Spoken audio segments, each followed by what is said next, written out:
Count on me. You're gonna have good old Rob to talk you through all this. Hey, look, 3 months.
2, check. Hey, what's up?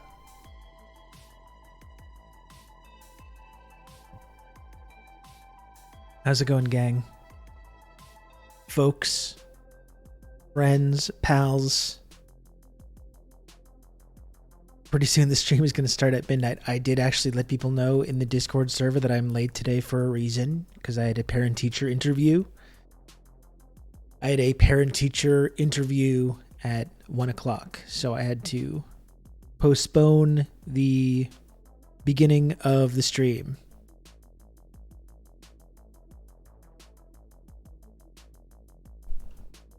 Which happens sometimes if you're a parent. Doc Not Strange, thanks for the 7 months of Tier 1. I appreciate it. It's almost 4 a.m. Pyongyang time. It's going to be tricky to bring in any of our regulars from Pyongyang. At least for a couple of hours. They might be able to tune in at the end of the stream. They might be able to tune in the morning when they're just getting up.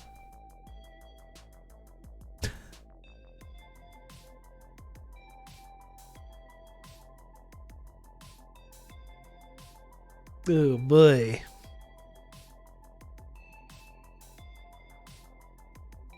Anyway, how are you doing, folks? How was your weekend? Received my proudest block today from the Auschwitz Museum. They waited 6+ weeks and 13,000 dead Palestinians to come out 100% in favor of Israel and its right to defend itself. That sounds about right. That sounds about right. Oh, hey, I have something pretty exciting to report, actually. The early risers in Pyongyang. That's right, on the way to wherever. I have something pretty exciting to report, which is that I did something today that I've been thinking about doing for a while now. I've been considering it for a while, which is I brought back a certain podcast. As you know, folks, or as you may know, I started out podcasting in 2018. I believe that's when it started anyways. It was shortly after Doug Ford's election in Ontario. I started a podcast called 49th Parahell. And, you know, I did that show for about 3 years. Had a lot of really fantastic conversations and episodes. It's actually interesting. It's an interesting kind of like document where you can really track my thoughts and beliefs over time. You can really see a shift. If you go back to the 2018, you can really see a big shift from that time to like where I'm at today, kind of politically. But I stopped doing the podcast a while ago because I was like, well, I'm doing this show. You know, I do this show every day. I'm doing the Insurgents podcast. You know, if people want to get that kind of experience, they can just listen to this show. They can just tune into this. But I think it's been kind of nagging at me over the last couple of years. I've had a number of like really good conversations on this show that I thought would be great episodes of 49th Parahell. And I realize as well that there's some people that that's how they engage with this kind of content. They don't go on Twitch, you know? So there's a lot of people that listen to that show that just, you know, stop tuning into the stuff that I'm doing, which is totally fair, obviously. Because we're not all bad brain ADHD Twitch people, right? Not everyone is like that. I'm barely even like that. I'm just repeating the thing that I said on the show today. But I brought it's back. I brought the show back. Some people do want to be in a cult. Well, unfortunately, they're in the wrong place. They're in the wrong place today, because this is obviously not one of those. But I brought the show back. I had that great conversation with Justin Potter and John Elmer on Friday, and it was really great stuff. And you know what? I thought to myself, this would be a good episode of 49th Parahell, and so it is. I brought it back. I released a new episode of 49th Parahell today, and I think I'm not planning on cutting back on streaming, Sean. But what I am, like, I've always wanted like a place for some of the interviews and conversations that I have on here, I wanted a place for it to like live in an audio version. And I kind of had a vague, half-assed idea to just do an audio version of this show, but it's been a couple years now, and this has not materialized. So it's like at some point I just have to like look in the mirror and like say the audio version of TRRS is not happening. It's just not happening. Like let's be honest with ourselves. I'm going to be honest with myself, and I'm going to be honest with you about this. But I do have a ton of great conversations with people on the show all the time. All the stuff with VJ and Carl Jha and the coverage of Canadian politics that I've done with Nora Loretto or Jeremy Appel or whoever. You know, I've had like so many really great episodes. Paris Marx has come on a number of times to talk about, to talk about tech issues and I've done so much great stuff. So I just think from now on, I don't know if it's going to be any like regular schedule or whatever, but I'm just going to take the conversations that I have on here when we do interviews and when we have talks with people, and I'm just going to turn it into an audio version back there on the 49th Parallel podcast, record a little intro, bing, bang, boom, and all of a sudden we got an audio version of all the different amazing conversations and guests that have come on, So that's exciting, right? It's back. It was really cool, actually. I put it together and I heard the theme song and everything, and I did the whole intro again. I was like, oh, this is fun. This is cool. This feels good. This feels good. I'm back, We're so back.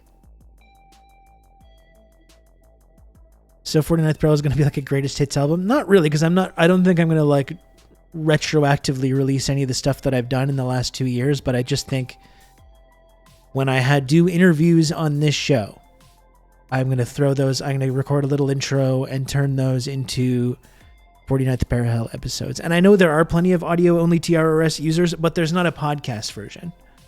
There's the live version that some people listen to. And we love our audio-only listeners, of course. But there's not like a podcast version that you can go and listen to later on. So that's what I'm doing. I brought the podcast back. So I released the talk with Justin Potter and John Elmer.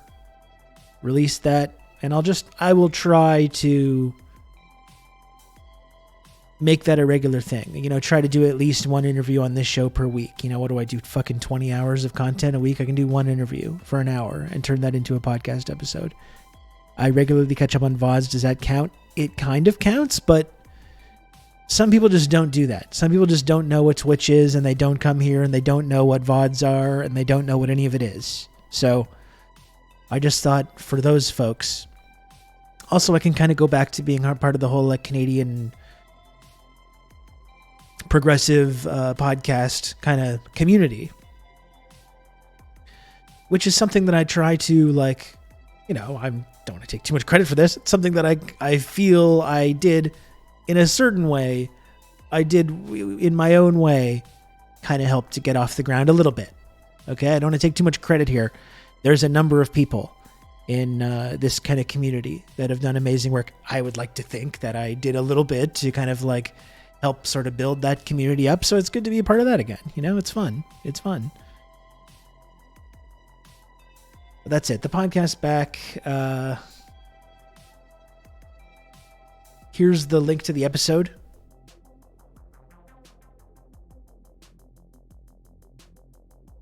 So if you're not subscribed to that, go ahead and give that a subscribe on Pocket Casts or whatever it is.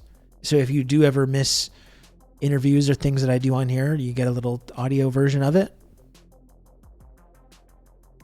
Everything that makes it easier to share interviews on Twitter or with friends is appreciated. Yeah, because like even a lot of the time, I'm not even like putting it on YouTube, even though I'm supposed to. I'm supposed to put it on YouTube, and I just don't do it because it's annoying.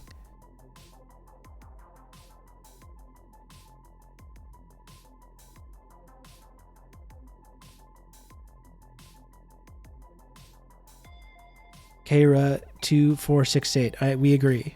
Free Palestine indeed. From the river to the sea. How about that? Our beautiful Michaels are fighting, and we got to talk about this today. Hopefully, I have time for time to get to everything, because we got to talk about the Michaels. there's a lot of stuff You can count on to me. talk You're about gonna have good with old Israel Rob and to Gaza. talk you through all this. But we got to get into If the this Michaels isn't a news cult, as well. explain why I am psychologically unable to resist continuing my sub.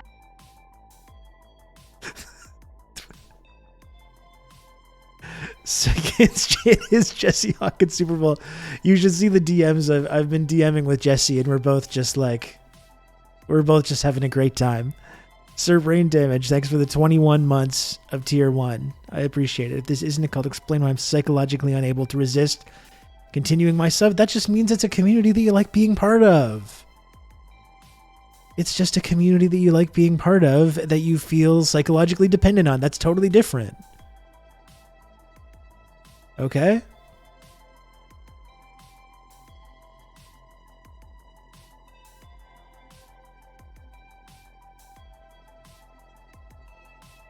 It's like the Silva story in Skyfall, but with Michaels, the Silva rat story.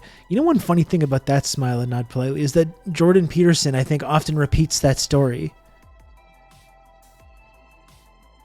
He repeats that story from James Bond because he thinks it's like a real thing. It's like, sir, that's a movie. That's from a film. Rob to talk you through all this. He repeats it like it's some bit of insight or wisdom that he has. And it's like, sir, you saw that in a James Bond movie. Not even one of the really good ones. I don't know. Is Skyfall a good one? I didn't love it, but I guess some people did enjoy it.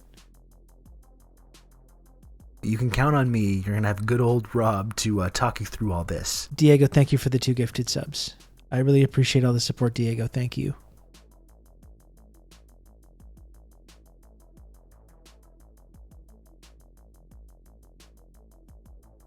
I should start just telling random stories from films. And passing it off as my own insight, my own knowledge. That's a bold maneuver.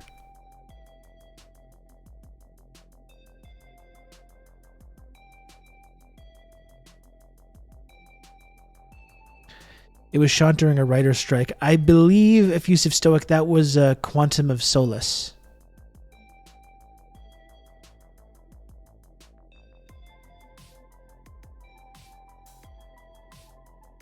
Skyfall is the one where they end up on like James Bond's like ancestral home or whatever, doing like a home invasion thing.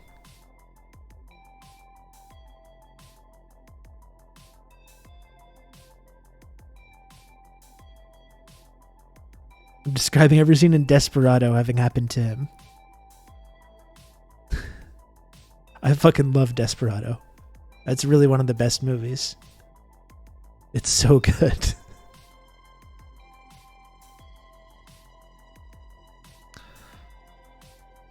You saw his face? Not his face. His eyes.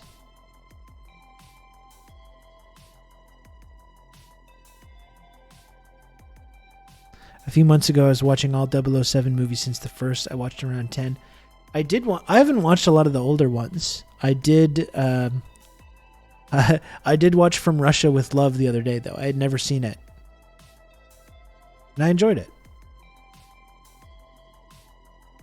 I love referring to the main character as Desperado. Me to my date when Desperado comes on screen in Desperado. That's Desperado. When he comes in there.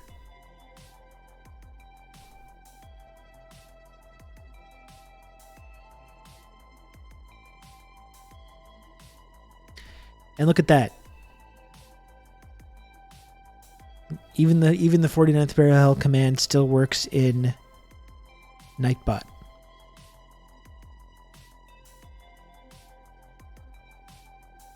They're going to make James Bond a woman due to the woke mind virus. Shake my damn head. I remember really liking, was it Tomorrow Never Dies? One of those was surprisingly okay. I think it was Tomorrow Never Knows. I don't know if it was good, that one. I don't remember. I've mentioned this before, my Bond is Timothy Dalton. That's my Bond, okay? Even though he only did 2 films. It is Tomorrow Never Dies. Okay, well, whatever. Whatever, who cares? The Living Daylights, though, that's my favorite one. The Living Daylights, that's Bond when he teams up with the brave Mujahideen fighters of Afghanistan.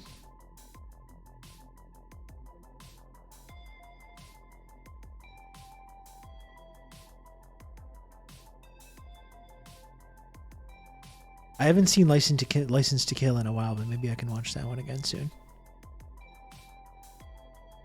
There was a really fun 007 GameCube game that my friends would always play. There was a grappling hook gadget that did 1 damage if you hit someone with it, so we would play one-shot kills and only use the grappling hooks. That does sound fun. I'm trying to remember that game. I didn't have a GameCube. I did not have that system.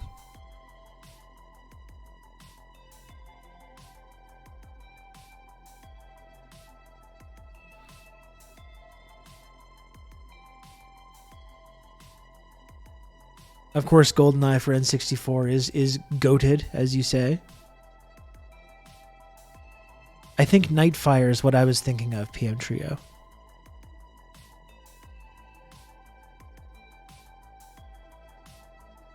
Hello, Barrier Trio.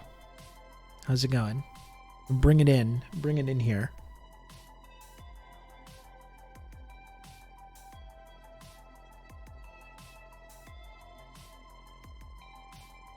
It's goated, Mr. Bond, with the sauce even. It was cool seeing that like early Bond film, and like you see all the tropes that have been made fun of like a million times. You can count on me. You're gonna have good old Rob to talk you through all this. Oh crap, it's Odd Job with the golden gun. Thank you, Old Dutch, for 32 months of tier 2. We know that it was illegal to use Odd Job. I hope that's not an admission on your part that you're using Odd Job in GoldenEye, because that would be grounds for not expulsion, but we'd have to talk about some kind of suspension, I think, for that.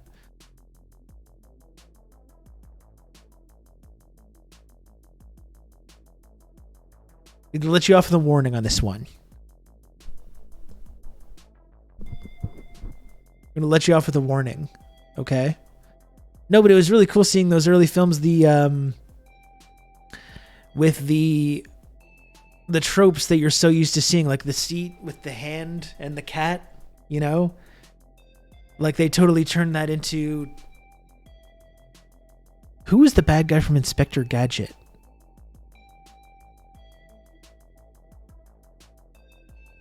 I'll get you, Dr. Claw. Yeah, I'll get you next time, Gadget. That guy. You see all those tropes like over and over and over again. And you realize they started there, and it's cool. Like, that's so cool to have the big bad guy. You just see his hand with the cat. I love that. Hey, Dakadoon, how's it going? Lucid thinks Timothy Dalton and Mr. Anderson from The Matrix. Hugo Weaving. Yeah, I don't see it. I don't see it, unfortunately.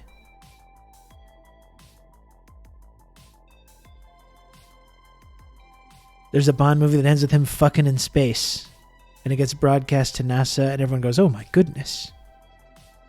That must have been Moonraker. I think that's the space one. Dr. Claw, more of a doctor than Jordan Peterson. I would trust Dr. Claw to psychoanalyze me. More than I would trust Jordan Peterson. Speaking of space, I've gotten quite into this For All Mankind. I don't love it, but I'm enough into it that I'm absorbed in it, and I'm almost finished season 1 now. I've been enjoying that. You know, it's fun to think about this kind of alternate history where America didn't just give up on doing space stuff. And I think it's actually as much as I complained a little bit about whitewashing America's reactionary past, suggesting that they could be sort of pressured into diversifying their space program with women and people of color and immigrants because the USSR was doing that, when, as we know, in our timeline, the USSR was putting women in space and putting women in orbit, and there were female cosmonauts were essential parts of the USSR space program. And the USA did not respond to that by hiring female astronauts or diversifying in any way. So the idea that they would be pressured by the USSR putting a woman on the moon, I thought was a little bit silly in a way to kind of like whitewash America's misogynistic and racist past. Really, it's just a way to have like a show about space in the 60s and 70s not just be totally dominated by like white men, which what it was in real life. But it is, no, I did enjoy it. And one thing I think makes a lot of sense for America is that like they didn't give up on the space program because they lost the race to the moon. Because America couldn't just be like, we lost, time to move on. They were like, no, we didn't lose. We lost the first leg, but really there's an even bigger race to do even more stuff, and we're going to win that. So like that's what motivates America to like keep its interest in the space program. Which did kind of make sense. And it's interesting, it has this like ripple effect. It has this ripple effect throughout history. Like you see Ted Kennedy. Ted Kennedy becomes the president because he doesn't ruin his career at Chippequiddick or whatever. Because he cancels a trip to Chippequiddick because of the USSR space program stuff. I'm interested to see like where the alternate history goes, because like Mondo Michel is saying they keep adding decades every season. It kind of jumps ahead. There's these big time jumps, so I'm really interested to see the kind of ripple effect and the kind of alternate history. It really speaks to your age, Orb Lady. I wouldn't get mad if we talked about Matthew Broderick and you said Inspector Gadget, but if that being the first thing that you think of for Matthew Broderick, I think is kind of messed up, frankly. I would probably say Ferris Bueller or Election. Election is a really good Matthew Broderick film. Anyway, Mondo Michel is in the chat. It was great to see Mondo Michel in person. Some of you, Mondo Michel can now confirm to this community that I'm not a hologram. I'm not a hologram. I'm not AI. I'm not located in Langley, Virginia. I am here, as I have mentioned many times, right here in Montreal, Quebec, Canada, and Mondo Michel saw me in real life.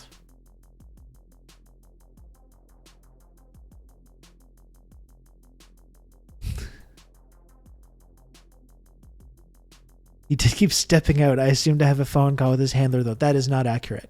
That's not accurate. We're just doing a little riff. Doing a little bit here. I really should, like, the staying for the final drink was not a good idea. I was completely fucked up the entire next day over that.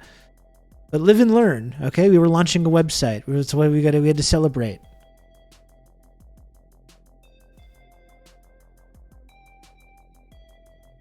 He's putting his finger to his ear the whole time. Someone's asking me a question. I'm just...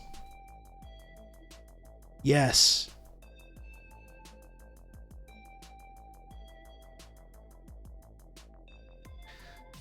The point is the US didn't promote women because they won the space race in the real timeline. Yeah, I guess that's part of it. Cinnamon Challenge.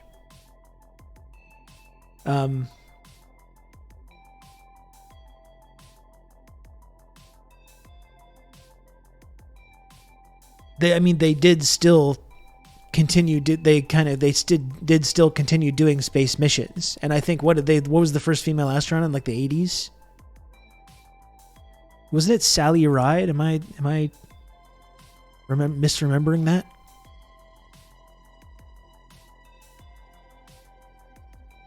Being over 40, drinking rules. Only drink light beers and never take shots. Yeah,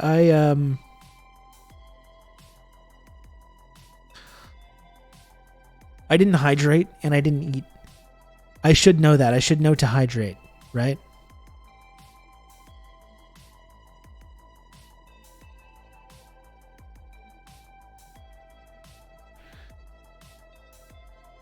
Classic Rob. Can't remember important women's history. No, I'm in the process of criticizing. Yeah, I'm talking about the US.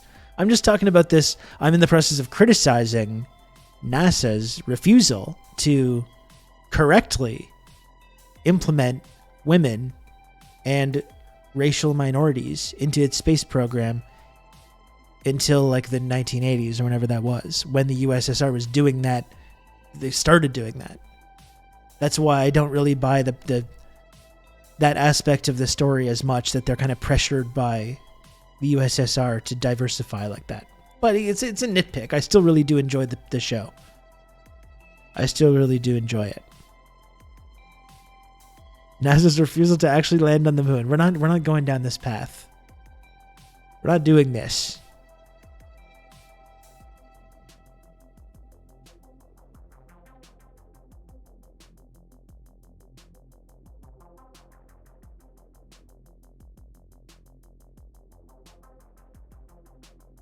Okay, we're not doing it. Anyway, it is just like, as a show, it's not something that I've really been passionate about for a very long time, for a while. Like I was for a long time. I was into the kind of like Carl Sagan and this idea of like putting resources into exploration, and you know, I still feel like that would be a worthwhile project. It feels a little bit like now we're faced with so many crises that like it feels almost like wasteful to be focusing on this. It is a really interesting way to like kind of like encourage international cooperation.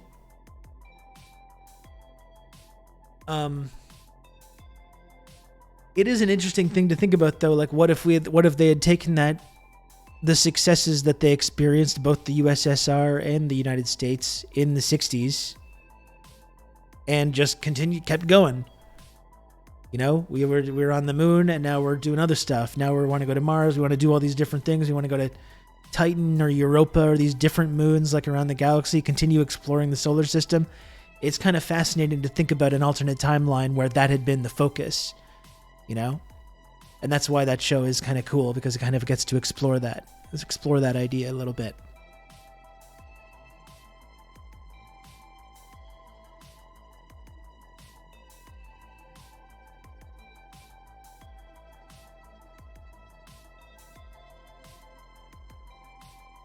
And perhaps we still will. I don't know. It is cool seeing like China and even India start to like develop these space programs, and perhaps like the fact that China and other nations are now like starting to take this more seriously, maybe that will spur the United States to start trying to do this more. And not through SpaceX. Like the amazing thing is that fucking Elon is so just completely intertwined with the whole space program now. Like get this fucking guy out of there.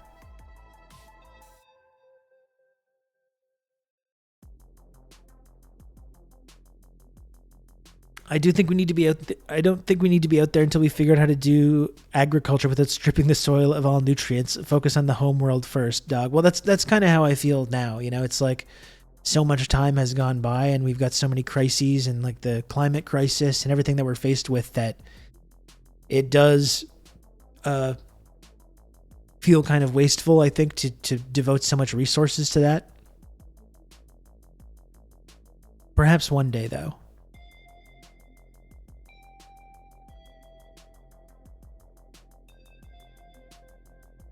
It's so intertwined, my dad actually thought NASA was supplanted by SpaceX entirely. Yeah, and I don't know, it's this whole, no one can properly explain to me like why we need to pay contractors, why we need to pay Elon Musk, who's not a rocket designer, he's not an engineer, he doesn't actually know about these things. He seems capable of like branding things and hiring people that do know what they're doing, but like, why is he involved in this process? Like, it's insane. It's absolutely insane. And people say, well, like, no, SpaceX has to do it because they've got all these great like engineers and people working for them, and like they're developing this technology. That's okay, but like that's fine, but nationalize it then. Why is there this public-private partnership with this like tech company to do this? We've given up on the idea that our state can handle things like that.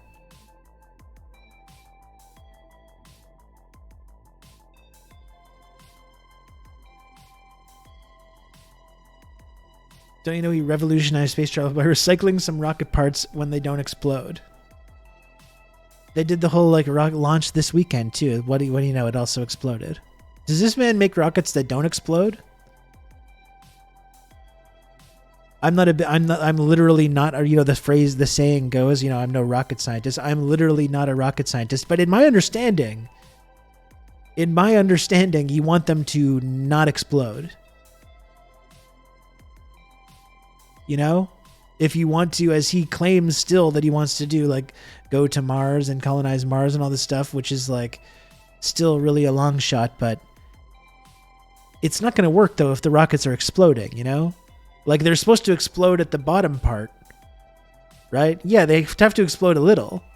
They explode at the bottom part, which propels it.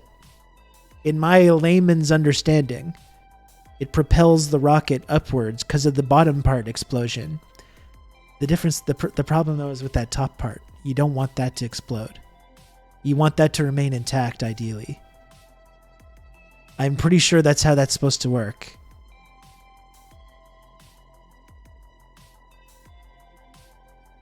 China seems to have a lot of private companies that do space stuff as well, but their whole public-private partnership is a little bit different though, isn't it? You still have the state overall kind of being similar to like the whole economic system, right? You still have the state that's kind of this ultimate arbiter of that. Whereas in America, with whatever industry, you have private industry that's in charge.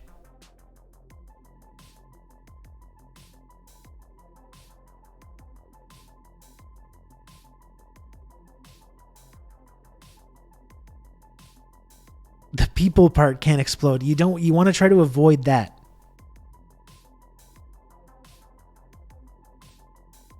You want to try to avoid that part, the part where the people are inside.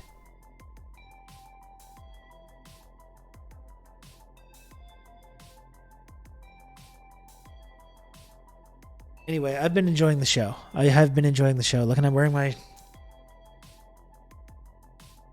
even wearing my NASA Space Camp shirt today. I think it's hilarious that the people who consider themselves the smartest among us are incapable of understanding that we're nowhere. You can count on me. Near good old Rob to talk you through all this. Being able to actually send people towards Mars and have them complete the trip and still be alive and well. And these people should be forced to defecate, sleep, and wash themselves ISS style for just a week to get a feeling of how insanely unsuited for space travel we human beings are. Yeah, and I guess part of it is that like that may have been more possible if we had continued the work over the last couple of decades, right? Because if you could like refuel on the moon or in space and launch from there, that's different from having to launch from Earth every single time. I don't know. Anon, thanks for the gifted sub. Thank you, Anon.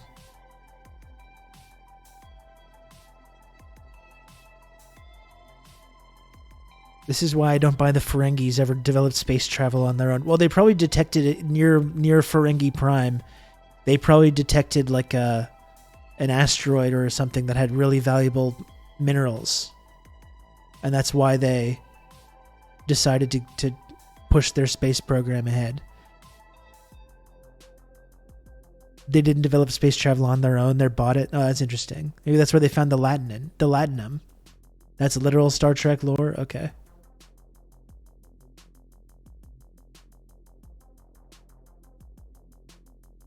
"100% Musk daydreams about creating a race of genetically engineered Mars mine workers." Oh, absolutely.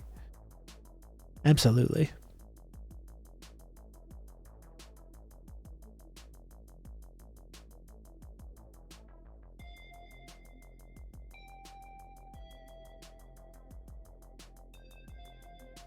Gold-plated latinum. Okay.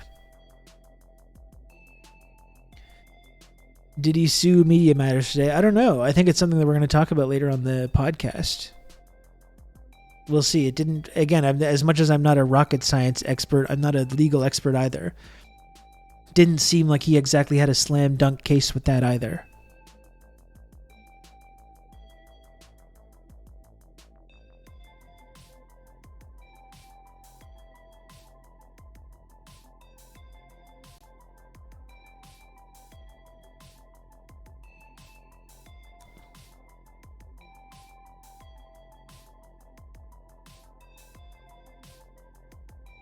What was the case? Well, okay, so Musk, the other day, was pretty much like publicly co-signed a extremely anti-Semitic theory. Like, if you remember the Tree of Life synagogue shooting, like that all goes back to the motivation for that shooting, that synagogue shooting, goes back to the whole like great replacement theory. And if you dig into like the conspiracy theories that these white nationalists believe in, this is what these people believe. They believe that like Jews, like George Soros or whoever, are through their like infection of liberal democracy, are like conspiring to bring in waves of non-white immigrants to destroy the white race, like intentionally, which is something that I support personally. But that's the conspiracy theory, right? They believe the Jews are responsible for like these kinds of like these sort of trends, these immigration trends, and the kind of like the whole concept of like multiculturalism and immigration in our society is some kind of sinister plot on the part of Jews to dilute and destroy the white race. And someone like openly articulated this on Twitter the other day, and Elon Musk was like, yes, this is the truth. Which prompted a number of remaining advertisers that had either left Twitter and come back, but now a number of advertisers fled as a result of this.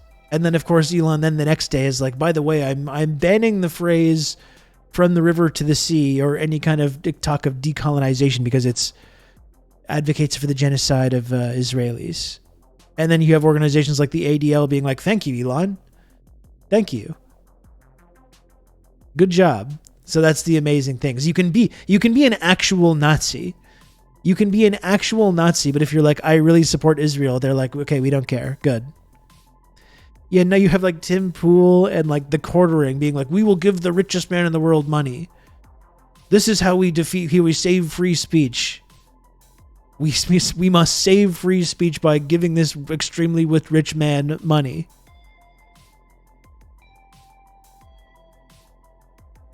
Like, that is just sad. That is absolutely sad.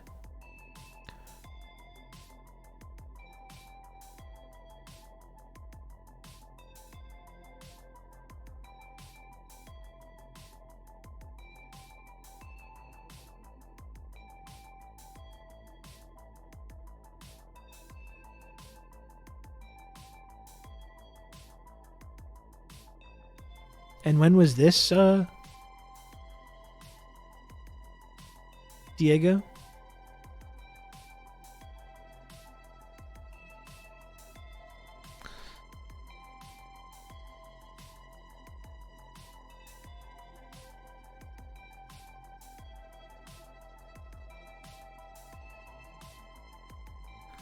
This End Wokeness says South Africa has turned into an anti-white apartheid state. A minority group, 7% of the population, is being openly targeted by the regime with genocidal rhetoric and oppressive laws. Where's the international outrage? Where's the UN? Elon Musk says, correct.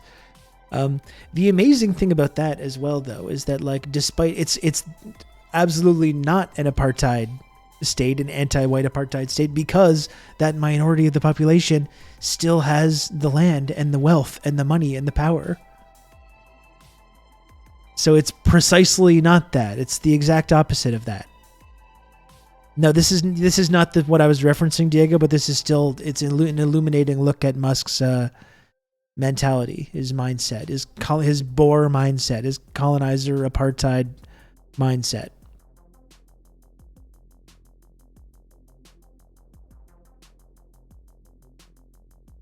But yeah, he's like, he wants to sue Media Matters for basically like pointing this stuff out to advertisers, pointing out factual things of the people, the things that he says, and like the people that use the website. Elon Musk mostly interacts with content about white genocide or black on white crime.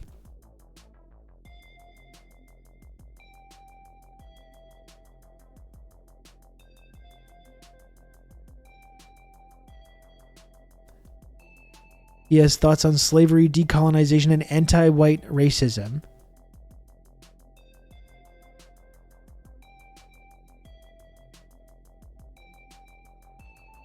says decolonization is the woke version of jihad. It should be viewed and treated that way. He says, yes. Decolonization necessarily implies a Jewish genocide. Thus, it is unacceptable to any reasonable person. The funniest thing about like this whole like argument, decolonization, it's like academic speak for genocide, for white genocide. When you talk about decolonization, well, you should try and pick up a little book sometime and maybe learn about colonization and what that means. We don't ever really want to talk about that, do we? Decolonization is really bad because the people that have done the colonizing are getting genocided. But maybe we should learn a little bit about like what was going on in the colonization process. And whether that involved genocidal intentions. And whether that involved violence towards these minority groups.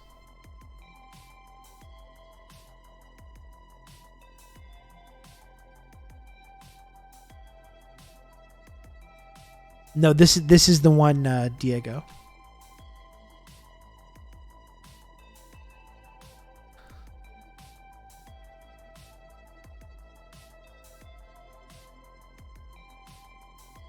So this guy says, to the cowards hiding behind the anonymity of the internet and posting Hitler was right. I actually didn't see this like initial tweet that launched this, which is hilarious that he's still getting mad about it. To the cowards hiding behind the anonymity of the internet and posting Hitler was right. You got something you want to say? Why don't you say it to our faces? And this guy says, okay. So he's responding to someone saying, if you're posting Hitler was right. And this guy says, okay. So that should like be maybe a bit of a red flag right there. He says, okay, Jewish communities have been pushing the exact kind of dialectical hatred against whites that they claim to want people to stop using against them. I'm deeply disinterested in giving the tiniest shit now about Western Jewish populations coming to the disturbing realization that those hordes of minorities that support flooding their country don't exactly like them too much.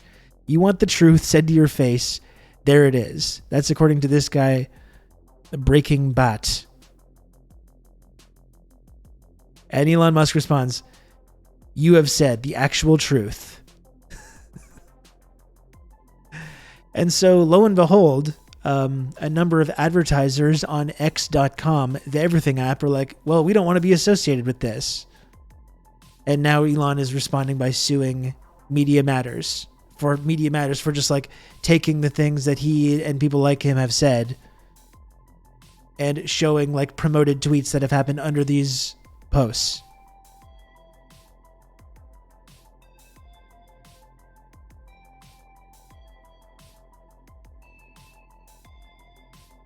Only the ADL could save us now. And that's the hilarious thing, is that the next day he's like, yeah, we're no longer going to say from the river to the sea. You're going to be suspended or banned if you say that. And the ADL is like, great, good job, thank you. That's how much the ADL actually like cares about these values.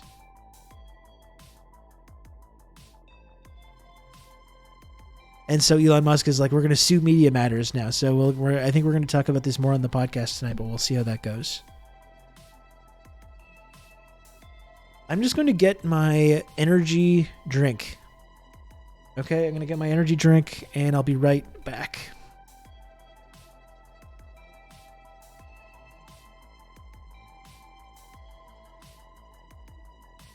Yeah, the ADL, who funnily enough loved apartheid South Africa. That is pretty interesting, isn't it?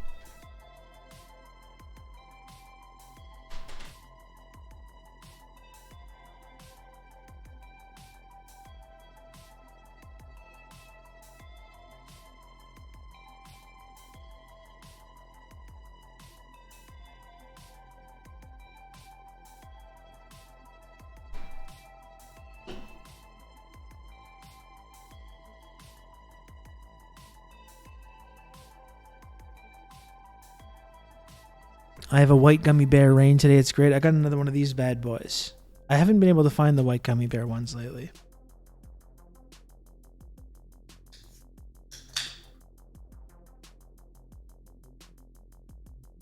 Chin chin.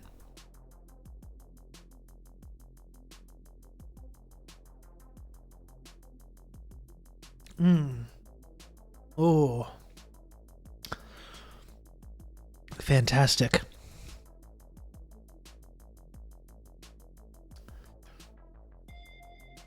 Finally picked up more Monster. I was worried that my blood pressure wasn't too high enough. I think if people have any physical issues or mental issues, it's probably the possible answer anyways, is that they're not drinking enough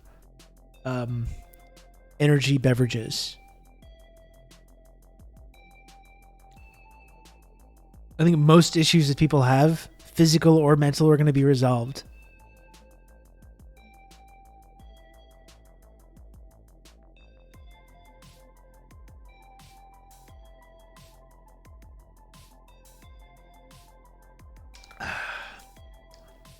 My secret is just to nurse it over the course of the day. Fuck that. I don't need an energy drink or tea today because I'm already anxious. That's my secret, Cap. This is medical advice, and I am a medical professional. Absolutely.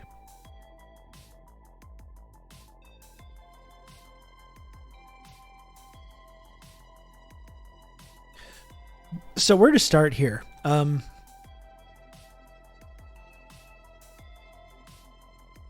We do need to talk about the Michaels stuff, although now I'm thinking like I should invite someone on to talk about the Michaels.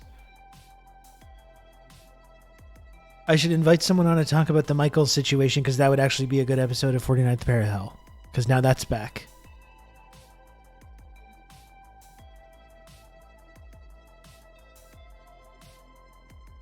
I don't even know how to reach Dan Beckner anymore. He just when the world needed him most, he vanished. Dan got me into the Arcade Fire show in Montreal, like last December or January or whenever it was, and then he just vanished. He just disappeared. Oh, is he back on Twitter? I did not know that. You can see if Justin Trudeau is available to chat. That would be good. The Michael on Michael violence. We hate to see it.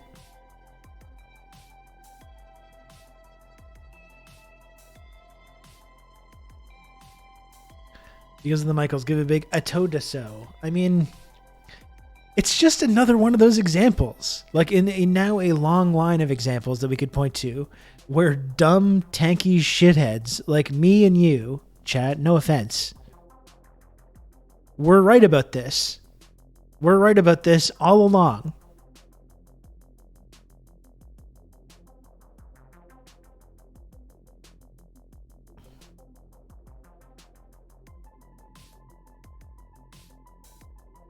Yet another example.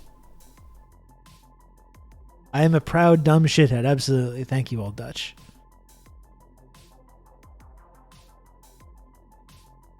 You know who's wrong about the two Michaels? Jesse Brown. That's not surprising. Our whole media establishment.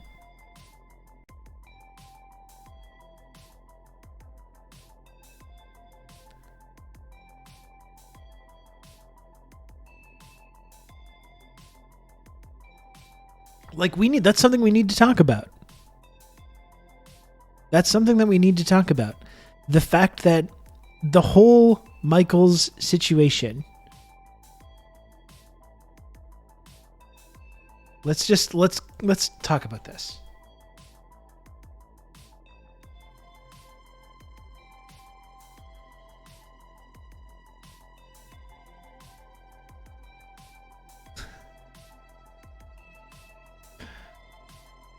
We can spend a little bit of time talking about this. I would like to have a guest to talk about, so maybe we're going to reiterate some of the things that we do get into here, but this is something that really needs to be talked about here, which is that the whole you can count two on Michaels me. You're gonna have situation. good old Rob to talk you through all this. Diego, thank you for another gifted sub. Rob, I had to take a work call, but I'm back. That's all right, Kijiji Genie. I'm happy that you're back. This whole two Michaels situation. This, as we've talked about repeatedly, whenever this came up, because we understand, what's going on in history and geopolitically, and we're not really blinded by good old Rob to this kind of all this pedantic, nationalistic, chauvinistic mentality that seems to animate a lot of people. Rob to talk you through all this. 17 months to birth our two beautiful Michaels. Thank you, Anon, for gifting a sub to Michaels. Thank you, Anon. And thanks also to Crad Babes for 17 months of tier 1. Thank you. As we've talked about, this whole incident began because of the Trump administration, right? It's not just about the U.S. State Department. It's not just about the United States government. You know, a lot of these liberals in our media establishment agree Trump bad, right? Orange man bad. A lot of folks in our media establishment agree with this. But it was the Trump administration that told Canada to imprison Meng Wanzhou, Huawei executive Meng Wanzhou, because for violating its like illegal sanctions regime, right? And Canada dutifully responded to this, and we said, "Yes, sir. Yes, sir, Mr. America, sir."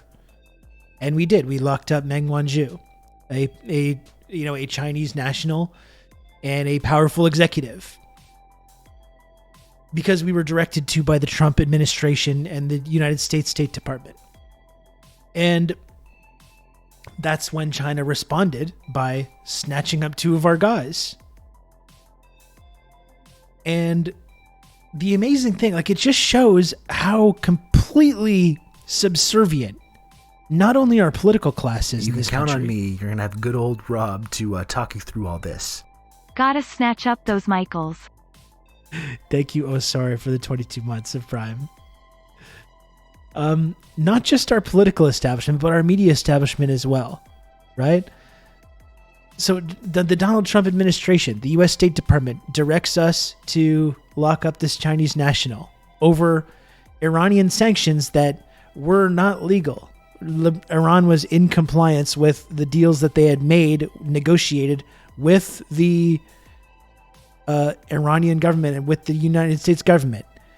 Iran was in full compliance. The Donald Trump administration just walks away from that, just throws the whole deal in the garbage. Then they accuse Meng Wanzhou of defying this like sanctions regime, which Canada's not even a part of. And we say, okay, yes, we will. So we just dutifully respond to what the United States State Department tells us. They respond by snatching up our two guys, the two brave boys, the two beautiful boys. It became such a meme on here because of how our media talked about them like they were innocent little kids who fell down a well. We're sending our love to the Michaels. I'm going to turn this off, actually, this music. Forgot it was playing. We loved our two beautiful boys. And this response to the Canadian government was just that, oh yeah, they got snatched up for no reason at all. They didn't actually do anything wrong. They're just two innocent guys. They're just two innocent little guys. And the amazing thing is that our media establishment in this country was so extremely on board with this whole narrative and framing the whole thing. Like this whole thing, this was a cynical move on the part of the Trump administration to drive a wedge between Canada and China. Right? It's just purely like sabotaging whatever kind of diplomatic relationship we had. They told us, lock up this Chinese national, and we said, yeah, sure, of course. And that's all it was ever about. You know, none of it was legitimate. You can count on me. You're gonna have good old Rob to talk you through all this. So sorry your Michaels got besmirched. Don't you dare besmirch the Michaels, okay? Don't you fucking dare besmirch the Michaels. We simply use the computer to mark up the size of the account. Thank you, Low Observable Goat, for 27 months tier 1, and Gald Greek for the 100 friend coin. That's very kind of you. But this was just a purely cynical political move from moment one to try and drive a wedge between Canada and China. And Canada totally responded to that. We said, yes, sir. As soon as the United States State Department tells us to do something, we immediately do it. And I think the amazing thing is how on board with this our media class was of promoting this narrative and never once questioning why any of this was happening. Never once questioning why are we taking orders from the Donald Trump State Department to, like, on this global stage, deliberately antagonizing what should be a ally, what should be a country that we're forming partnerships with and that we're working together with. This rising global economic superpower. The United States says, sabotage your relationship with them. And we just said, okay, which is hilarious. Now they're like inviting President Xi over to America. They're trying to solve it. They're trying to like have a diplomatic relationship. And Canada's like, but we were told that we were not allowed to have a relationship with them. Well, what? You know, and our media never questioned this. They never questioned this. Our media was all in 100% on promoting this specific narrative, not questioning ever the role that the United States was playing in like giving us these kinds of directions. Not ever questioning the idea that these Michaels weren't just these like innocent guys, but were in fact caught up in this because of like genuine evidence that they had been involved in spying. And our media never questioned this. They never questioned this. And our media, it just shows how totally reactionary our media is, especially when it comes to these kinds of geopolitics.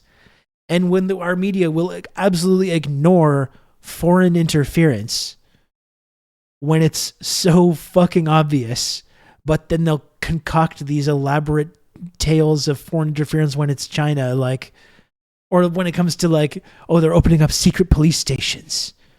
They're opening up secret police stations where they help people learn English, you know? Or they like try to have public services for Chinese Canadians. Like our media has been 100% supportive of all these insane narratives. The spy balloons, of course, is a big part of that story as well. Our media never questioned this, never questioned America's role in this. Again, we pay attention. We don't pay attention to foreign interference when it's America or Israel, but when it's China, then when they have to get involved in these kind of stories. But it shows how totally reactionary our media establishment is. They never, ever questioned this. No one ever in our media ever questioned. What's the deal with these Michaels? Are they just two of these innocent guys? Is there more to this? So what is China saying? Why did this happen in the first place? No one did this. All it was just this relentless, China has aggressively kidnapped our beautiful baby boys, our beautiful sweet Michaels. All like across the ideological spectrum in Canada, that's what our media was united in promoting this narrative, which is now shown to be totally fucking fraudulent, as one of the Michaels is now accusing the other of espionage, the very espionage that he was accused of by China. And it was always very cagey. Our government never really denied this, especially when they came back. We kind of didn't hear from them anymore, you know? No one ever, like, they were pretty cagey about this whole thing about like what they were actually accused of. Yeah, and like, thank you for this Globe and Mail thing. I was looking at this on the weekend. It's just incredible. I actually regret not sending in a letter to one of the Michaels. And this is an understatement. The article was published more than 2 years ago. Some information may no longer be current. Oh, well, you better believe it's not, baby. Send a message to Michael Spavor and Michael Kovrig as they near 1,000 days in detention in China. September 5th marks 1,000 days that former Canadian diplomat Michael Kovrig and entrepreneur Michael Spavor have been jailed in China in an apparent retaliation for the detention of Huawei executive Meng Wanzhou in Canada. To mark this grim milestone, this is so pathetic. To mark this grim milestone, the Globe and Mail is inviting readers to send us hard copy or digital letters that we will forward to the Chinese embassy in Ottawa. These messages may also be featured in our 1,000 days in detention coverage. Let's show the two Michaels that Canadians have not forgotten about them. Like, this is what our media was doing. No one was asking any basic questions about this. No one.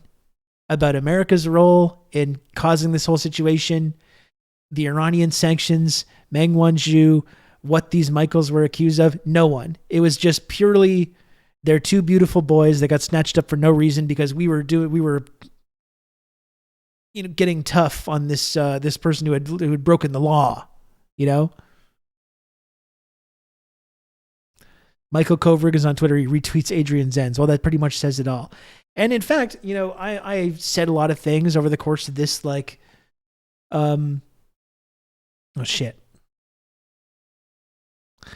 I said a lot of things over the course of talking about this story about the Michaels. And in fact, I would like to take this moment to officially apologize and retract my statements about entrepreneur Michael Spavor.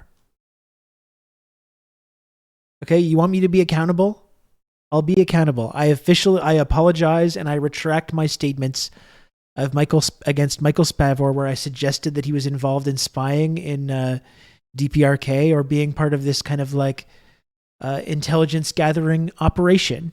Now Michael Spavor is coming out and saying he had no idea he was giving information to Michael Kovrig, who was then taking his private information and sharing it with these like Five Eyes intelligence institutions. And that's what got him roped into this. I think Michael Spavor actually was someone that was interested in like, creating cultural ties with DPRK, which is something that I happen to support. I happen to agree with. You've seen pictures of him with Kim Jong-un. And it seems like he wants nothing to do with this. He had nothing to do with any spying. I think, from my understanding, we're Team Spavor. That's right. That's right. What seems to be the story that is emerging out of this now, out of this lawsuit that he just launched, he's the true Precious Michael. That's right. One of our Michaels is actually a beautiful boy. That's right. Michael Spavor is actually a beautiful, sweet boy. Unless more information comes out about this, and I give myself room to walk this back in the future. But what seems to be the narrative that has emerged from this lawsuit, because now he's launching this huge lawsuit against Kovrig, and it seems like Kovrig was using had cultivated Spavor as some kind of asset and was getting information from him, which he was then sharing with the intelligence network and the Five Eyes institutions and these things. And he probably had other assets as well, I imagine. So it seems like our actual beautiful, sweet boy, our actual sweet, beautiful Michael Spavor was used by Kovrig as part of this kind of like spying or intelligence gathering mission.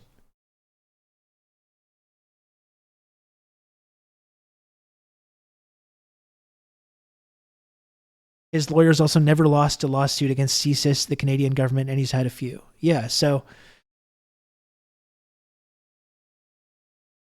this seems to be the case. It seems like he got caught up in this inadvertently. He was an asset of Kovrig, and, understandably, doesn't seem to be too happy about any of this.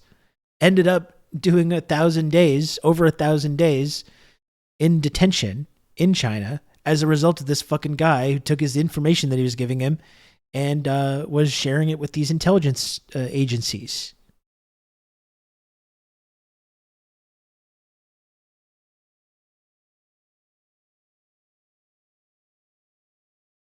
He looks like a dupe in that picture compared to Kovrig. You can really see the dynamic in this image, can't you?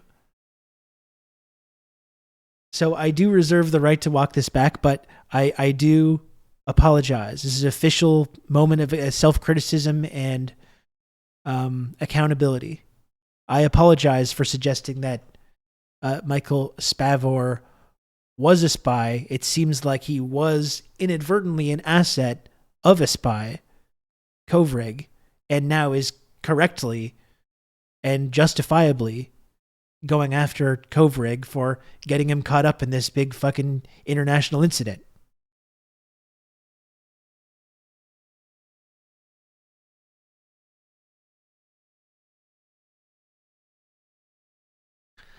But I think that's the main lesson that I want to talk about. And I think I don't want to talk about this too much. I'm going to try to find a good guest to come on to talk about the beautiful boys this week, because that seems like that would be a good episode of 49th Barrel now that I'm kind of thinking about that, now that that's back.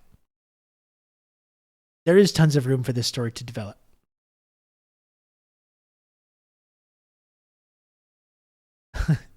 I would invite Covering on the show. I imagine he couldn't because he's in the middle of a big lawsuit now. We need to talk more about the epidemic of Michael on Michael violence. I know it's very disturbing. But I think that's the main takeaway that I wanted to talk about, though. Just like, in addition to all this, just the absolutely embarrassing Canadian media apparatus.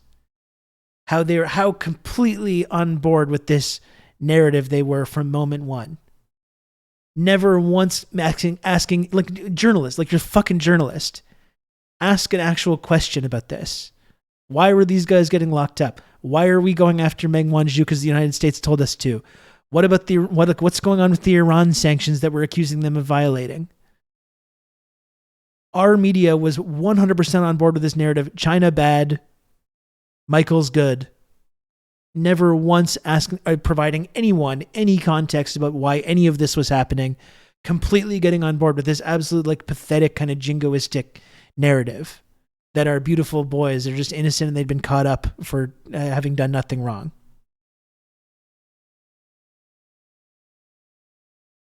I think you may actually be able to get Michael Spavor. He's definitely not getting the media attention he deserves. I imagine he couldn't though because of the lawsuit though, right? This like look what our media was doing. This is so embarrassing.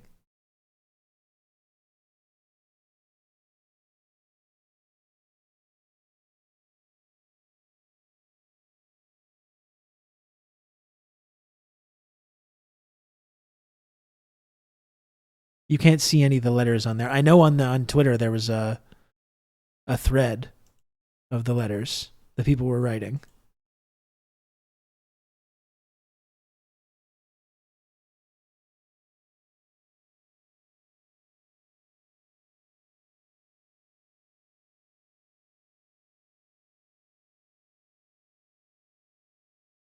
Let me see this. Yeah.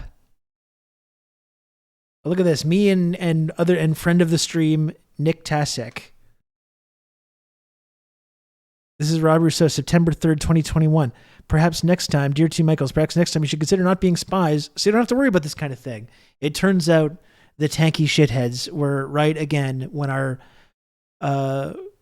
well-paid mainstream media journalists in this country were complete cucks to the United States State Department. What do you know?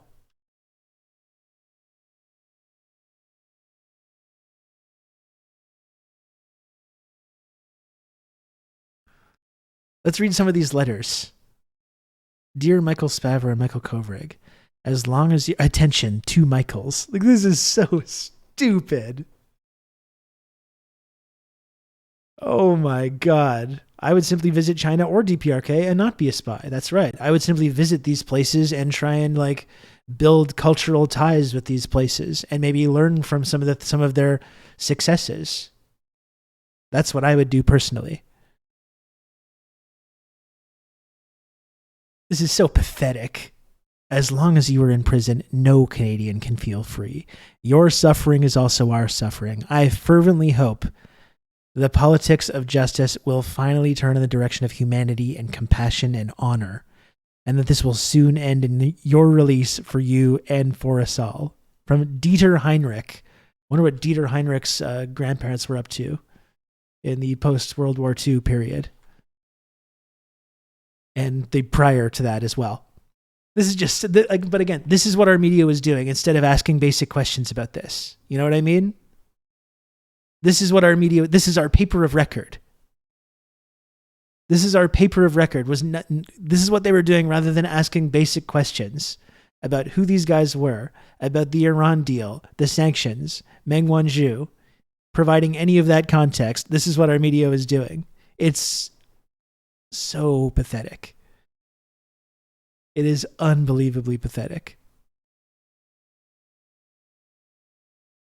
Your courage, dear Michael Spavor and Michael Kovrig, your courage and equanimity in the face of unimaginable misfortune. It was just misfortune.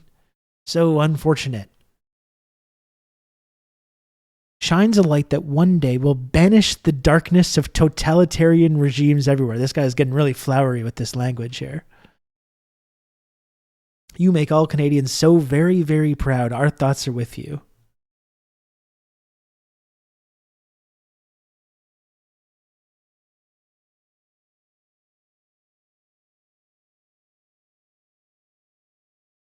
Answer to why did the Canadian Parliament...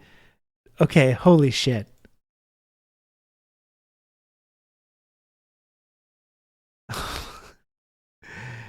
Answer to why did the Canadian Parliament bring in a member of the Waffen-SS to their chambers for veneration when, according to them, they're supporting Ukraine to fight Russian Nazis, by Dieter Heinrich.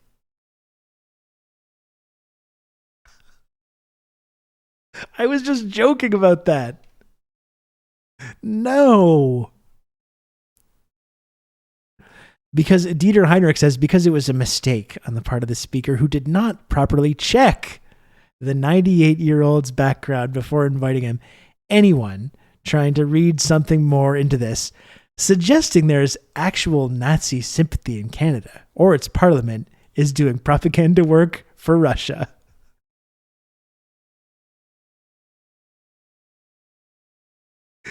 Dieter, my man. Oh my goodness. Oh my goodness, Dieter.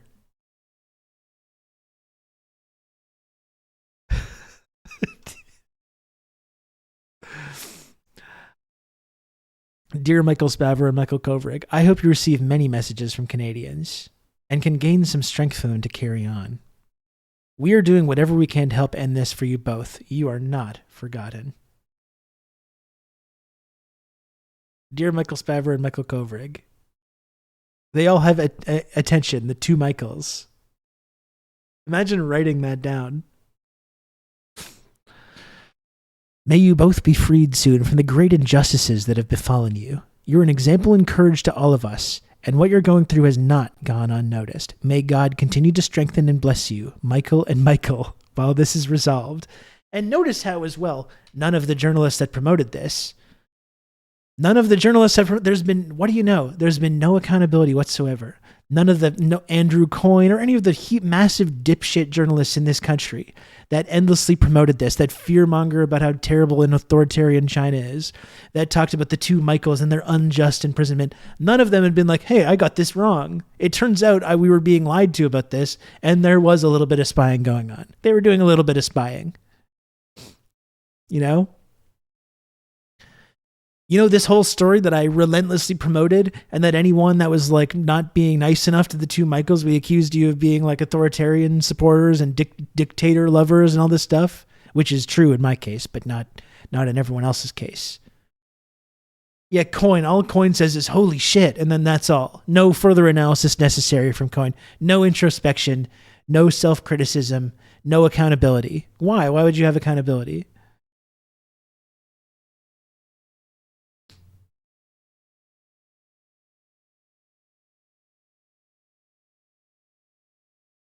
I want you to know that you are not forgotten. Your pictures sit on our kitchen table, and you were with us at each meal and throughout the day. What an embarrassing country.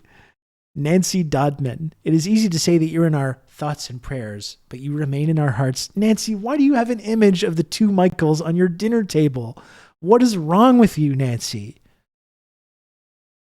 What? What are we doing here? You know? What is this? Dear Michael Spavor, I feel like Michael Kovrig is giving you a raw deal. You're the true baby boy of Canada. I hope you are doing well. And I think I want to send him that letter. I don't believe someone had a picture of the precious Michaels at their table. Why would you lie about that? Your pictures sit on our kitchen table. Imagine going to like your grandma's house, and you've got to look at the picture of the two beautiful Michaels on the table. And yet when they applaud, we call them brainwashed. At least we're not one of these brainwashed countries like DPRK. At least we're not one of these brainwashed Asian hordes like in China or DPRK, you know? Good thing we live in a normal society where people can think for themselves. We've got a free press and freedom of thought. Not like one of those bad Asian countries.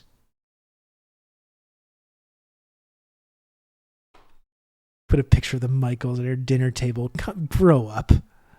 What you are experiencing is extremely unfair. The conditions under which you're being held sound dismal and soul-crushing, yet it appears that your spirit remains unbroken. This speaks to your strength of character.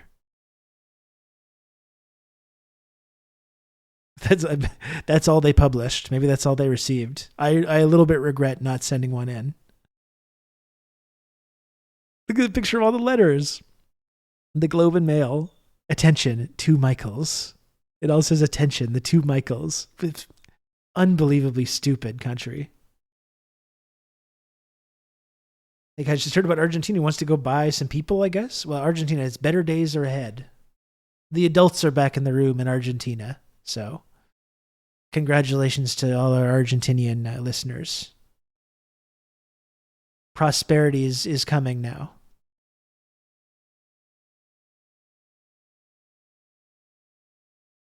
Dear 2 Michaels, I think it's funny that you got caught doing spy shit. Maybe don't do that next time. And that's the whole thing, is that one of the Michaels I think was unjustly, I agree now, one of the Michaels was unjustly caught up in this. He may have been an intelligence asset, but it seems like it was unwilling or unwitting. What do you think about Chrystia Freeland having a Nazi grandfather? I mean, it pretty much says it all right there, right? When that story came out, she just suggested that it was false or Russian propaganda, and until it was revealed that it was not. And like, we're not responsible for the terrible things that our ancestors do.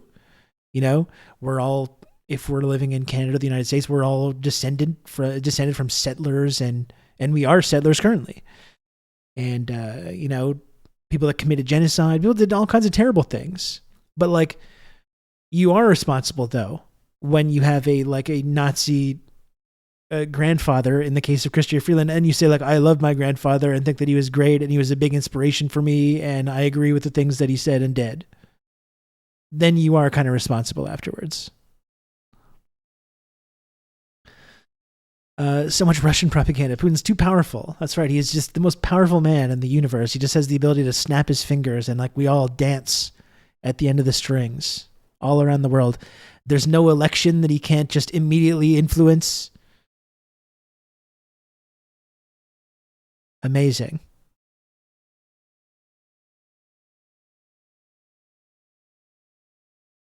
So let's see the kind of cope we're seeing in our mainstream media, and then we can move on from this. We'll do more 2 Michael's coverage.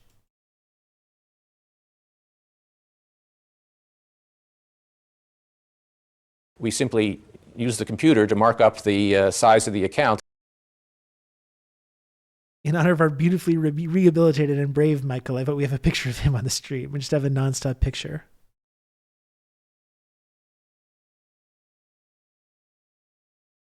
Weirdly, I'm looking on YouTube.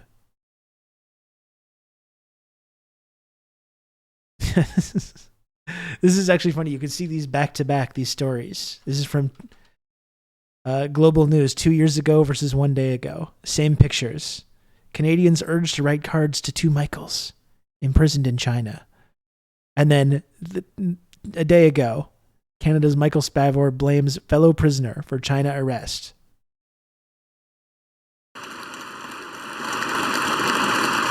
A standing ovation for the 2 Michaels following their release from Chinese prisons a couple of years ago. Ottawa claimed they were political pawns, detained following the arrest of a Chinese tech executive, Meng Wanzhou, in Vancouver. But according to the Globe and Mail, Spavor's lawyers are telling a different story. Long before his arrest, the entrepreneur had moved to China and was working to drum up investments in North Korea. This way, the passport's here. In 2013, Spavor made headlines when he helped to facilitate a trip to the Hermit Kingdom for American basketball star Dennis Rodman. That led to Spavor's There he unlikely is, friendship our with two North guys. Korea's reclusive dictator Kim Jong-un. It's alleged that Spavor later recounted his experiences to fellow Canadian expat Michael Kovrig over drinks. According to the Globe report, Spavor's lawyers alleged that unbeknownst to him, Kovrig then The shared that Hermit intelligence. Kingdom. Again, there's your nice objective news there. The Hermit Kingdom. Are they a hermit kingdom, or are they sanctioned and blockaded and partitioned and with missiles aiming at them for the last 70 years? With officials in Ottawa and in Beijing, which ultimately led to Spavor's arrest. It's such an immense relief to be back in Canada. Kovrig was working as a diplomat He at the seems Canadian fine. Embassy in Beijing, and in 2017 joined an independent global think tank, the International Crisis Group. The federal government says Kovrig was not a spy and has never worked for CSIS. Diplomatic officers are tasked with collecting information. Interesting language. Has never worked for CSIS. Interesting. On security in countries of strategic importance, but they are not meant to conduct covert operations.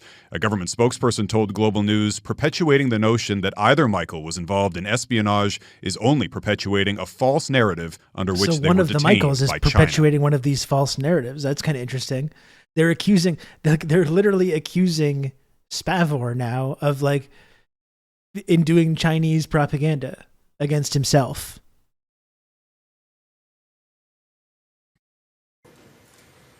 Joining us now from Montreal is Michael's Guy only doing this when Saint-Jacques, they're very who was Canada's distressed. former ambassador to China between 2012 and 2016. Mr. Saint-Jacques, It's thank you interesting so to see much them for try to joining walk us. the Nice line to on see this. you. Let's start first with your reaction to the revelations we've learned today. Well, I knew that there were ongoing negotiations taking place in Ottawa. I know that those with Michael Kovrig were settled some time ago.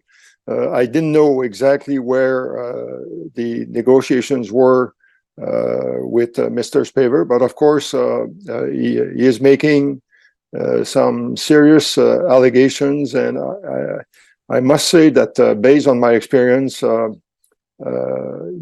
don't think it's the full story. What do you mean by that? Well, I think that the Mr. Spavor was watched by the Chinese security people, and the reason for this is that China considers North Korea as its backyard, and here is a foreigner, a Canadian, who has a very close access I wish that were to me. the North Korean leader Kim Jong-un, something that no Chinese has, and for that there was a bit of jealousy or concern of how influential Mr. Spavor could be, and from my perspective, I think this is the main reason You can why count on me. You're going to have good old Rob to talk you through all this. Thank you, Diego, for another gifted sub. he was arrested by the Chinese. As noted, Mr. Kovrig worked at the embassy there at around the same time as your tenure. Was Mr. Kovrig a CSIS agent? His B-roll of the pro-flag No, barbed no, wire, not for at all. sure. In fact, he was a good political officer, and there is an important distinction with spying work and political reporting work. Diplomats that are assigned to political sections abroad are charged with doing political reporting. Of course, in a country like China, it's very difficult to have access to good information because it's so opaque. And Michael being able to travel around, I'm sure that anyone at the embassy would have been interested to hear what he had learned during his trips. And Michael Kovrig was very open about this. That this was not done in secret. Guy Saint-Jacques, Canada's former ambassador to China. Thank A you. lot of that was chopped up as well. Taylor. They seem to be picking their words very carefully about this.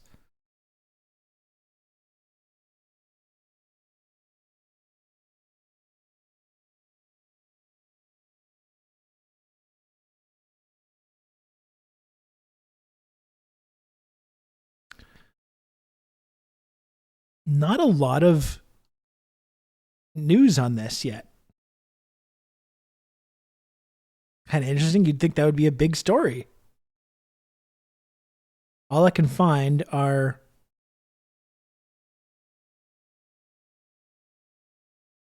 is this one thing on Global News.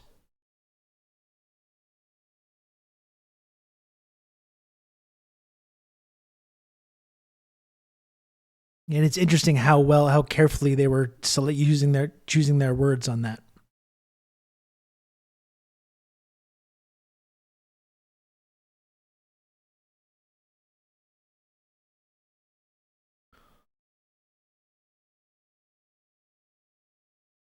Interesting. Very interesting, isn't it?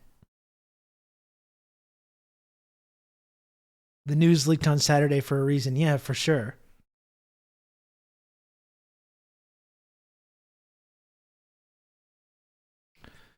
Not gonna lie, I wouldn't have heard of the Michaels at all if not for this stream. We've done a lot of Michaels content on here. You can count on me. You're gonna have good old Rob to talk. Some people got very upset with me. The fact that I was joking around about this, that I was not being serious, about China's authoritarian imprisonment of these fine fellas. And I've been proven right yet again. God Greek, thanks so much for a gifted sub. If she wants to embed spies in the Canadian government, he should have them named Michael. Their preciousness will keep them safe from scrutiny. It's the perfect cover.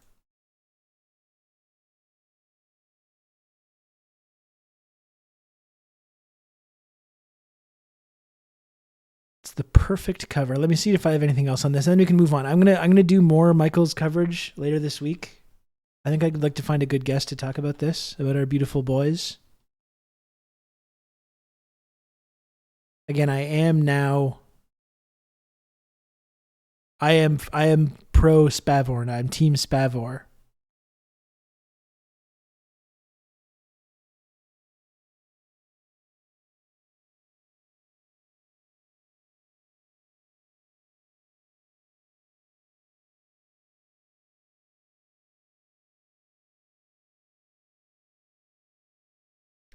Maybe he is a TRRS listener. Maybe. I think China and any other country should be taking some of these streams and piping them into the cells of various political operatives that they've got imprisoned as a way to get them on board with the correct agenda, the correct ideas. Just send Spavor's legal team a message. I'm sure you'll be surprised. You know what? I'll try. You know what my mom used to say, nothing ventured, nothing gained. I will try to get Michael Spavor to come on the show. I can't guarantee that it's going to happen.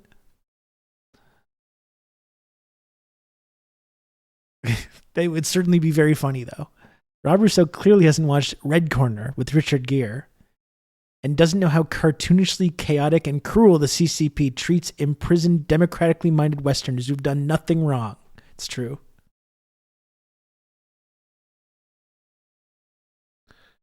It's true. We need to be all doing our proper reading and homework on this so we correctly understand the dynamic by watching Richard Gere films about this subject.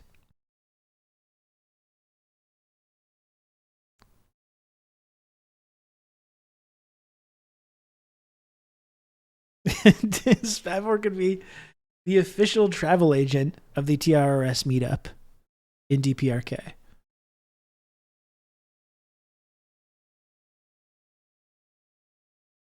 If Rob isn't already flagged by CSIS, I'll eat my hat. Maybe they flagged me as being a cool dude. Maybe I'm on some kind of a spreadsheet or a list somewhere that CSIS has put together of different cool dudes. Cool and handsome guys. Guys that seem like a good hang.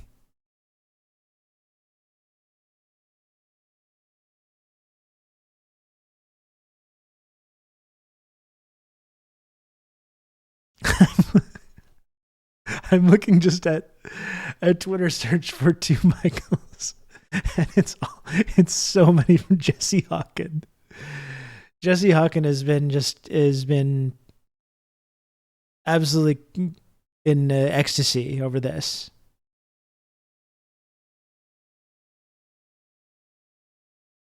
I think Jesse Ockin has so many tweets about the two Michaels, like dozens and dozens and dozens. That's one thing that I really respect and admire about Jesse is that like long after people move on from these like stories or just even doing them ironically as bits, he will continue doing it.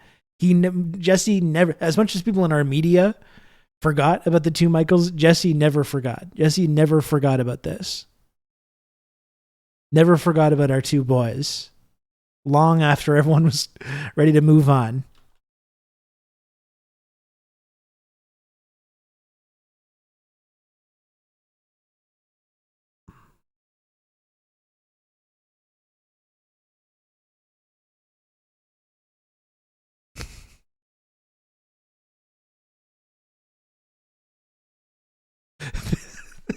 John Semley.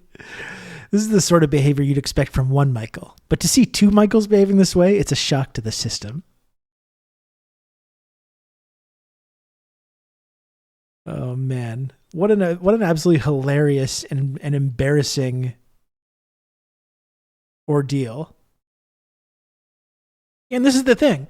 Like, all Coyne says is, holy shit. That's all Andrew Coyne has to say. One of the biggest dipshits in this entire media establishment. Spavor blames fellow prisoner Kovrig for Chinese detention, alleges he was used for intelligence gathering. So in other words, China was telling the truth all along. China was telling the truth about this all along. And Andrew Coyne and other very serious thinkers in the Canadian media establishment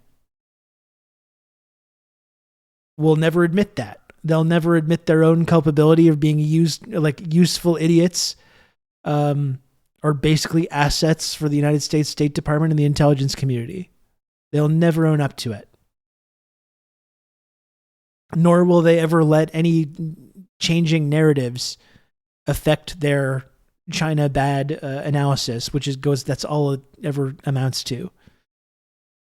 And like we were saying, as America forced us to go down this path, forced us to like antagonize this like powerful country, this burgeoning economic and cultural superpower, which we used to have a strong diplomatic relationship with, as we've talked about, like with the film that they made on Norman Bethune with Donald Sutherland. Like that was done in conjunction with China in an effort to promote these kinds of cultural bonds and cultural ties. America says, no, you're not allowed. You're not allowed. Arrest their national, sever your relationship with them, antagonize them, accuse them of genocide. And we say, yes, sir, America. And we do whatever we're told. We do whatever we're told. And now America's, they're like having President Xi over and they're like, can you believe this, Canada? They're so mean to you. What the hell's going on? I can't believe this, you know? Yeah, Biden really putting the vassals through the ringer right now. But that was the Trump administration. You know what I mean? It's like, well, Andrew Coyne and all these like loser liberals in our media establishment were all talking about how bad the Orange Man was. David Frum and all these people. The Orange Man, he's bad. But yet when the Orange Man State Department tells us to like sever our diplomatic relationship with this burgeoning economic superpower, we immediately say, yes, sir. And none of these guys ask any questions about it.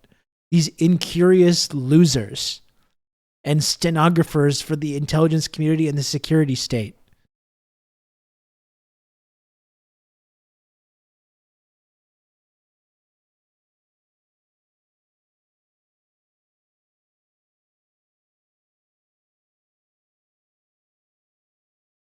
Racism's the only thing he's fantastic for. Because that's how he gets his rocks off when he's orange.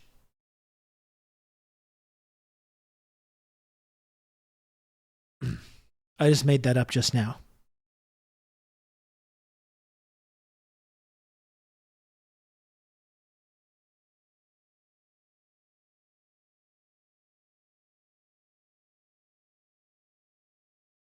New from Quentin Tarantino, Incurious Losers. I mean, it's a really accurate way of describing these people. Just pure, no, like they're fucking journalists, or they're supposed to be. No effort to ever challenge power. Just pure stenographers for the police, the state, the United States State Department, You can count on It's me. embarrassing. You're gonna have good old It Rob is embarrassing. to talk you through all this. Thank you, Sikalufakis, for 23 months of Prime. Very close to that 24-month badge, Sikalufakis. Thank you for that. 8 Mile End. That's nice. I like that.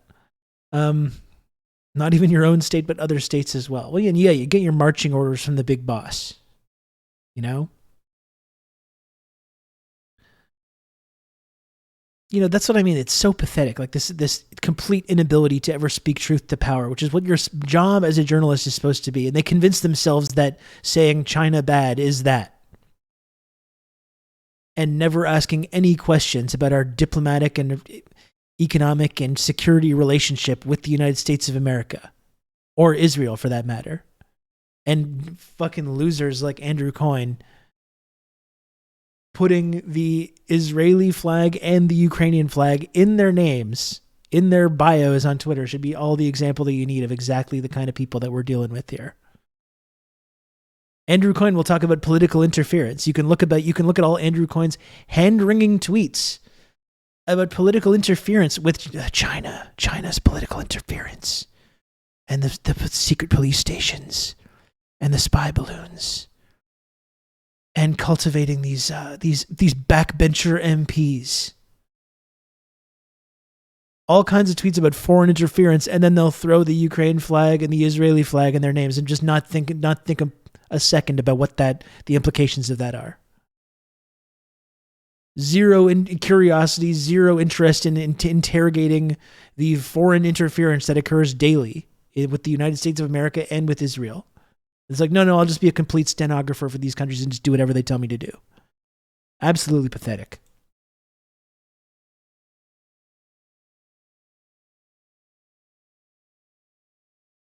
I had the craziest moment before D&D this weekend. The DM prefaced the session by talking about how a VTuber was arrested for saying Taiwan isn't a real country. I imagine that means so China bad. Those exact words. Okay. The VTuber was arrested for saying Taiwan isn't a real country, so China bad.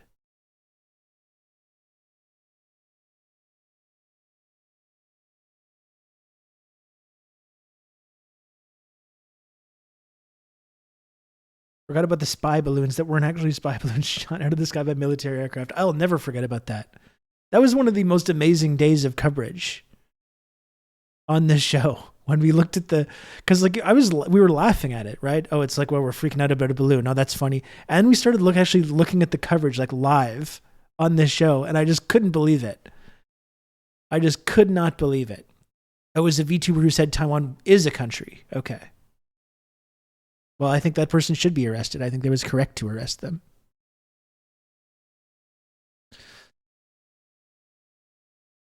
People are really taking that shit seriously. The spy balloon. The dangerous spy balloon. God, what a ridiculous situation.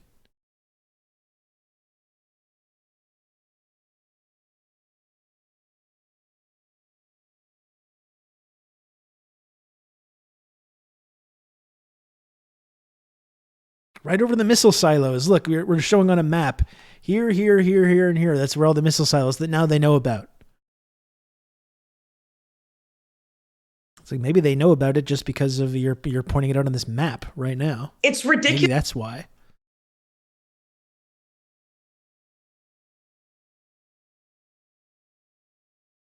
Okay, so a few things on the Palestine front. Do I need to turn this up?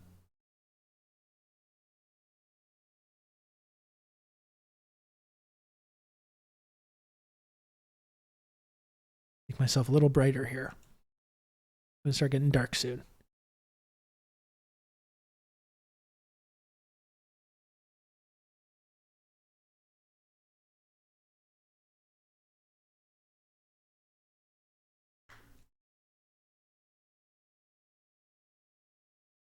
The video of Yemen taking over that ship was so cool. I just have a couple things to look at. And there's a longer form interview with Abby Martin that we can take a look at after. But more information about the whole Hannibal doctrine aspect, this whole narrative about October 7th and who was responsible for these civilian casualties. And I think it's been clear over the last couple of weeks that the IDF was a lot more responsible than they were initially admitting to. There's something fascinating going on as well, because I feel like the way that these stories are leaking, like what is going on with that? I feel like there's like some kind of internal political battle between the Netanyahu faction and like the IDF. I think you have like people trying to blame Netanyahu, and I think you have Netanyahu also kind of trying to pass the buck onto the IDF.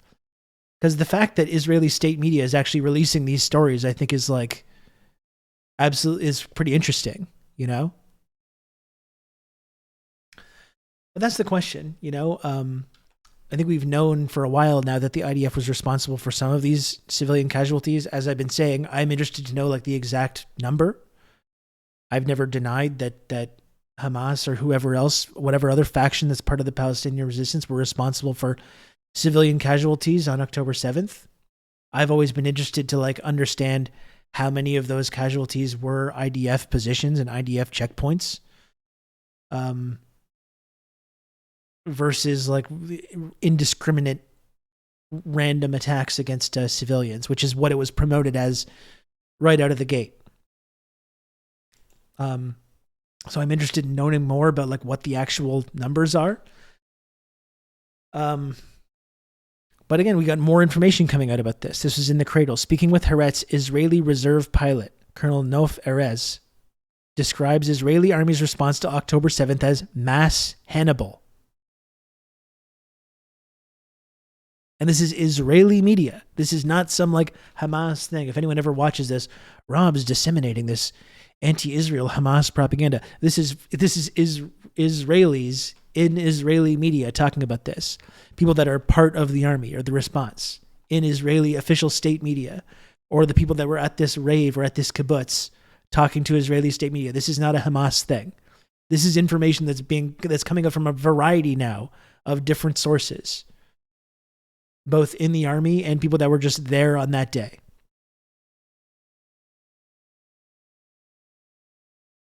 אנחנו לא יודעים אם נפגעו חטופים בשלב שהתחיל ירי של מסקרים וכתמ"מים על הגדר, כשראו את המסות שנכנסות ויוצאות.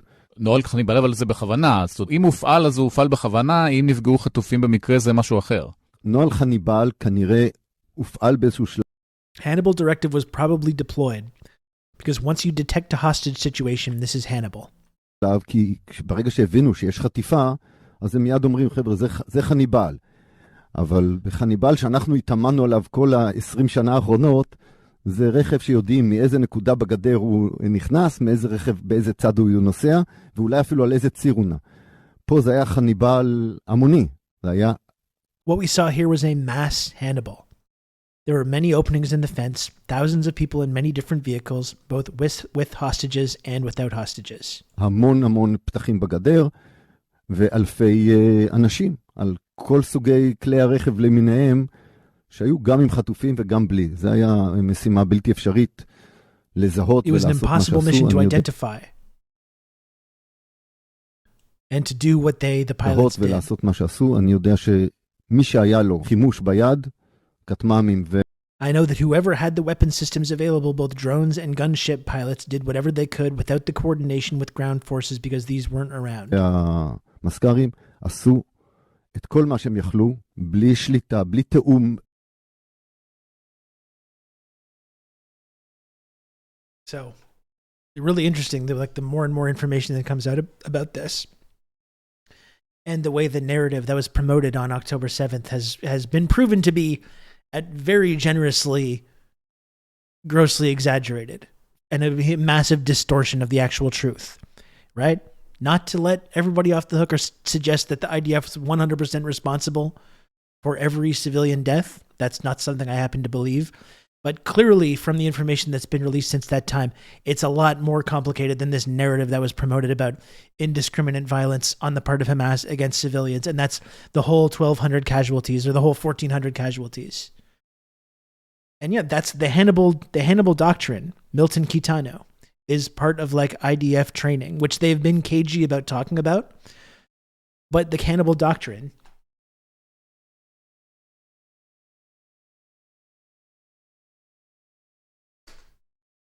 the Hannibal Directive,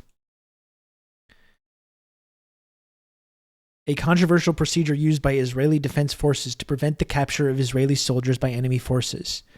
In one version, it was that the kidnapping must be stopped by all means, even at the price of striking and harming our own forces. And I think when we understand the response of the IDF and the Israeli government to the what happened on October 7th, it's not just about blowing up these cars with these gunships or getting in crossfires or bombing these kibbutzes where people were being held, or any of the crossfire, any of these narratives that we've heard since that day. But it's also about their actions since that time in now a 45-plus day mass bombing campaign in Gaza, where they know these hostages are being held. I talked about this with Justin Potter and John Elmer on Friday, right? They're not acting like they could have gotten, at the very least, they could have gotten the non-combatant hostages released on day one. The Qassam brigades have been very clear about this. They could have released the non-combatant hostages on day one as soon as there's a pause in the bombing. There's been no pause. There's been no effort at negotiation of saying we'll release Palestinian political prisoners. Like this could have happened on day one of this weeks ago. You know, they have not paused the bombing. It's been like a 45-day now indiscriminate mass bombing campaign on Gaza where they know these hostages are. And we've seen what some of these hostages have had to say when they get released.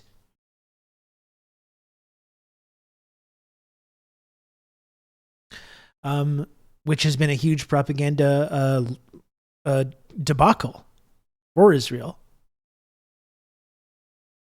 These hostages, cars full of escaping concert goers, weren't even soldiers. Well, this is the thing, Milton, what appears to be the situation where it's like they're firing, like they don't know which cars have hostages, which are civilians, who's Hamas. They didn't know.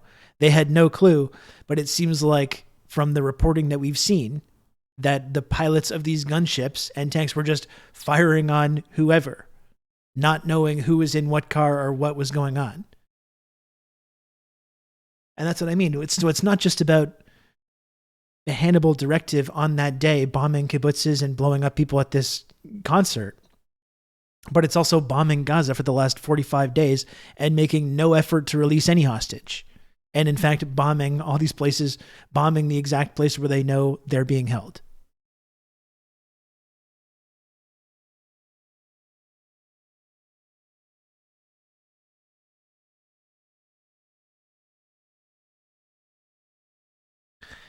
Here's more just like full, and while we're like banning people for like genocidal speech, right?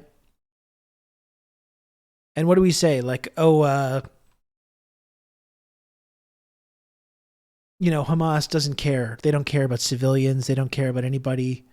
Israel's not, all these people that are carefully trying to like, deflect from what Israel's doing. They're not doing genocide. They're not doing mass bombing. It's not indiscriminate. It's not carpet bombing. They're just going after terrorists, collateral damage, human shields, and all this stuff. And then they come out and say, Yair Lapid, former Israeli prime minister and current opposition leader, says the majority of the 12,000 dead Palestinians were terrorists. Good riddance. Like they're just openly saying this. And you still have people in the West being like, no, they're not really doing any of this intentionally. They're not doing genocide. They're not doing mass murder. They're not doing ethnic cleansing. Like they're very open about this. You have to remember, Jonathan, many of the people who were killed were terrorists.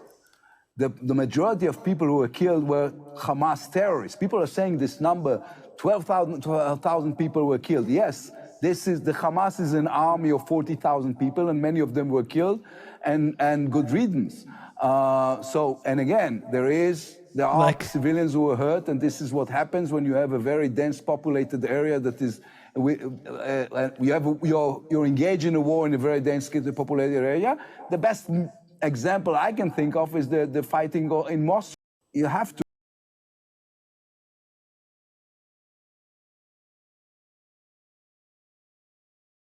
Why is it a densely populated area? It's a great question. It's just a densely populated area. I don't know. And look at these absolute psychos. This is one of the writers of Borat 2. And I'm sorry, but like when you, first of all, the whole thing with like Borat and fucking Sacha Baron Cohen accusing TikTok of like doing pogroms against Jewish people because there's TikToks being promoted where people just don't believe IDF press releases. Fucking Sacha Baron Cohen, whose main character, Borat, that we're talking about here, is just this like wife screwing rapist Muslim guy. Like his whole big character was just making fun of the most racist depiction of a Muslim person that you can possibly imagine. And this guy's very concerned about speaking up against discrimination or whatever, because people don't want to believe IDF press press releases, or literally the dictator. Yeah. And then you have the writer of Borat. So this is where they're at. This is what the Zionists are at now. Like they're losing their fucking minds. This is how badly they're losing the propaganda war.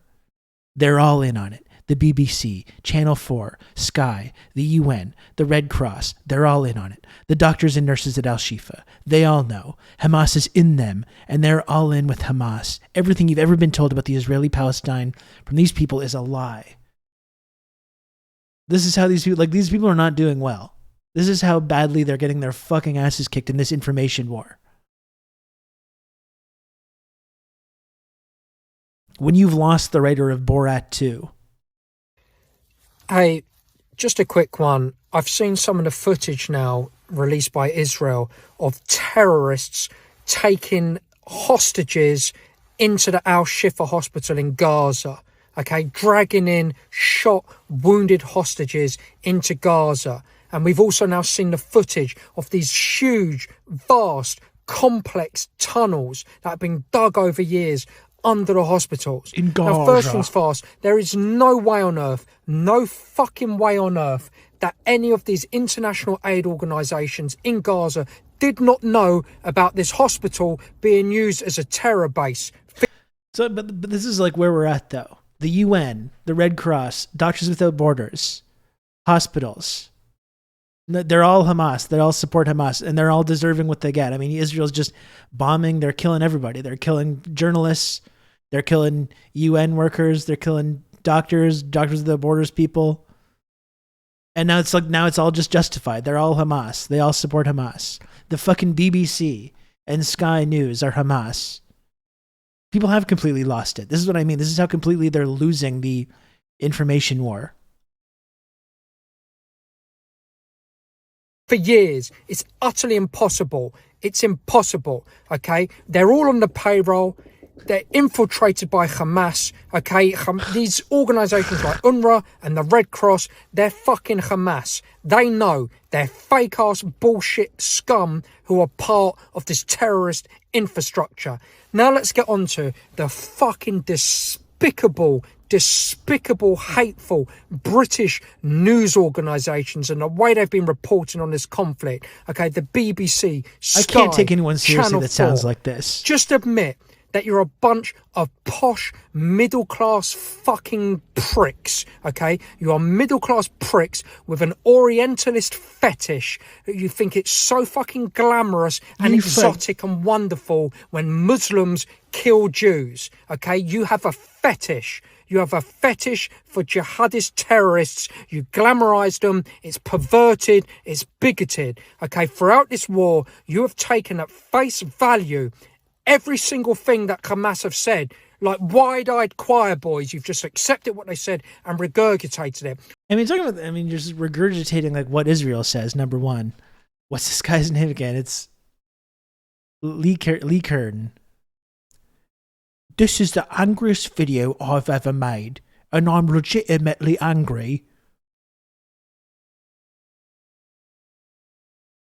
BBC, Channel 4, Sky News, and fuck the fake human rights orgs, UNRWA and Red Cross.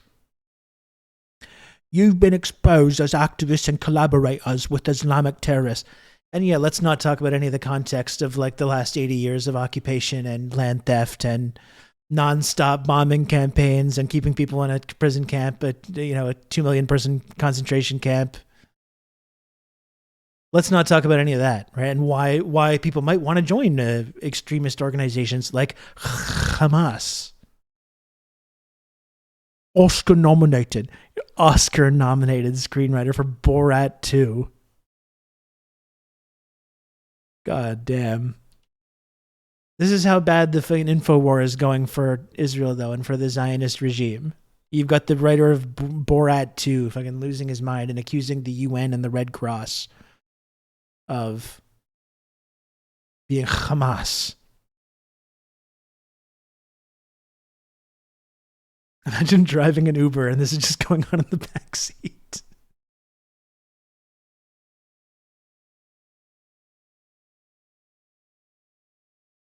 The writer of Borat 2, Amy Schumer and Deborah Messing. Avengers Assemble. Zionist Avengers Assemble. Oi, I'm love Israel, innit? I've just eaten a plain piece of toast with no seasoning on it and some beans, and I'm ready to speak my truth about Hamas and why I think the mass indiscriminate bombing campaign that's killed 12,000 people. It's just like fucking. What are we doing here? This is how all Brits sound. That's right. Yeah, that's true.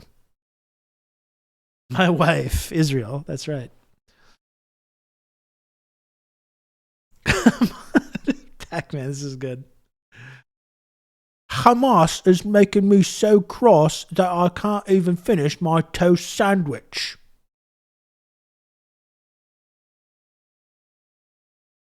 And when you've lost the writer of Borat 2, then anyway, going back to like TikTok and everything, and why people like Sacha Baron Cohen, Borat himself is talking about banning TikTok. We talked about the ways that like young people, Zoomers, are just completely not accepting this narrative, and it's not because of like devious Chinese propaganda. It's just because they like are able to get access to different information rather than the narrative that's being promoted in our media. And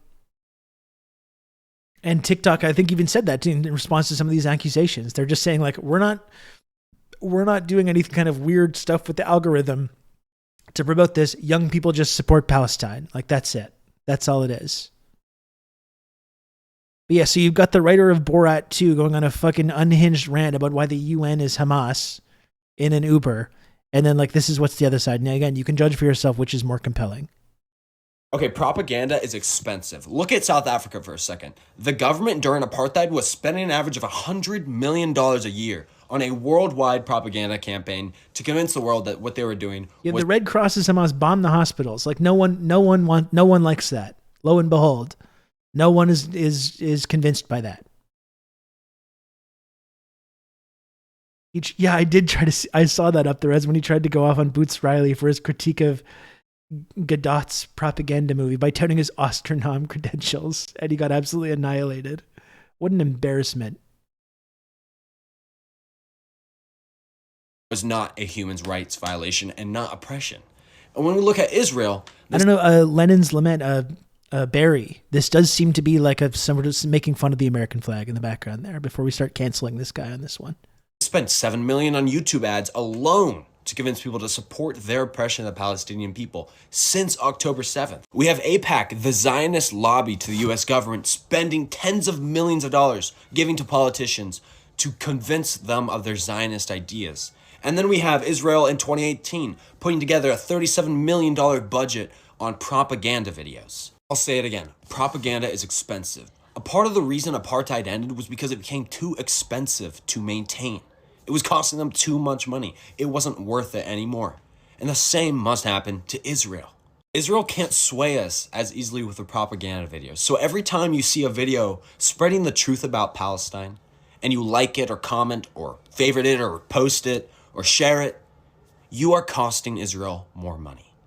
So make sure to do all those things whenever you see those type of videos. Anyways, thank you for watching. Free Palestine.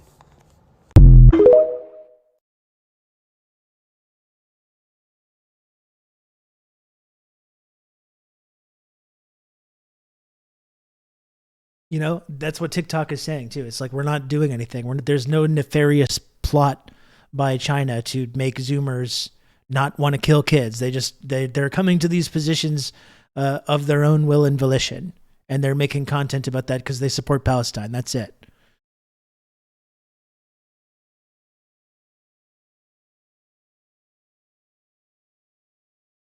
Elon Musk is looking to replace the lost ad dollars with ad money from Israel. Well, that's the funny thing that we've talked about before too, is that he can't go too far in that direction because he took so much money from Saudi Arabia.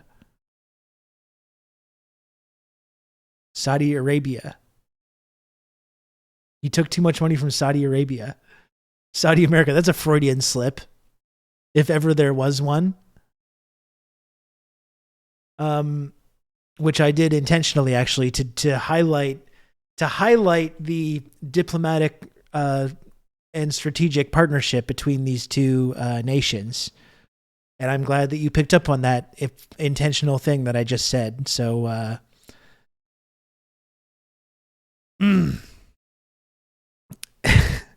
anyway, no, but that's the whole thing, is that Elon can't go full Zionist because he's taken so much Saudi money.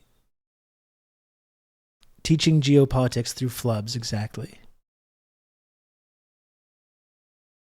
When I first heard about the TikTok ban the first time, I thought this will never work. Well, I mean, if there's one thing that you want, if you want to really make Zoomers are already like close to uprising level, that could be the thing that really pushes people over the top. If they're like, no, you're getting too much pro-Palestine information, we got to just cancel this. We got to just end this whole thing. I think we may see the United States government just totally overthrown at that point.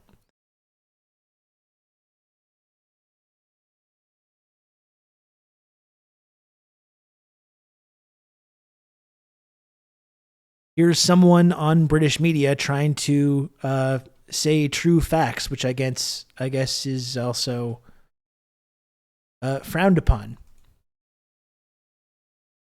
James Schneider. When you try to point out true facts about this situation, this is how you get treated. This is not two countries that are at war with one another. Israel is a state, Palestine is not a state, it's an occupied territory. So it's not the case. Occupied by Hamas? No. Gaza occupied? Gaza in international law is occupied by Israel, as is the West Bank. So it's not the case of one country... Occupied by Hamas? Like, no, you fucking dumbass. No. No school pickup today, St. Lotus, but thank you for the reminder. Invading another country, there isn't no, a sovereign no, James, border and so on. You're trying to use clever words. That is exactly what happened. Hamas, who are Palestinians, moved out Gaza into Israel and murdered 1,400 people. Let me come to the main reason. And again, this bullshit is so exhausting. Like, we've moved out of Gaza. It's not occupied by Gaza when it's being kept in a prison fence, preventing people from leaving, that control the land and the sea and the air and what gets in and what gets out. And then they try to suggest that they're not involved. We're not occupying Gaza. I'm doing a lot of like offensive British accents today.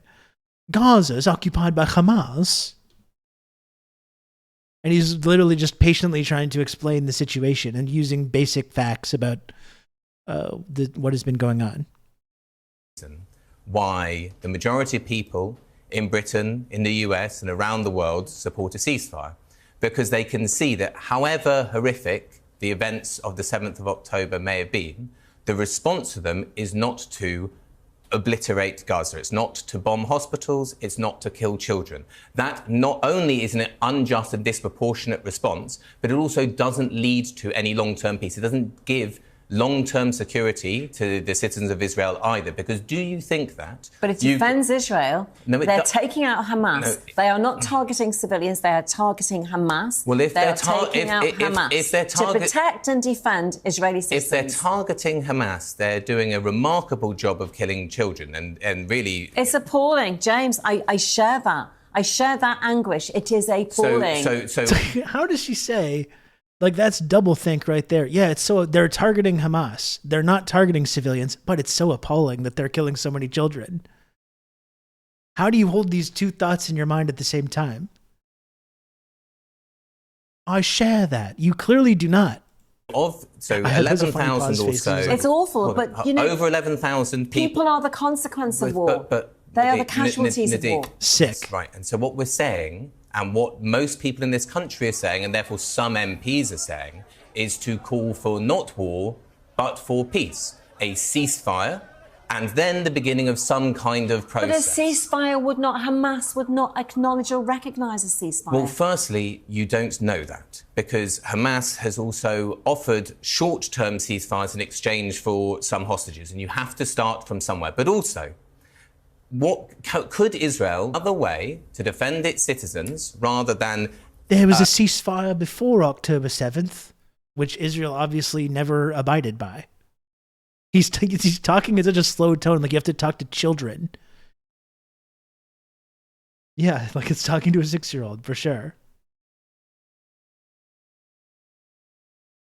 Needlessly killing all of these civilians in Gaza. And the answer is yes, of course they could.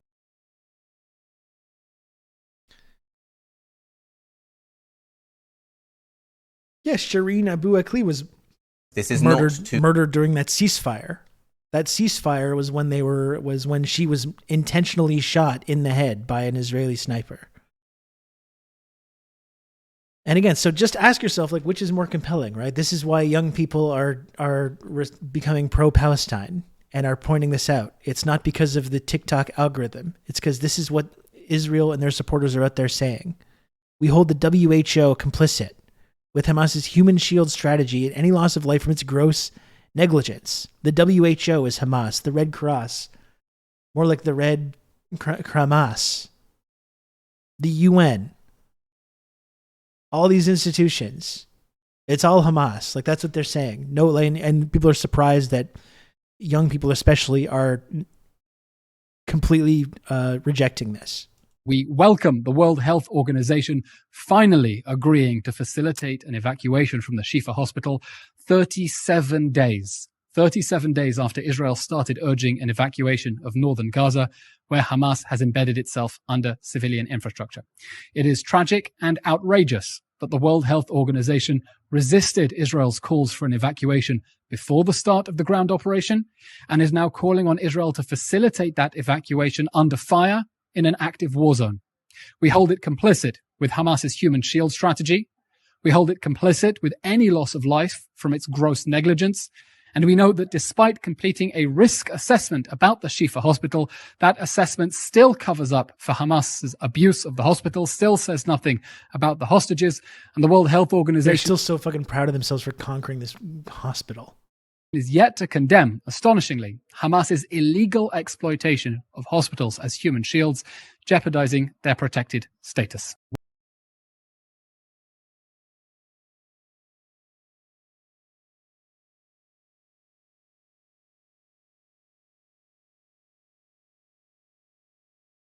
And again, like, to go back to like what they're saying versus what their apologists are saying.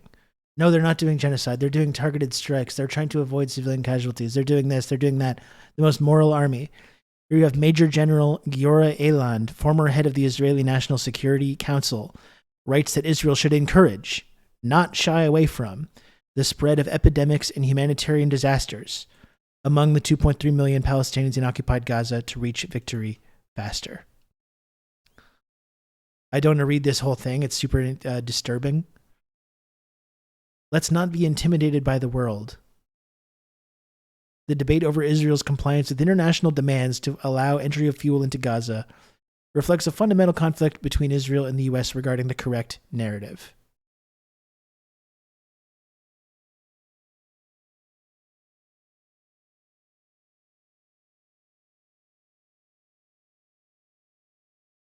And if you want to read it yourself, this like completely genocidal and fucked up document, you can do so there.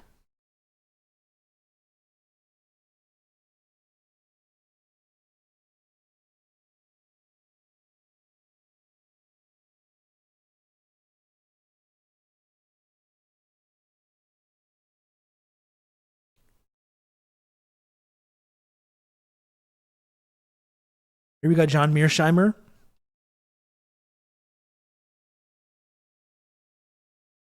We got a new Mearsheimer just dropped.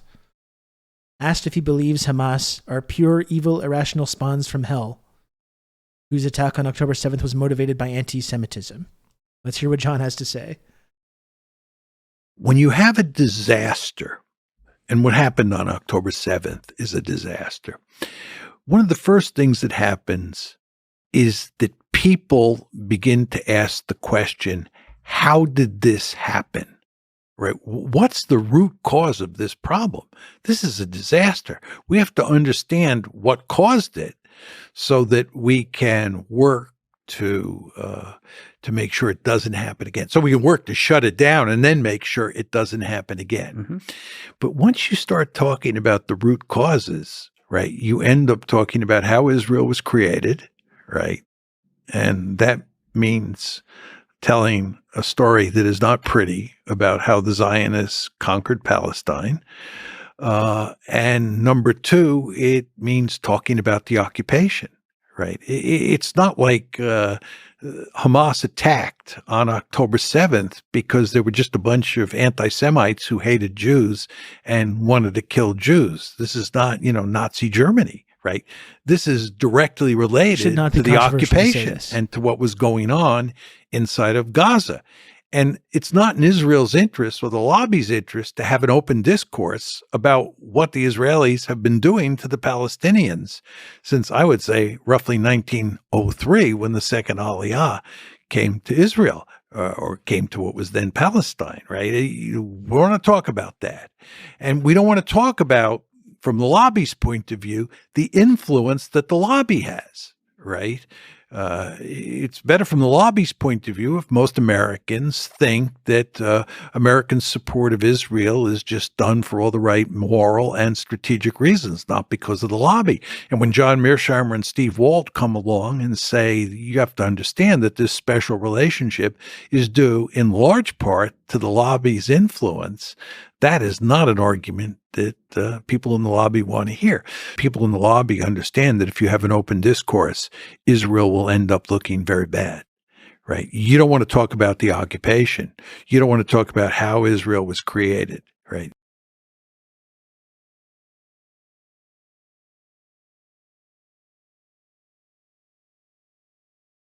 Gaza. I think what the Israelis are doing in Gaza represents a massacre. I would use that term, given the number of civilians that they've killed and the fact that they've been indiscriminate in terms of how they've been bombing Gaza. And I believe that's to be condemned, the killing of civilians. This is not legitimate collateral damage. They're directly punishing the population. So you're saying there's some degree of punishment, of collective anger. They're purposely killing civilians. This is the Iron Wall. They're trying to beat the Palestinians into submission, right? There's no way you kill this many civilians if you're trying to precisely take out Hamas fighters. And by the way, the Israeli spokesman, the IDF spokesman, has explicitly said that we are not pursuing precision bombing and that what we are doing is trying to, maximize the amount of destruction and damage that we can inflict on the Palestinians. And I think this is a major mistake on the part of Israel. First of all, it ends up being a moral stain on your reputation, number one. And number two, it doesn't work. It doesn't work. The Palestinians are not going to roll over. Yeah, it will be interesting to see what BRICS, what comes out of the BRICS meeting over this.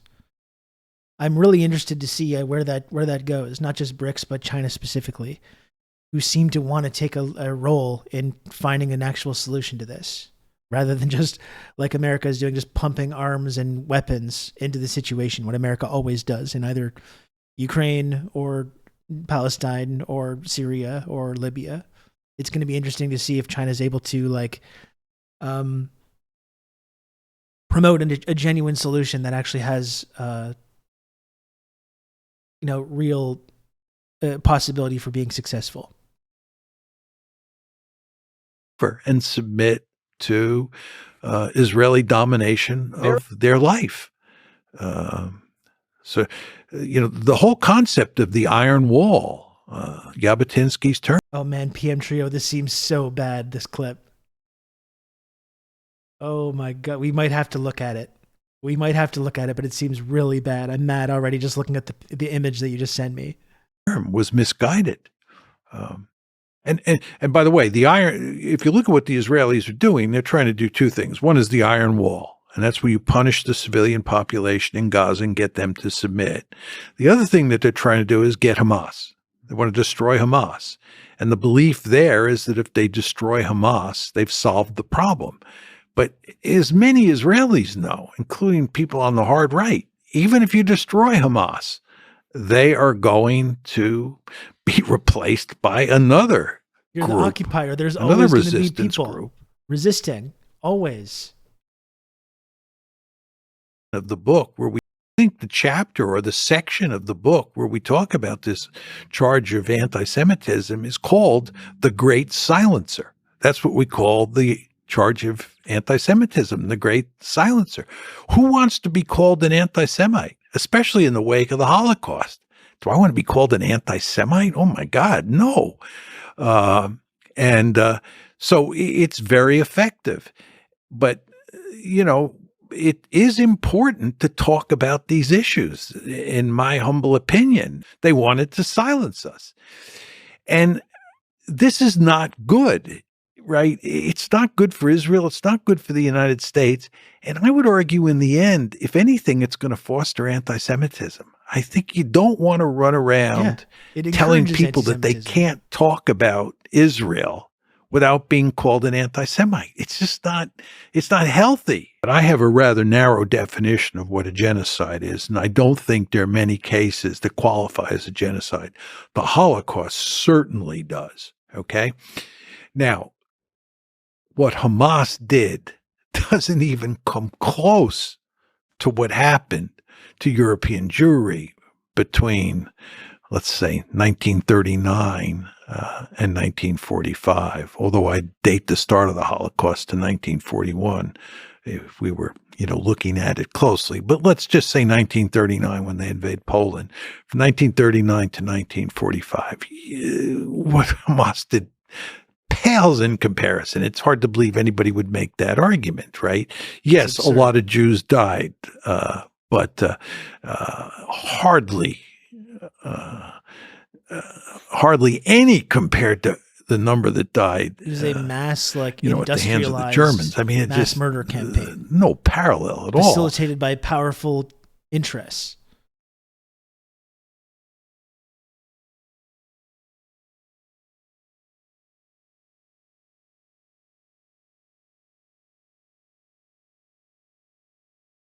'88.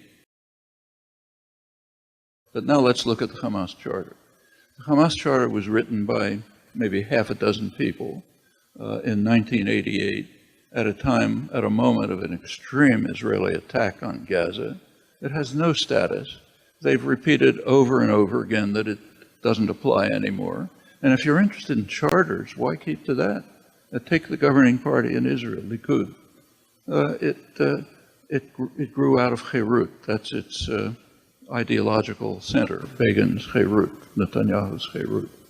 Its position, never changed, is that the land of Israel, that the entire land of Israel belongs to the Jews. That includes today's Jordan, okay? In fact, the old slogan was, both sides of the Jordan, that's ours and this is too. They've never changed that. So that's their charter. Did anybody pay attention to it? Of course not. Then came the January election, and Israel intensified its attack with U.S. support. After that, there are repeated attacks, Israeli attacks and ceasefires agreements. Every ceasefire agreement is approximately like what I read. What happens is Israel completely dismisses and disregards it, maintains the siege in violation of the ceasefire, increases the violence. Hamas lives up to it, and Israel officially accepts that agrees to that, until some escalation of Israeli violence leads to a Hamas reaction and then another episode of mowing the lawn. That's been going on since November 2005. Hamas is not a nice organization. They do a lot of rotten things. That's for the Palestinians to worry about. But it has nothing to do with us. If we were supporting Hamas, nothing, zero. If we were supporting Hamas, it would be our problem. But we're not. And what they do is for Palestinians to deal with. What we deal with is what we are doing, which is supporting massive criminal operations all over the region, blocking peace. That's for us to be concerned about.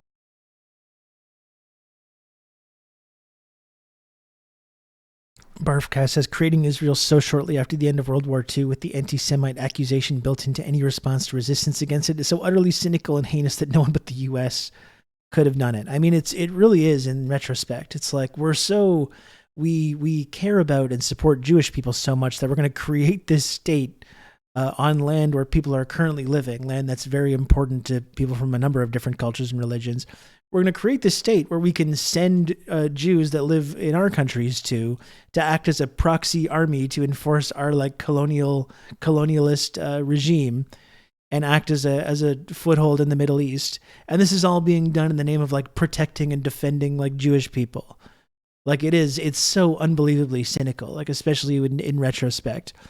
Our deeply anti-Semitic ruling class, who a few years prior to that had been turning away boatloads of Jewish refugees when their friends in Nazi Germany were persecuting and imprisoning them, like we were talking about before the official like industrial scale Holocaust started. There was years and years of repression and ghettoization and the Kristallnacht and all this kind of stuff, which our ruling class did not give a single shit about when it was going on.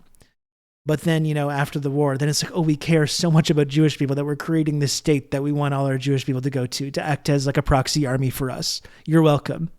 You're welcome. And by the way, if you're Jewish and you're against that, you don't support it, well, you don't count as being Jewish. How about that? That's basically what the narrative has been. Like it's deeply, deeply cynical.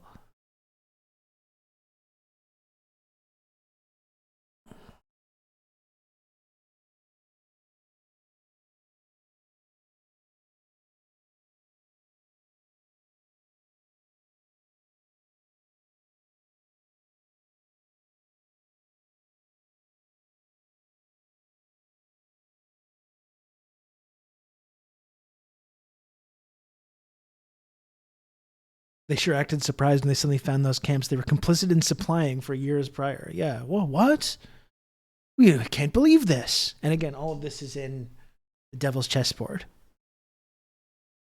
There was information coming out before it really kicked off.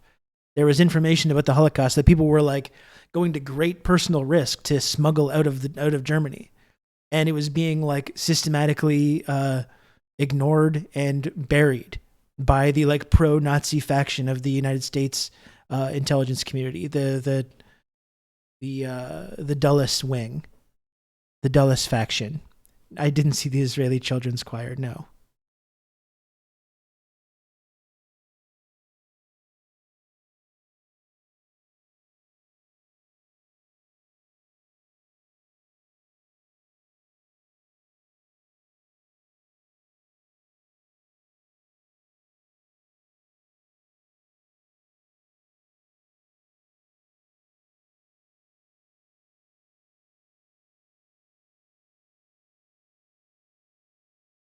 And we can take a look at this, and then I think we have a larger interview with Abby Martin that we can look at.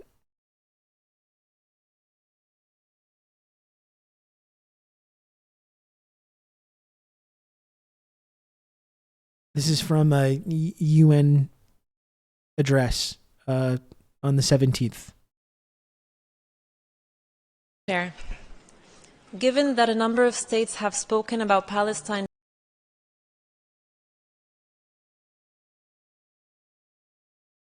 directly, we have prepared 3 replies, which we will read one after the other.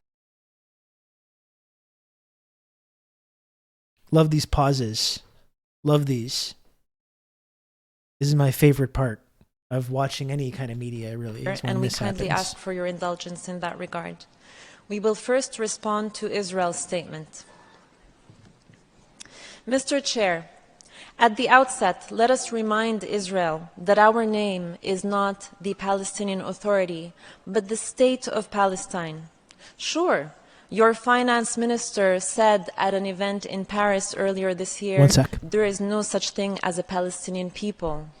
And your prime minister on the 24th of September held up a map at the General Assembly entitled The New Middle East, in which Palestine was deleted and replaced entirely with Israel. But if your government is annexationist and racist, this body is not, and we ask you to kindly adhere to UN protocol and nomenclature and to show respect to all stakeholders in this room. Let us also remind the Israeli delegate that the lack of rules of procedure for this meeting does not give carte blanche to lose all sense of decorum when speaking to interlocutors in this room. To the other states and civil society in the room, let me simplify Israel's statement for you. Other than throwing insults around and making grave, baseless accusations, Israel said something that should make all of you shudder. It effectively said, I can kill any and every person in Gaza.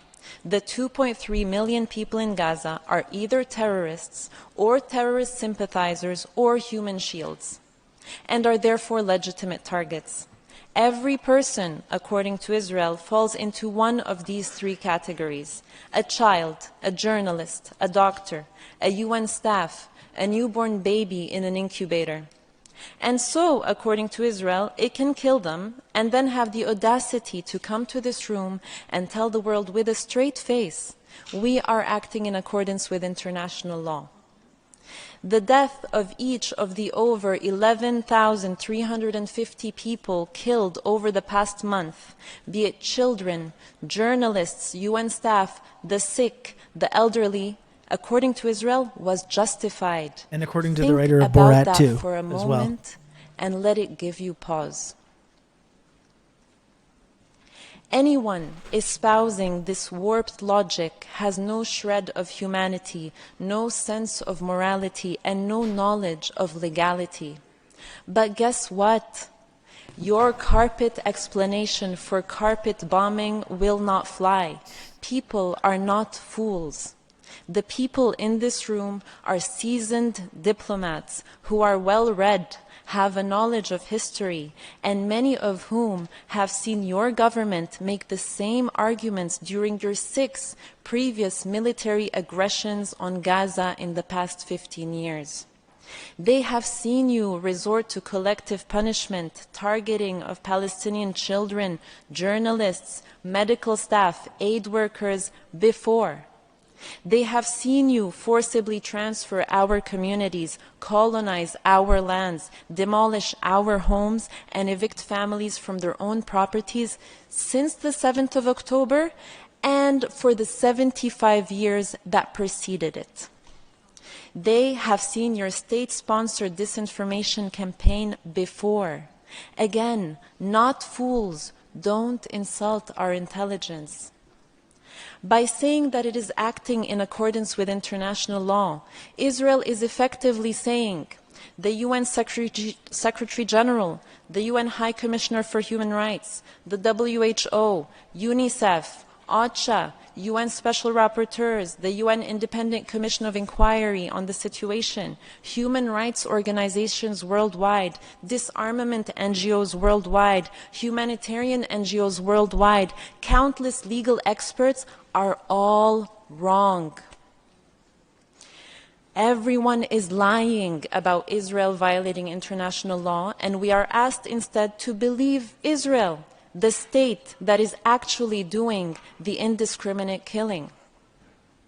It is interesting that by saying even wars have rules, Israel quoted the very same UN Secretary General whose resignation it has called for because he dared to say that Israel has a history of occupying Palestinian land. The dissonance of hearing the Israeli representative talk about wars having rules as it commits genocide and breaches every rule in the book live on our TV screens is quite something.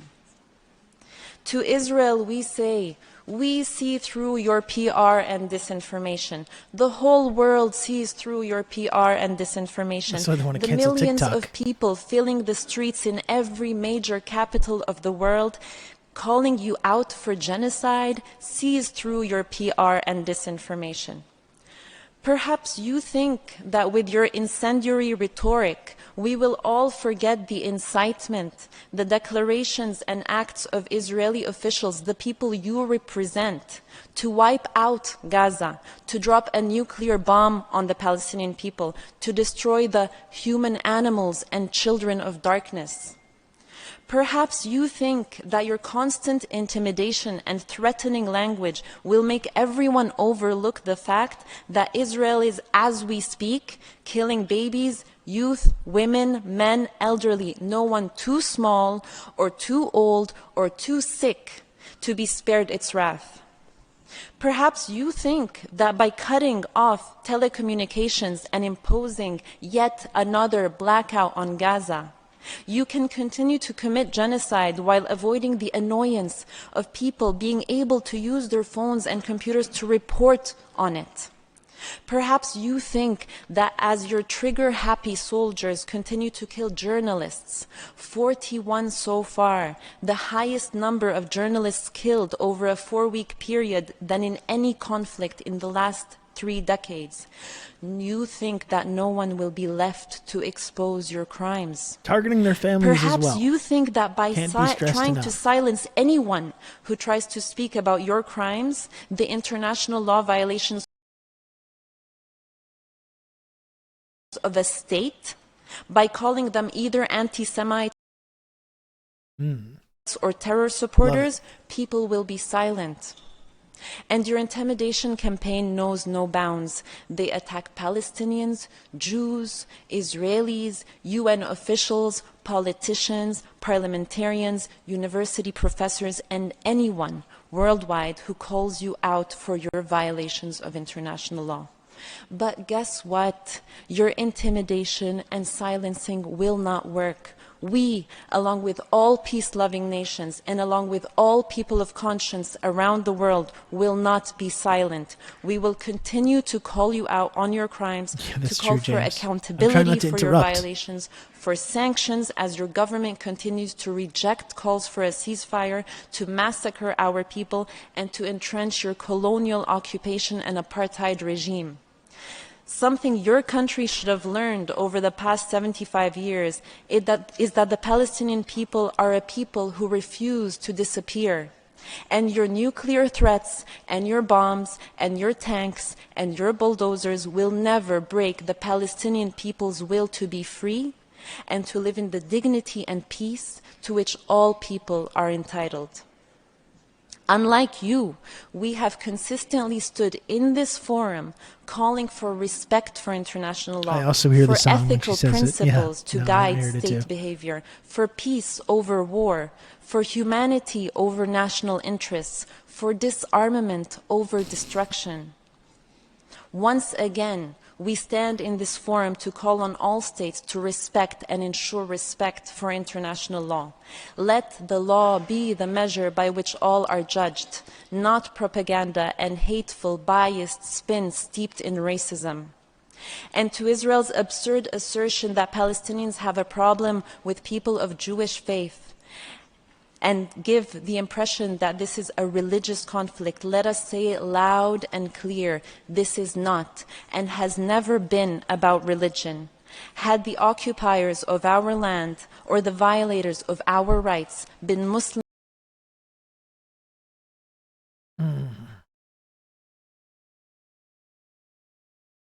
Love this.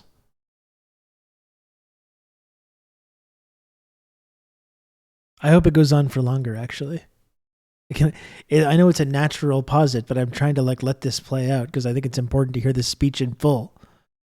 I don't want to be constantly interrupting.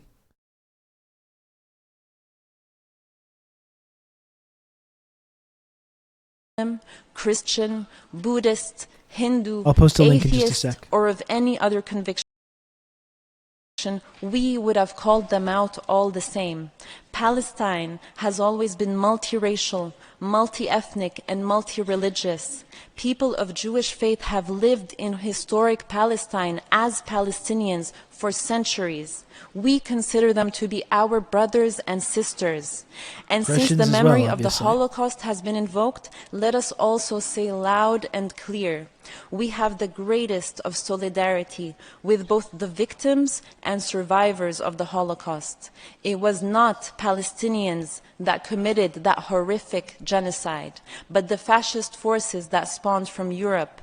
And it is unconscionable lecturing us about that a number of anti-Semitism European leaders are again beating the drum as another genocide is now underway in Gaza. Germany.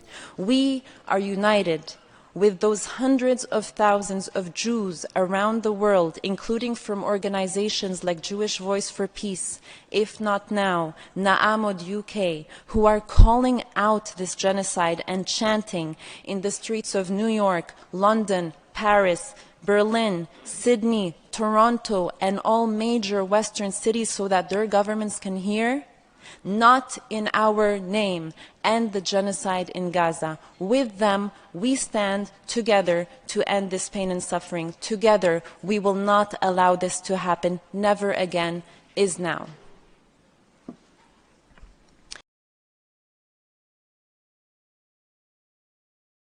Here's a link to that.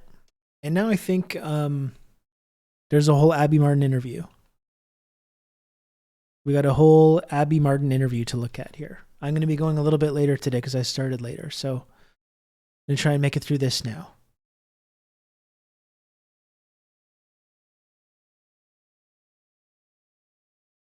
Not a good pause face. Oh, got to do the quick choir thing. Okay, thanks for reminding me, actually.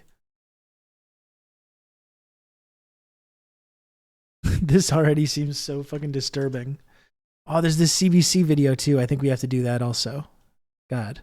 Okay. Let's try to find everything. Israeli children sing, "We will annihilate everyone" in Gaza against a background of destruction.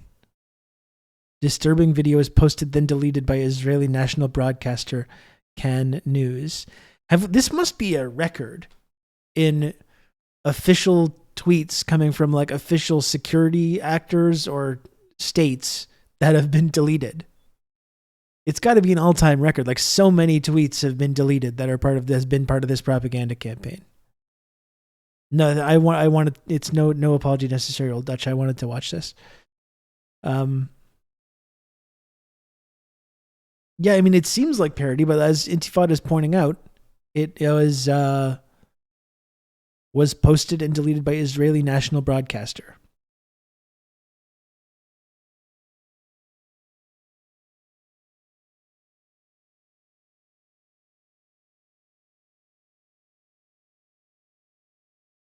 Created by Israeli PR firm Rosenbaum Corporation.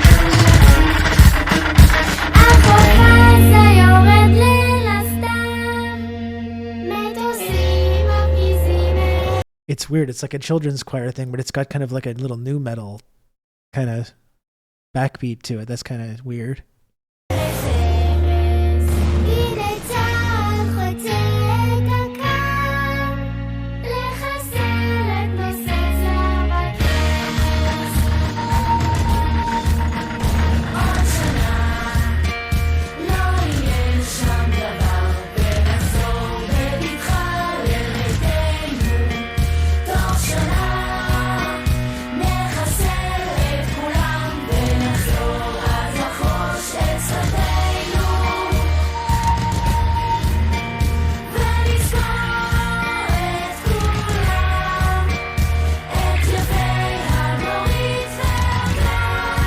Pretty and the Pure.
maybe not what I would have called it.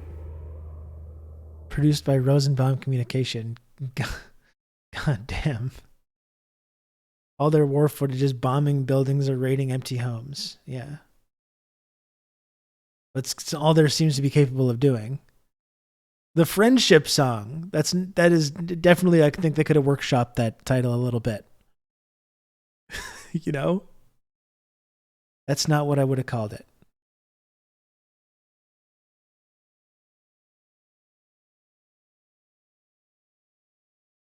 Jesus. That is extremely dark. Put that next to the most senile president trying to figure out if Britney's on tour.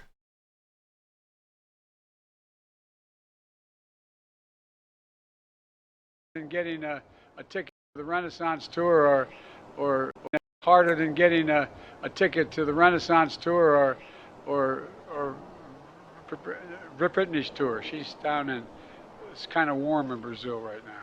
Harder than getting a ticket to the Renaissance. Come on, Joe. I know you're fucking 1,000 years old, but maybe we can at least try to remember the basic kind of pop cultural touchstones in the country that you're the president of in a prepared speech. It's kind of warm in Brazil right now.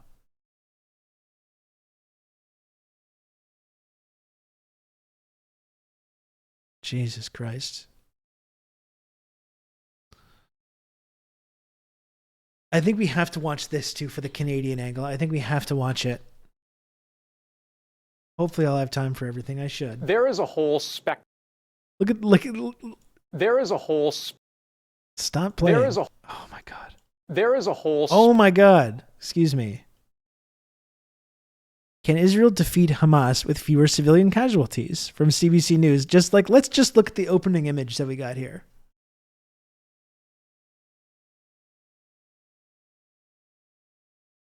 I was just trying to cue the video up at the beginning and it kept playing. Let's just look at the image that we're starting off with here. How do we think this is going to go? Do we think this is going to be good or bad, just judging from this? What are your thoughts? The title plus this image here. See, right now, Israel's response is over here. It's in the red. It's in the red zone. But maybe through diplomatic encouragement, we can make their response go into the green zone. Right now, they're in the red.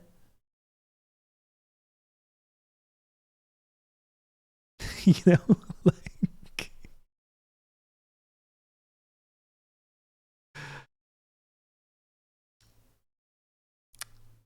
It's like the line from Pulp Fiction. Right now, I'm a fucking race car. Okay, and you got me in the red. That's what Israel's saying to Hamas right now. You got me in the red. And I'm just saying it's fucking dangerous to have a fucking race car in the fucking red. That's all I'm saying. Oh, you're ready to blow.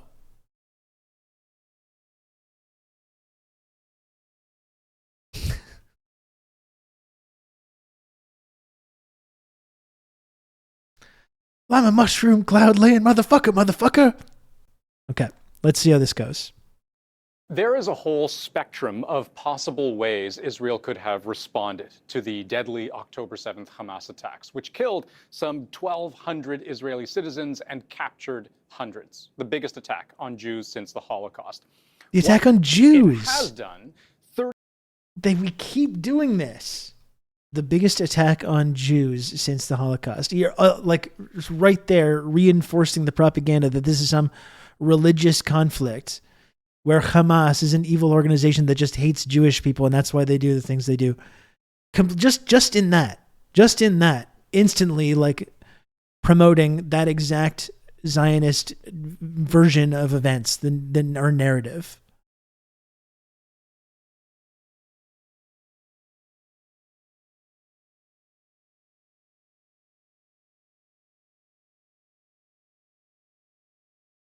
+30 days of aerial bombardment, thousands of bombs, more than 11,000 killed according to Hamas. Let's put that over here. Not because it's the worst thing we can imagine, but because this What is campaign this? is unprecedented. Scale of destruction here and in so many other villages What the along Gaza's border with Israel is complete. Is our media Every house is in gutted. this country? The scale of destruction and loss is just staggering. Israel has never inflicted this level of death and destruction in Gaza. So, what exists over at that end? Or somewhere in the middle? The question is worth asking. I was saying that just looking at the image and I was joking, and that's actually like what they're doing. Like, this is for children. This is for literal children. Because there is still no answer to the hardest question of all. What constitutes a proportionate response to the October 7th attacks? Most people at least agree some kind of response was required. But as the death tolls, Israeli versus Palestinians, did this, the world began to criticize. In fact, some people on day one correctly recognized exactly what was going to happen and started immediately organizing and protesting to stop it, and were called Hamas sympathizers and terrorist supporters. Israel's stated goal is pretty clear. It wants to wipe out Hamas. But their stated goal is to wipe out all Palestinians and create one state, a Jewish state, from the river to the sea, Israel. That's what their stated goal is. They've been very clear about this. They've been very clear about stating their goals. And it's not just wiping out Hamas. That might be what they give to the Western media audiences sometimes. But maybe if you're a fucking journalist, you can actually look into some of their other stated goals when they've been openly and honestly talking about their exact intentions that have nothing to do with Hamas. Do that without such a massive loss of Palestinian civilian life. Almost all Palestinian deaths during this war have come from airstrikes.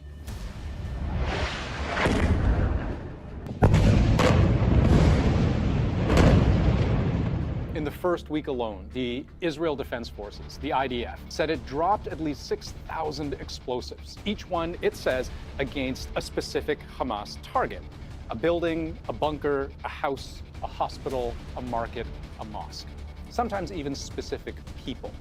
And because Hamas is known to embed itself within and underneath the civilian population, innocent people have died. You know that there are a lot of refugees, a lot of innocent civilians, men, women, and children in that refugee camp as well, right? This is the tragedy of war, Wolf. I mean, as you know, we've been saying for days, move south. Civilians that are not involved with Hamas, please move south.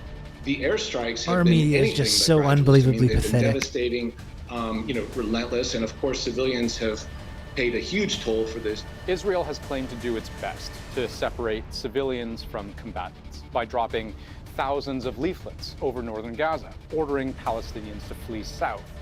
Israel says most people have they've been bombing the people leaving. But Hamas calls it psychological warfare and told people to stay. And now they're saying coincidentally, oh, the actual Hamas headquarters, their big sprawling nerve center, is actually in the south.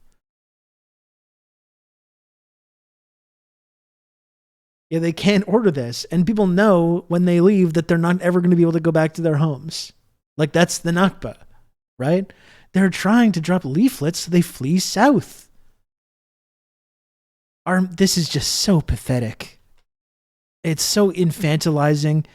The people that consume this media uncritically and the people that create it are just morons. Like, there's no other way of describing it. Our media establishment in this country is just unbelievably bad. Unbelievably bad. So here's a question. Could Israel have foregone airstrikes? Leave your house so I can illegally flatten it. If you refuse, I'll flatten it with you in it. What an amazing humanitarian message. They're really trying their best to avoid they're trying to stay in the green zone. You see, if Hamas had listened to the leaflets, they'd still be in the green zone because then the civilians would have evacuated. And they'd be in the green. Like, what are we doing here? Ethnic cleansing is the humanitarian solution, according to this dude, but you can tell that he's like hip and with it. one of these cynical guys that just thinks you can put on a hoodie with the sleeves rolled up and that people will trust you because you look like you're a cool dude. Can you imagine? I know I can't. We're pushing Israel towards the green zone. Strikes altogether, opting for a ground war instead. Can you imagine someone like that? Yes. Sickening. And no. I know. There's a reason, historically, that these kinds of offensives start with aerial bombardment. The overture is over. This is the You're comparing it to shock and awe. How is that? Was that a good situation? Was that a good war?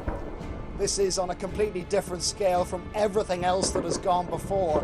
This isn't just an attack on bricks and mortar. It is an assault on the human senses. In 2003, the war in Iraq began with massive airstrikes. The idea to preemptively weaken Iraqi forces while putting U.S. soldiers at minimal risk. If you're going to avoid your own side casualties, you need to shape the battle space first. Otherwise, they are going to suffer more casualties than is necessary, and any commander will do his best to reduce his own side casualties. And Iraq is just one example of many. So take the tunnels, for instance, in Gaza, a huge military asset for Hamas. Part of the response has to be to destroy those tunnels. You can do that two ways. You can bomb from the air with bunker busting bombs. They create where we know those hostages are being held, by the way. They create larger. That's how much they care about these hostages. Casualties. Or you can use ground forces and go in. The risk there is the tunnels can be booby-trapped. Using Iraq as a positive example. Well, Iraq started off as an aerial bombardment as well. Force. That's the dilemma. We're supposed to be encouraged by that? Like that's supposed to be an excuse or justification? Without incurring losses. And especially here, urban combat favors the defender. This is a pathetic attempt to whitewash the mass murder of little kids. That's what this is. You look at those pictures, and that's this guy's like being paid to whitewash the mass murder of little kids. I look at that and say that's still a lot of places that people can hide and a lot of snipers. But could more Palestinian civilian lives be saved in a ground war? This is also a complicated question. There would still absolutely be a risk to civilian life. In 2014, I want to point out this idea that, like, well, you know, most people expected a response to October 7th. And I've seen people say that too, like, oh, the left is like, it's so delusional. You think Israel's going to, the violence of October 7th is going to happen, and Israel, you just expect them to do nothing? Use the computer to mark up the size of the account. Like treating it like it's unserious. You expect them to do nothing? Thank you, God, for the 100 friend coin. And like that, again, that's, as always, that logic is never applied to the other side. So like for people that are in Palestine, people that are in Gaza, are they supposed to do nothing? Are they supposed to respond to decades of occupation and colonization and exploitation and violence, murder, torture, mass imprisonment, humiliation? They're supposed to respond to that. They're not supposed to ever respond to that, right? They can't respond with a military operation. They can't respond with a targeted boycott, divestment, and sanctions program. They can't do a march of return up to the prison fence that they're not allowed to leave. So that's it. Oh, you just expect them to do nothing after October 7th? But it's like, of course, that's never applied. The idea that Palestinians are just supposed to sit around and just accept this process and just lay down and quit and give up, I guess. I've seen people saying, like, there's footage of these trucks carrying hostages coming back into Gaza and seeing people in Gaza cheer and being like, there it is. Oh, we're supposed to have a ceasefire. They're celebrating on that day. And so, yeah, no shit, they're celebrating. Can you believe that, like, when we've been occupied and bombed and brutalized for decades, that we carry out this, like, unimaginably successful military operation that succeeded beyond our wildest expectations, that people are celebrating? Yeah, no shit, they're celebrating. Anyone would be celebrating in that situation. That's a completely understandable reaction.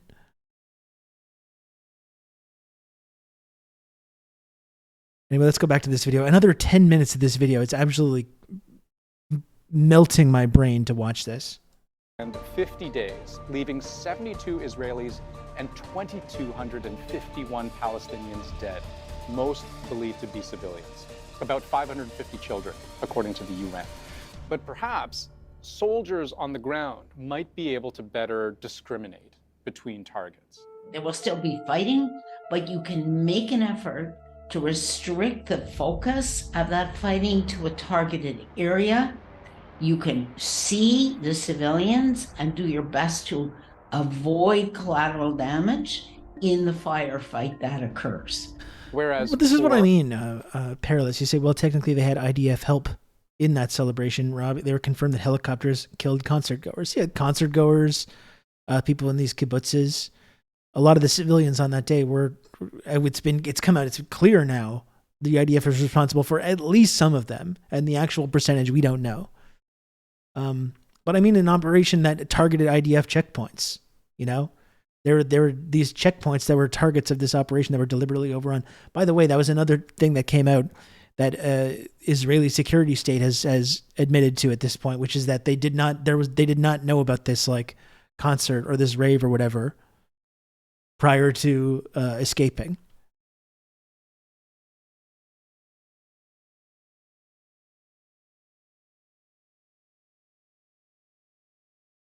For a falling bomb, everybody looks the same.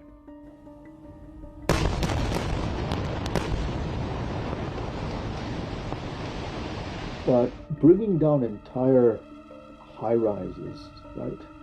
I would be really interested to know whether this piece here, what this came out. So there's no excuse not to know at this point.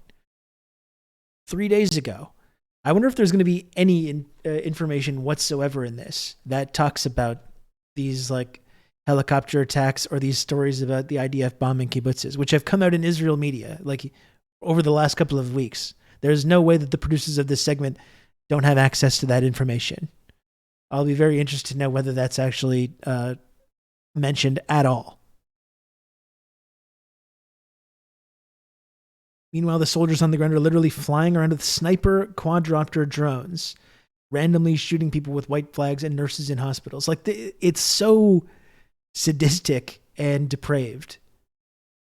You have, and it's like futuristic. It's like this horrible, brutal sci-fi dystopia. You've got like drone weapons encircling hospitals and murdering doctors and nurses and patients. And we still have the CBC going on. Maybe they could slightly lessen civilian casualties. Maybe if we ask them really nicely, they could get to more of the white zone of civilian casualties or even the green zone. You know? It's so fucking disturbing. And again, our media is just complete. This is a long extended way of just like whitewashing Israel's violence and its murder, indiscriminate murder of civilians and children. The Hamas-controlled CDC, that's right. Without regard to who's inside, they're hunter killers, for sure. Hamas people, It's fucking disturbing. Well, how many civilians are you prepared to kill to destroy some Hamas operatives? Would 10 Hamas operatives for 1,000 civilians do it? Would 1 million civilians make it justified? The IDF says it carefully weighs each attack, measuring the proportionality of a strike on a military target against the number of civilians likely to die.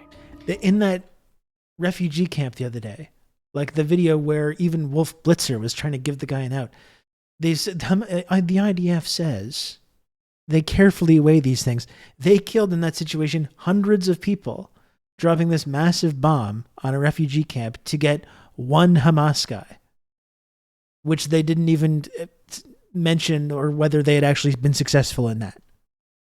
Any news that's not like putting that front and center and is still doing this game. Well, the IDF says this, but if we look at their actions, sometimes it doesn't quite live up to that. Like anything that's doing that right now is basically just being a stenographer for the IDF and supporting their mass murder of civilians in this case.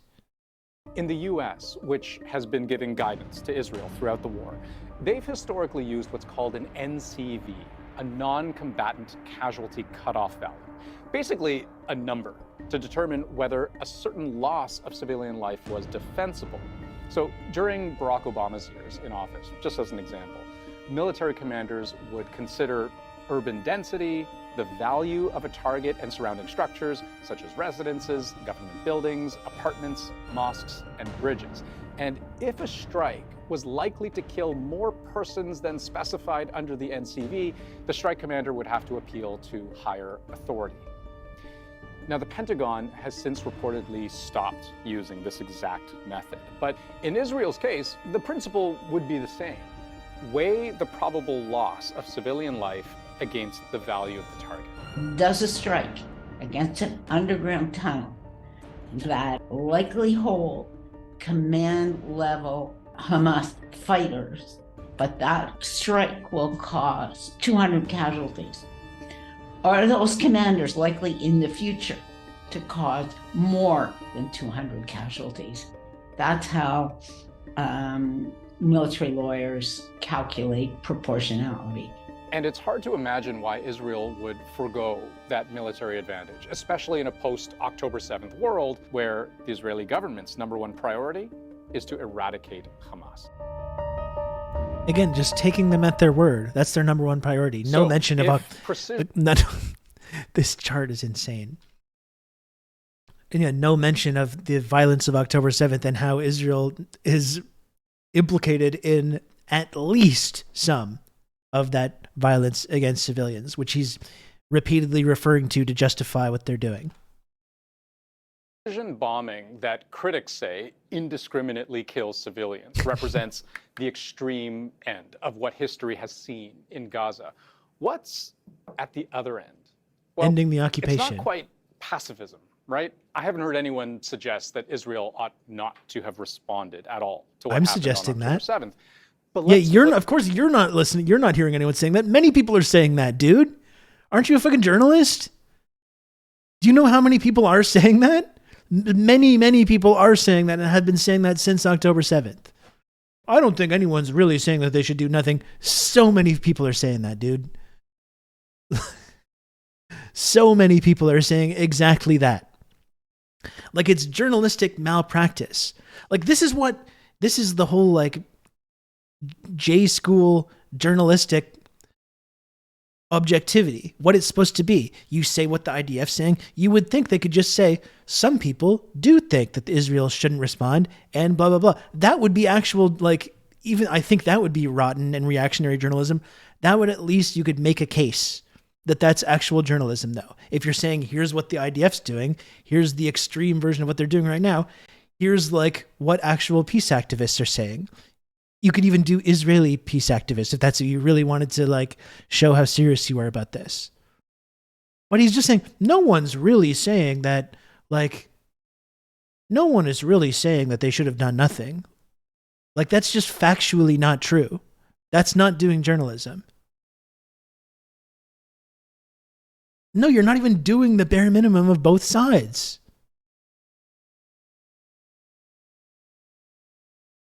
Good Lord. Flip that around. If Israel's ultimate goal is the safety of its people, does violence anywhere on If Israel's ultimate goal is the safety of its people, which again, a lot of information has come out about the IDF bombing people and cars at this rave, bombing kibbutzes, and as you admitted, dropping bunker buster bombs on these tunnels where we know from actual hostage testimony that hostages are being kept. And you're still taking it for granted, taking this idea that their goal is to wipe out Hamas and protect their civilians. You're still just taking that as a given without any interrogation. That's not journalism. You're not doing journalism. This is a pathetic Canadian whitewashing of our crimes that we're complicit in, and trying to give it a kind of like little progressive thought experiment sheen to that.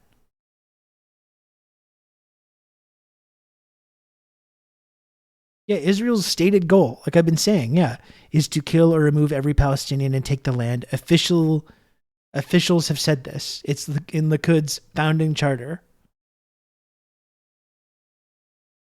What does Ireland have to do to this? But it's a good question. Sir, you're not a journalist. Can we see some Maduros in the chat, please? Because this man's not a journalist. No one is ever more deserving of the Maduro glance than this man.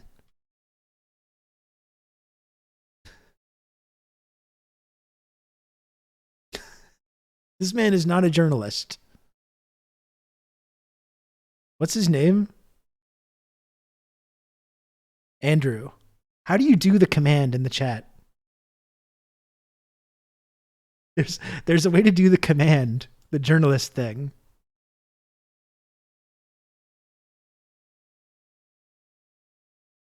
Is it this?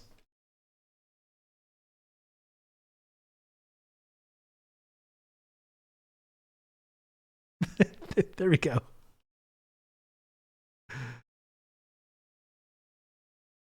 Well, it's your stream. I know. I should probably know this stuff. This scale gets you there. The UN Special Rapporteur on the occupied Palestinian territories says what's happening in Gaza right now is likely to breed only further radicalization.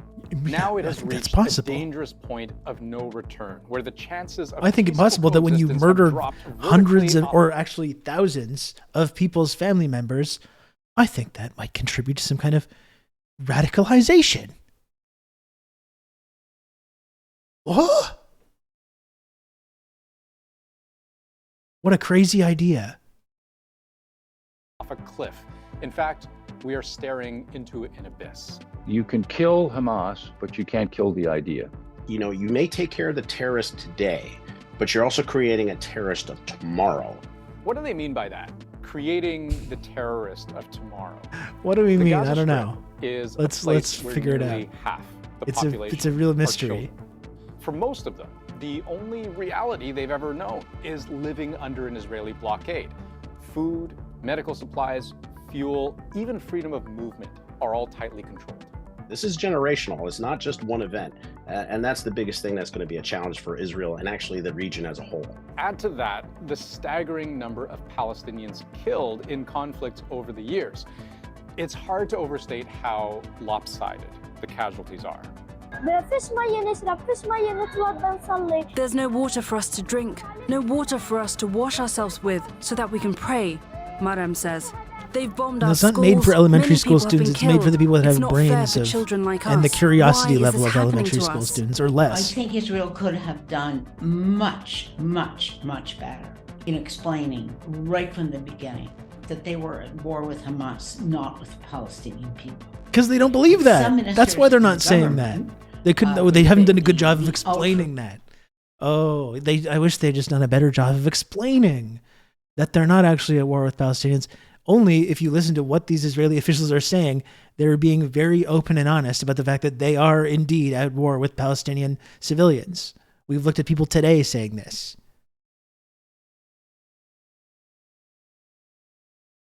Because they're all Hamas. There are no civilians. They've been very clear about this. They're not shy about saying this. The UN, Hamas, these doctors and nurses in hospitals, like the fucking Borat guy today is now saying this. Everyone is Hamas. The UN, the Red Cross, Doctors Without Borders, the hospitals, the schools, the doctors, the nurses, the teachers, the journalists, BBC, Sky News. They probably think fucking CBC is Hamas. They just didn't do a good job of explaining that they're not at war with the Palestinian people. They very, very clearly are at war with them. And anyone that has a functioning brain and the ability to think critically for 5 seconds about this can tell you that. The right-wing government that currently exists in Israel, in fact, deliberately blurred that. There will be no electricity, no food, no water, no fuel. Everything will be closed. We are fighting This against is him not doing a good job of animals, explaining. and we are acting accordingly.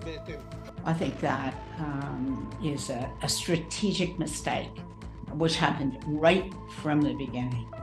Israel could have done a lot more to get food and water. Strategic mistake. The civilian. Oh, we made this. They made a big strategic on. mistake here by not allowing in more food and water and supplies. What a strategic mistake that was on their part.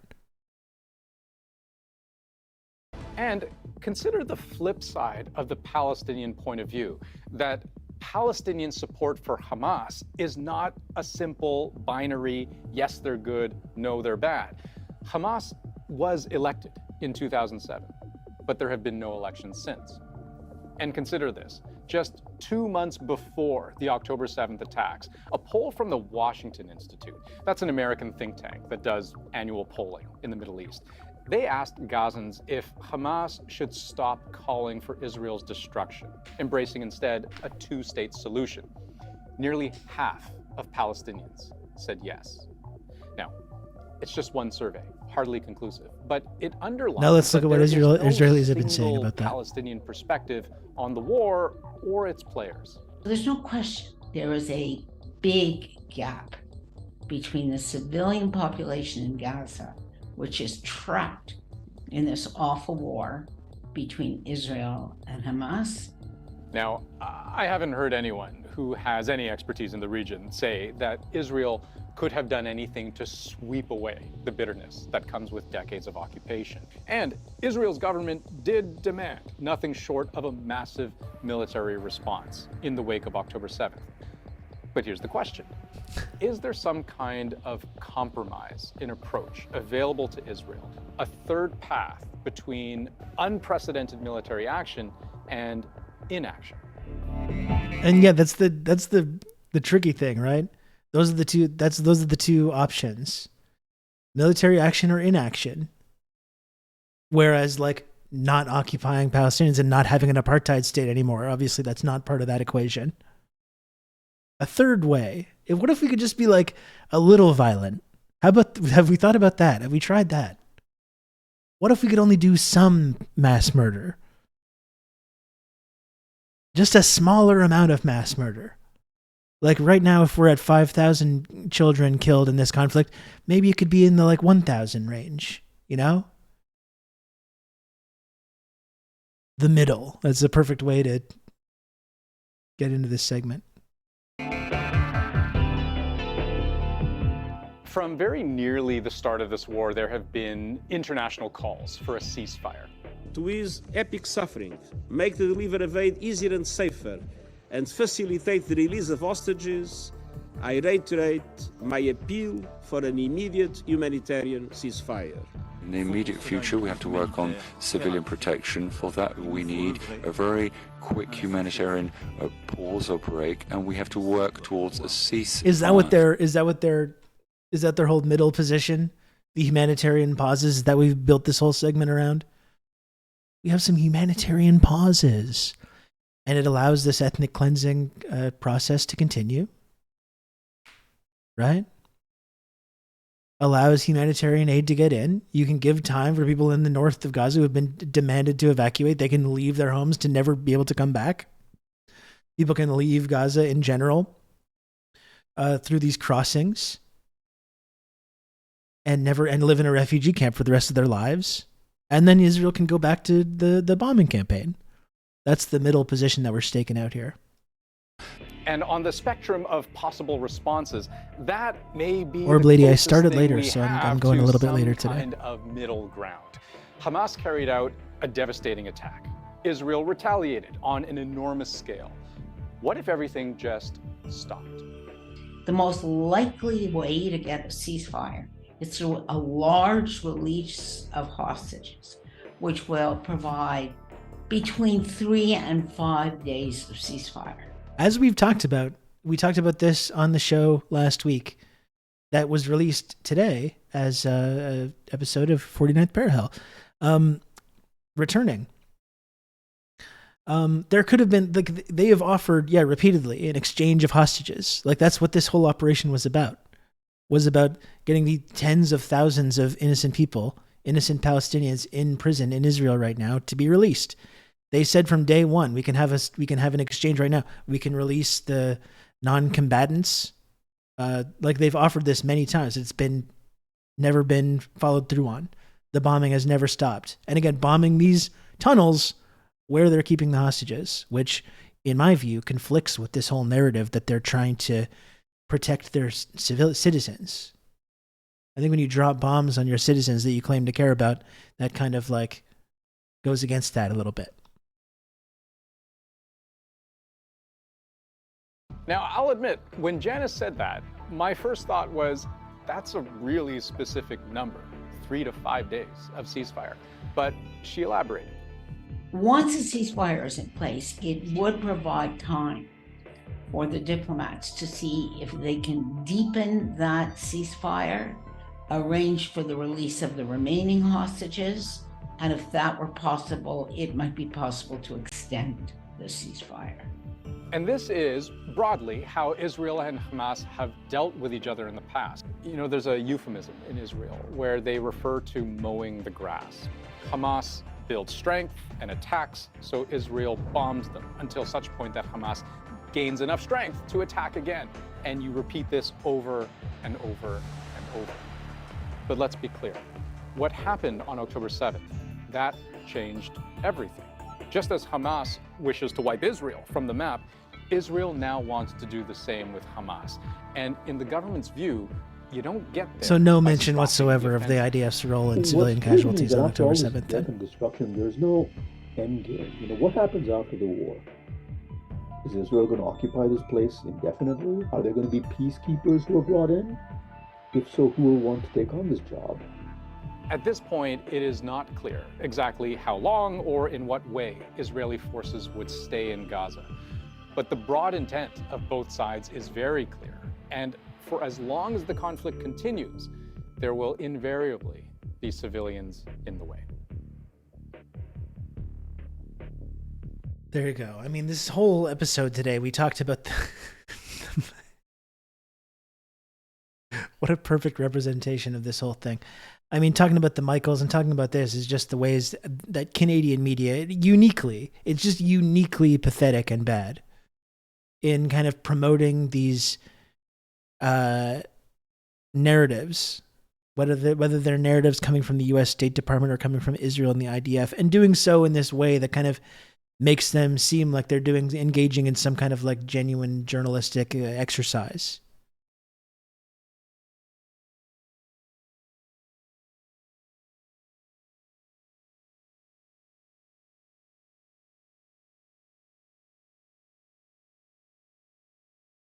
Notice they didn't even attempt to depict what the green zone looked like. No, I mean, all he did when he pointed to this, as we're going to see, is be like, no one actually thinks that Israel should just do nothing.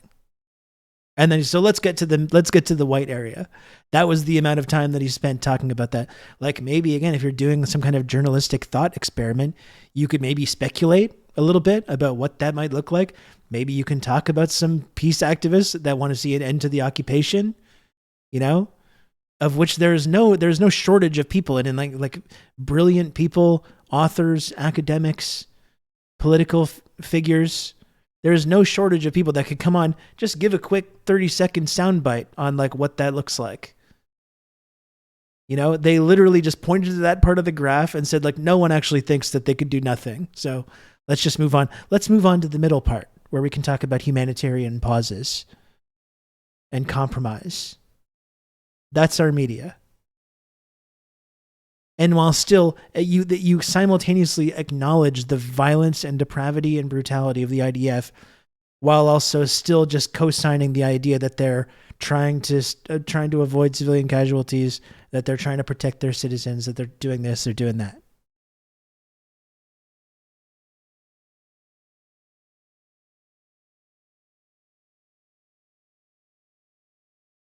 Oh.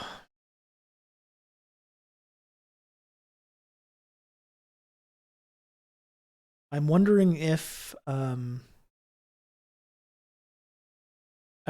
we should do that Abby Martin video, because that's about an hour.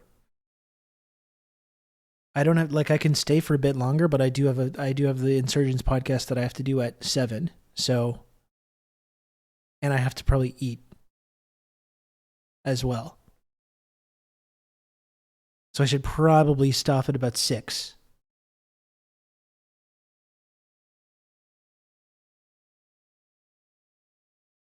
We can maybe save that for next time. See if I can find something a little bit shorter.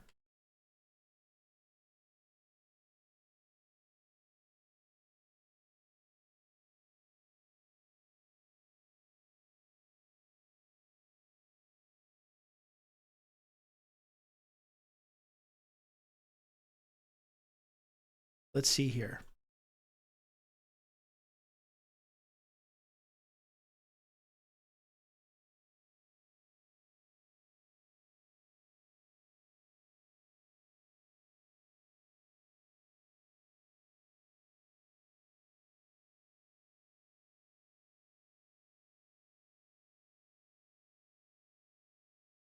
Let's see what our friend Ben Norton has been up to.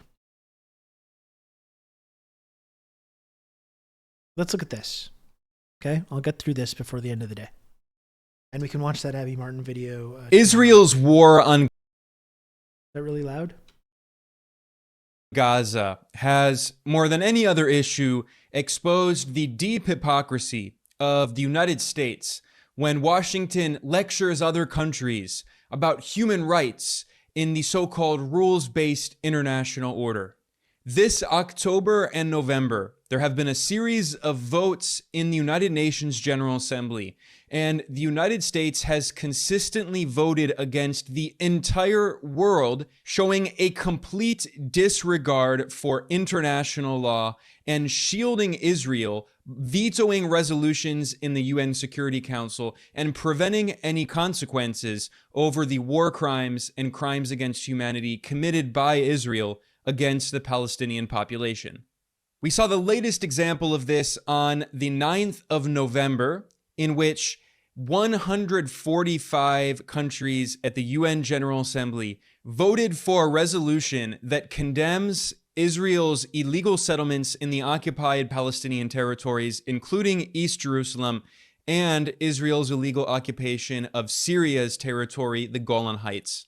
I made a map that illustrates this vote, and you can see very clearly that it was North America against the rest of the world. The only countries that voted against the resolution that is in support of Israel's occupation were the United States, Canada, and Hungary, and then, of course, Israel itself. And then there were people try to tell me that Canada's not part of the U.S. empire. The Marshall Islands and Micronesia, which unfortunately are basically U.S. colonies. The U.S. gave them independence 145 countries representing the vast paper, majority really, of the human Washington population. still controls them, and they use the U.S. dollar as their currency. And then the seventh country was Nauru, which is basically, unfortunately, kind of an Australian colony. Australia maintains significant control over it. They use the Australian dollar as their currency. So if you exclude these tiny 3 island nations, which together only have a combined population of 150,000 people, they're absolutely small. The vote was really the US, Canada, Israel, and Hungary against the world. And Hungary has a far-right government that is very anti-Muslim and strongly supports Israel. Surprisingly, almost every single country in Europe voted to condemn Israel's illegal occupation. And in Asia and Latin America and Africa, the vast majority of countries voted in support of the resolution. A total of 18 countries abstained, and 23 countries did not vote. There are 193 members of the UN. However, in some cases, these countries didn't vote because they were simply not present at the vote at the UN General Assembly on the 9th of November. For instance, Venezuela is not allowed to vote in the UN because the illegal US sanctions against Venezuela have frozen its bank accounts, which means that Venezuela cannot get access to the money that it needs to pay its UN membership fees, which means it's no longer able to vote. And you have other countries with very weak states like Somalia and Afghanistan that didn't vote. But the point to take away is that the vast majority of the world voted to condemn Israel's illegal occupation, and together these countries represent more than 90% of the world population. Now, I mentioned that there have been a series of recent votes at the UN that looked very similar. I did a report, including a video, which I will link to in the description below, the same map, on a vote in the UN General Assembly on the 27th of October, in Always which the same it was map. 121 countries versus 14, And it was really the United States and a small handful of Western allies that went against the world. And the vast majority of the world called for a humanitarian truce in Gaza. That is an end to Israel's brutal bombing of Palestinians, which has killed thousands of Palestinian civilians, especially children. I also did a separate report, which I will link to in the description below, about the U.S. vetoing 2 resolutions in the UN Security Council. The first one on the 16th of October was introduced by Russia, and it called for a humanitarian ceasefire in Gaza in order to save the lives of Palestinian civilians, and the U.S. voted against that. And then on the 18th of October, 2 days later, there was another vote in the UN Security Council on a resolution that had been proposed by Brazil, and this called for a humanitarian pause in Gaza. And the U.S. was the only member of the 15-member Security Council that voted against this resolution. But because the U.S. has veto power, it killed the resolution. And this was a way in which Washington protected Israel and allowed Israel to continue massacring civilians in Palestine. And the U.S. is not only supporting Israel politically as it kills thousands of children in Gaza. Bloomberg reported that Washington is quietly sending Israel more and more weapons and advanced military technology. Bloomberg noted that the U.S. is sending Israel laser-guided missiles for its Apache gunship fleet, 155mm shells for artillery,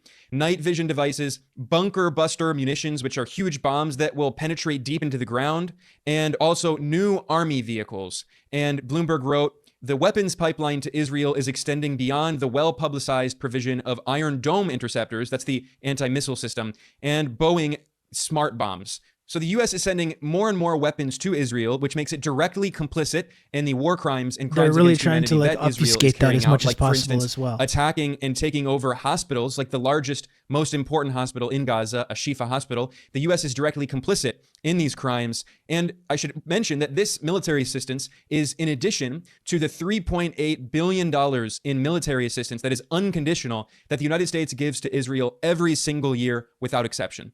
Now, the U.S. has claimed that Israel is defending itself, supposedly, but as the top United Nations expert on the occupied Palestinian territories, the Special Rapporteur Francesca Albanese, as she explained, quote, Israel cannot claim the right of self-defense against a threat that emanates from the territory that it occupies that is kept under belligerent occupation. This is the top UN expert speaking at the National Press Club of Australia. But the law remains the law, and this is what we should follow. So the right of self-defense can be invoked when a state is threatened by another state, which is not the case. Israel has not claimed that has been threatened by another state. It's been threatened by an armed group. Qualify it the way you want, but it's an armed group within the occupied territory. And frankly, even saying the war between Gaza and Israel is wrong, because Gaza is not a standalone entity, it's part of the occupied territory.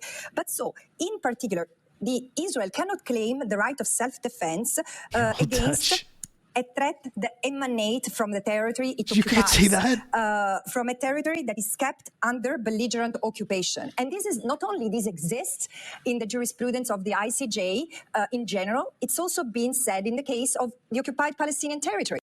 So she is very clear here. Israel is not fighting against another independent state. Israel has tooth and nail fought every single attempt to prevent Palestine from being recognized as an independent state. And the United States has protected Israel and vetoed every single resolution in the UN Security Council, also preventing Palestine from having official statehood. So international law is very clear about this. And the reality is that the US is holding the world hostage, facilitating Israel's crimes against humanity by basically paralyzing the United Nations. I've talked a lot here about the colonial structure of the United Nations, which was created after World War II, and it concentrated all of the power in the Security Council, giving just 5 different countries permanent seats and therefore vetoes, and that is the US, Britain, and France, along with China and Russia, although China and Russia have been supporting peace, whereas the US and a few Western allies are the ones that are supporting Israel's ethnic cleansing campaign and massacre. And the US has paralyzed the UN by using its veto in the Security Council. And increasingly, it's certainly not just me complaining about this. In fact, Brazil's president, Lula da Silva, gave an interview in which he called for fundamental reform of the UN Security Council and said that the US is abusing this institution. And he said not only should the UN Security Council be expanded to include new countries in the global south, but also there should be no veto power in the UN Security Council. I'm going to play a clip here from that interview with Lula. Of course, he was speaking in Portuguese, but the friends of the show over at Kausachin News translated it and put on English subtitles. I'm going to read those English language subtitles of Lula's comments here. He says, one country had the right to veto it and vetoed it, the United States. He's speaking about Brazil's resolution that it introduced in the Security Council on the 18th of October that called for a humanitarian pause in Gaza. And Lula said, this is incomprehensible. It's inadmissible. That's why we fight to change what the UN needs to change. The 1945 UN is no longer worth anything in 2023.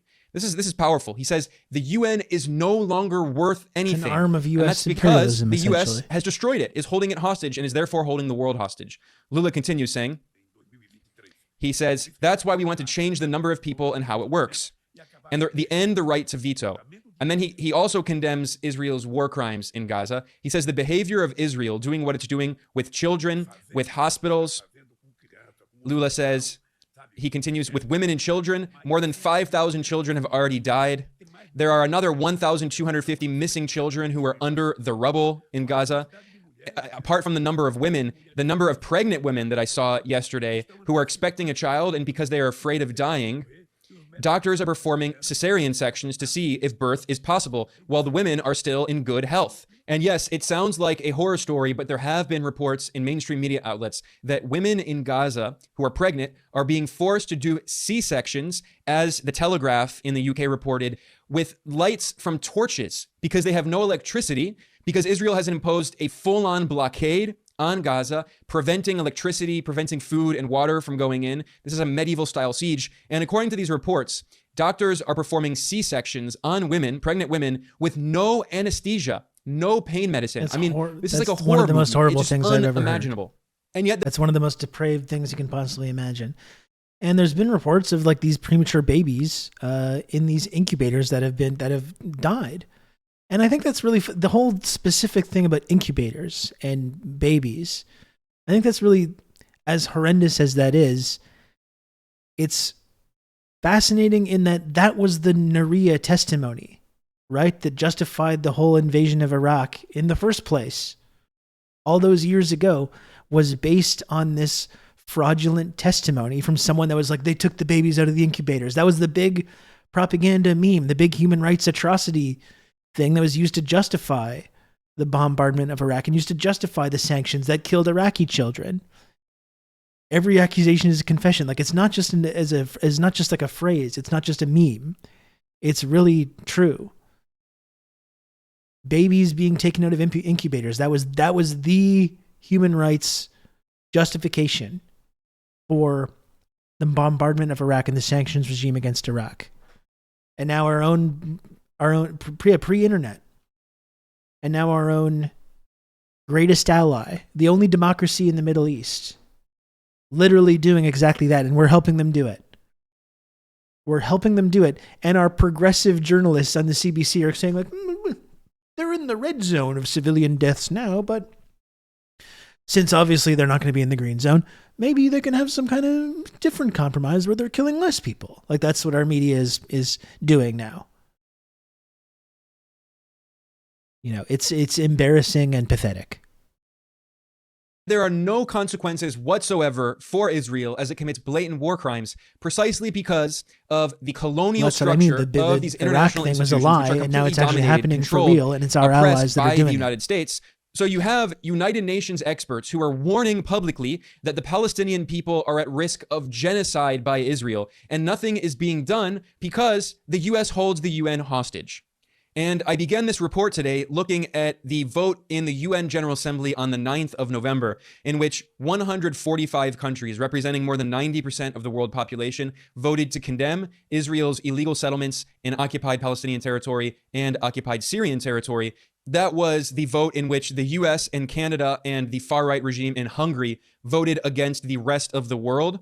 But actually, that was not the only UN resolution that related to Israel's crimes that the US basically unilaterally opposed. In fact, on that same day, on the 9th of November, there were 6 different resolutions voted on involving Israel's crimes. And we can see consistently that it was the United States against the world So I'm looking here at a press release from the United Nations website, and this is from the 9th of November on the meeting of the 4th Committee. There was also a meeting of the UN General Assembly's 2nd Committee involving Palestine. What are these committees? Well, the UN General Assembly has 6 committees, and the 2nd Committee is on economic and financial issues, and the 4th Committee is on special political issues and decolonization specifically. So I'm going to start looking at the meeting of the 4th Committee. This was the committee that also had the resolution on Israel's settlements in occupied Palestinian and Syrian territory. But there were 5 other resolutions that were voted on in that meeting, and those were the resolutions L10, 11, 12, 13, 14, and 15, so 6 in total. And one of the resolutions, L13, called for an investigation into Israel's practices affecting the human rights of the Palestinian people and other Arabs of the occupied territories. That passed with the support of 85 countries, and 13 countries voted against it. And that reiterated the demand that Israel cooperate with the UN General Assembly in implementing its mandate. It expressed grave concern about the critical situation in the occupied Palestinian territory resulting from unlawful Israeli practices and measures, and called for the immediate cessation of illegal Israeli settlement activities. It also called for the lifting of the blockade on Gaza, as well as the complete cessation of the excessive and indiscriminate use of force and military operations against the civilian population. Again, that resolution passed. Then furthermore, there was another resolution that was voted on in this meeting, which was resolution United L11, States is the axis of which evil. called for It's the assistance Fourth to Reich. Palestine refugees. And we're What's part of incredible that. about this vote And so is is Israel. that the only country in the entire world that voted against it was Israel. Even the United States abstained on this vote because obviously it would look so bad in terms of public relations if Washington voted against a resolution that called for humanitarian assistance for Palestinian Why did refugees. they even abstain? So, That's pathetic. I mean, this is just how completely desperate the situation is, where Israel is voting against the entire world, and even its imperial patron, its imperial protector, the United States, is forcing to abstain because of how bad the vote looks. But don't get your hopes up, because the US voted against another resolution that called for actually providing material funding and support for the main United Nations agency that provides support to Palestinian refugees. There was also the vote on resolution L10 in the same meeting that called for funding the operations of UNRWA, that is the United Nations Relief and Works Agency for Palestine refugees.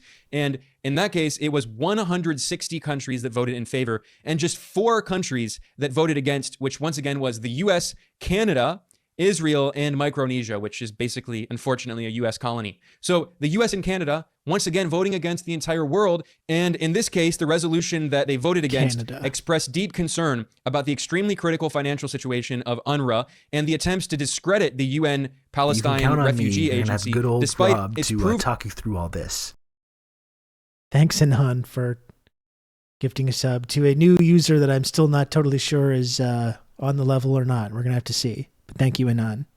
Operational capacity and consistent implementation of its mandate. And this resolution called upon Israel to ensure the safety of personnel of the agency and to protect its institutions. And Israel has already killed more than 100 UN staff members in just over a month of bombing of Gaza. And that's why the US and Canada voted against this resolution, because they are in effect endorsing Israel's massacre of UN staff. I mean, endorsing crimes against humanity. Now, there was yet another resolution that looked very similar. The vote looked very similar, and that was Resolution 12 on Palestine refugees' properties and their revenues. That resolution called on the UN Secretary General to take all appropriate steps to protect Arab properties, assets, and property rights in Israel, and it urged the Palestinian and Israeli sides to deal with the important issue of Palestine refugees' properties and their revenues. So Israel continues to colonize and steal the properties and homes of indigenous Palestinians, and this resolution called for them to be compensated. And once again, the vote was basically the US and Canada against the world. It was 156 countries that voted in support of the resolution and just 6 countries that voted against. And it was basically the exact same vote. The US, Canada, and Israel, along with the US colonies, Marshall Islands and Micronesia, and the Australian de facto neo-colony Nauru. I mean, just a sad state of affairs. The entire world against North America and apartheid Israel. And the irony is the US loves to talk about property rights, but when it comes to actually defending the property rights of indigenous people who are being colonized by Israel, the US opposes their property rights because, of course, it would establish the precedent of indigenous nations in the US and indigenous nations in Canada, which are continued victims of ongoing settler colonialism, and the US and Canada refuses to recognize their property rights. So that also explains why they voted against this resolution at the UN General Assembly. And finally, there was one other resolution voted in this meeting of the Fourth Committee of the UN General Assembly, and that was on Israel's illegal occupation of Syria's territory, the Golan Heights. And that called upon Israel to desist from changing the physical character, demographic composition, institutional structure, and legal status of the occupied Syrian Golan, and to desist from establishing settlements. And in this case, incredibly, it was two countries against the entire world, the US and Israel. In this case, Canada abstained. Canada didn't even vote against it. So it's the US and Israel, the only countries on earth that support Israel's illegal occupation of Syria's sovereign territory in the Golan Heights. The US and Israel vote against the entire world. This is what it looks like to be an actual rogue state.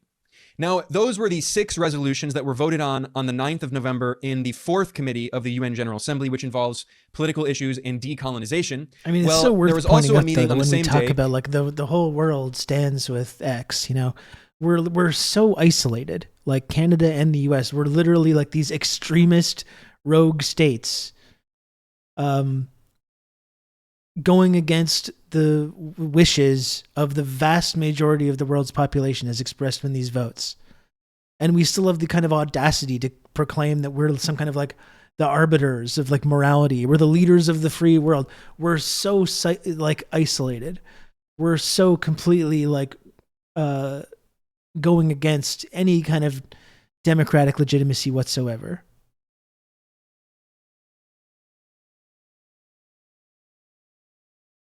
Of the Second Committee of the UN General Assembly, which involves economic and financial issues. And there were 2 other resolutions that involved Israel's crimes. One of them was a resolution titled Permanent Sovereignty of the Palestinian... Diane, I agree. Canada needs to be occupied by China until a proper transition government made up of First Nations and Soviet representatives can be made. Couldn't agree more. Thank you. People in the occupied Palestinian territory, including East Jerusalem and the Arab population in the occupied Syrian Golan over their natural resources. This resolution emphasized how Israel is exploiting, that is stealing the natural resources of the indigenous Arab population in these occupied territories. And it recognized the right of the Palestinian people to claim restitution, that is legal compensation. Yeah, and as an international actor, for sure, it's more nuanced domestically. I mean, just domestically, we're seeing the whole limits of our whole democratic system, which we also love to lecture about. You're seeing hundreds of thousands of people in the streets in Montreal and Toronto and across the country saying, we need this to stop being complicit in this. And there's a complete disconnect with what our political class and what our media class is doing, who are completely ignoring these mass protests that we're seeing. Like that's not a democracy. That's not a democratic legitimacy.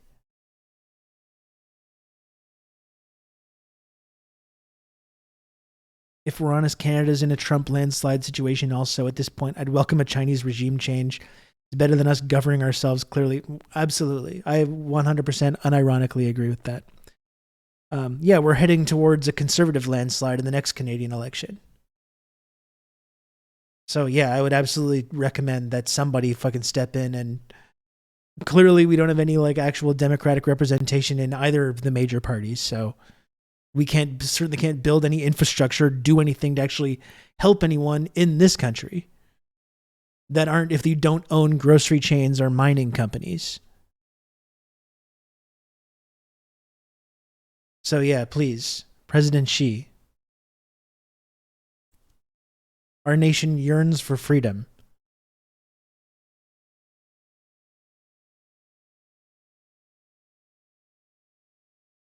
The result of any exploitation, damage, loss, or depletion or endangerment of their natural resources. When is the next election? Not for at least another year and a half or so, unless something happens where the government falls. It also called upon Israel to halt all actions, including those perpetrated by Israeli settlers, that harm the environment, including the dumping of all kinds of waste materials in the occupied Palestinian territory and East Jerusalem, and also in the occupied Syrian Golan, and to cease the destruction of vital infrastructure. That's right, And in this young case, Mantic. the vote was, I mean, I'm repeating myself that's so the whole much, thing. but We are already conservative, but we're going to have a conservative government that dispenses with the progressive rhetoric about human rights and all this bullshit.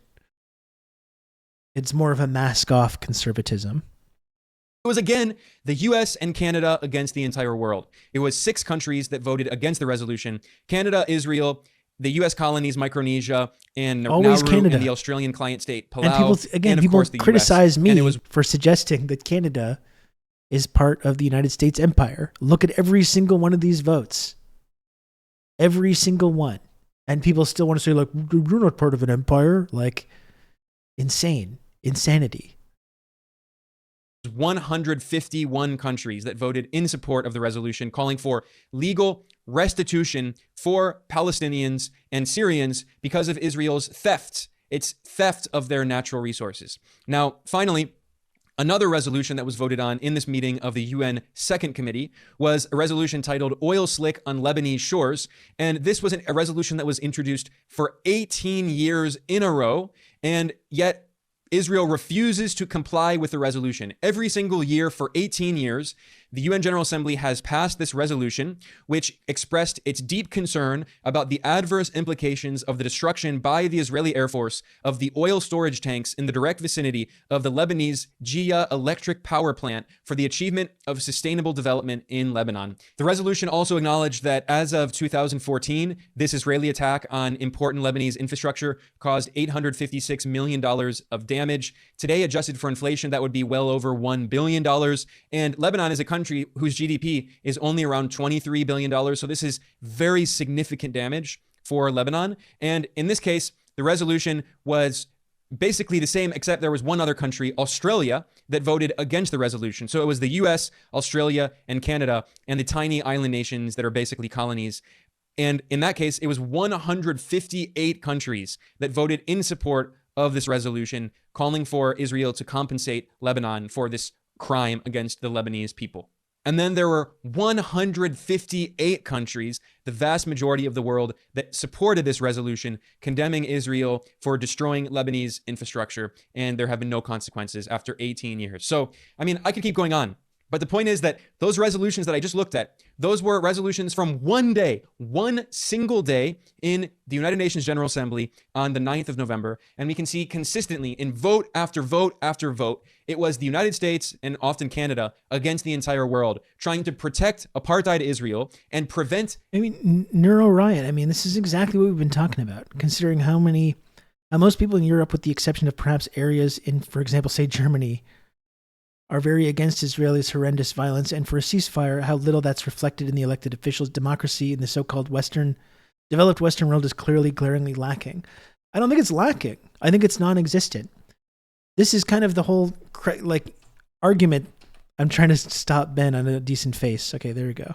It looks very nice there. This is the whole argument about the crisis of legitimacy that we're facing right now. You know, all our rhetoric, our high-minded rhetoric in the West, the rules-based international order, the Anglo-American Empire, or the Fourth Reich, like whatever you want to call it, all our ideals that we profess to have about human rights, democracy, freedom of the press, freedom of speech, all of this bullshit, sovereignty, multiculturalism, all these things are just totally fraudulent. And so is our whole idea of democracy. And that's the whole thing. Joe Biden spelled this out for people the other day, suggesting that that's what, when you don't have a Western style liberal democracy, it means that you're an autocracy, you're authoritarian, you're totalitarian, you're a dictatorship, whatever it is. But as we see, as much as we fetishize Western style liberal democracy as being the only real true example of democratic legitimacy, it's being proven to be false, just like everything else, all of other ideals that we pretend to have. Because we're seeing when the chips are down and when there's actual power at stake, we don't actually have democratic legitimacy. We can't democratically demand through our rights of our freedom of expression, our freedom to protest. We also hold this up as being examples of our high-minded ideals. But when we have this right to protest And so hundreds of thousands of people say, okay, well, we will exercise our right to protest. But that when that's completely not in any way allowed to influence the direction that our political leaders have decided on, what good is that? What good is it to have a right to protest when hundreds of thousands of people can go in the street and demand the government does one thing, and they just say, no, fuck you, we're doing the opposite. How about that? But enjoy your protest. You know, what is that?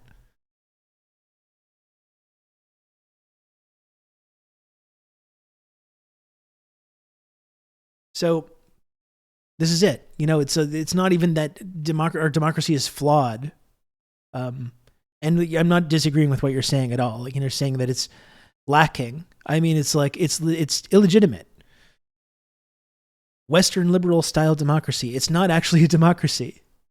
It isn't. And we don't actually have these values of human rights and freedom of the press and all the stuff that we love to lecture everyone about. It's not a democracy. It's a dictatorship. It's a dictatorship of the bourgeoisie. If only there had been some thinkers and writers and political figures that had correctly identified this centuries ago now, and very clearly written down their findings and articulated them in a very easy to read way. They very clearly outlined this, and lo and behold, we're not ever taught that in our schools, in our democratic countries and nations. We don't read Marx. We don't read Lenin. We don't read anyone that has correctly observed these things. And in fact, there's been this whole process to link their findings, their correct analysis of these various elements of Western liberal democracy. We've completely linked that with this mass murder, violence, repression, authoritarianism. 100 million bajillion people killed under these thoughts. This is exactly why we don't learn about this, because they correctly identified all these contradictions decades ago.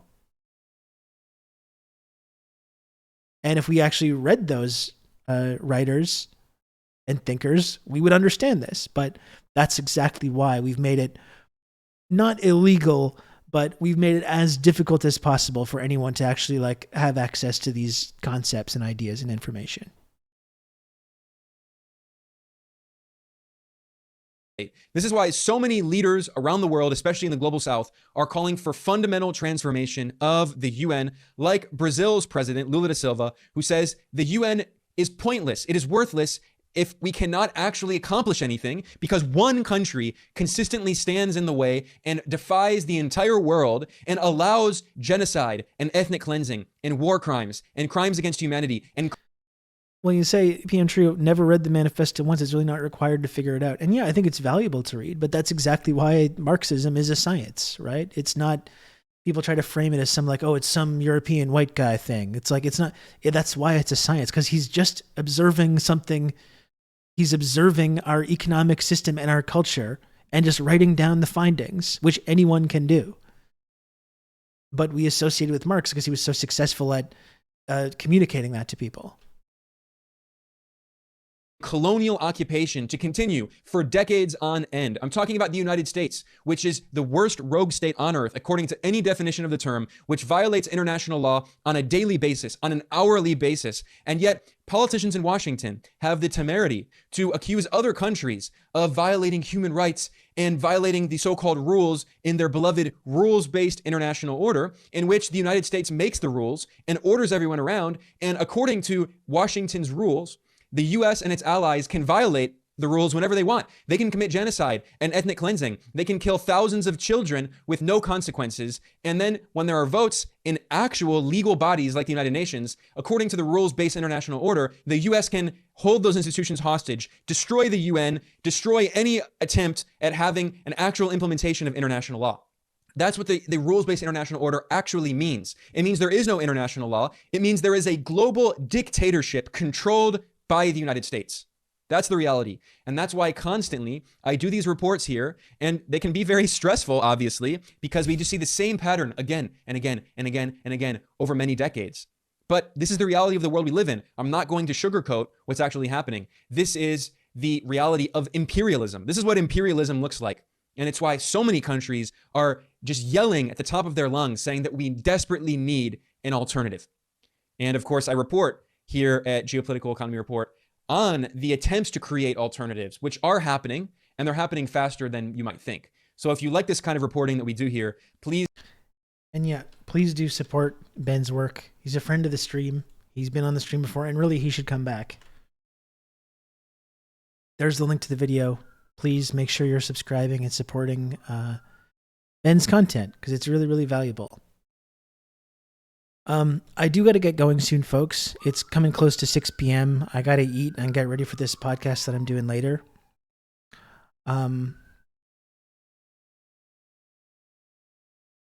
We are a mere 20 subs away from the goal, from the sub goal for today. So it was a little late getting started, but I wanted to make sure that I stayed a little bit longer to cover everything we wanted to cover today. He escaped to Beijing without us. I know, it's so sad. It's so sad, isn't it? But if you can, folks, please subscribe to TRRS, the show that you're watching currently. If you enjoy the kind of analysis that you've heard here today, if you've enjoyed being part of this community, if you like to tune into this program every single day, please, if you can, subscribe. Help me keep this content on the air. It's the only way that I'm able to still do this show, is through the generosity of the community members. And it's not a cult. It's not a pyramid scheme. It's simply a daily show where we talk about culture and news and politics and have important conversations. And it's a community where we can all feel welcomed and feel like we're with like-minded other individuals.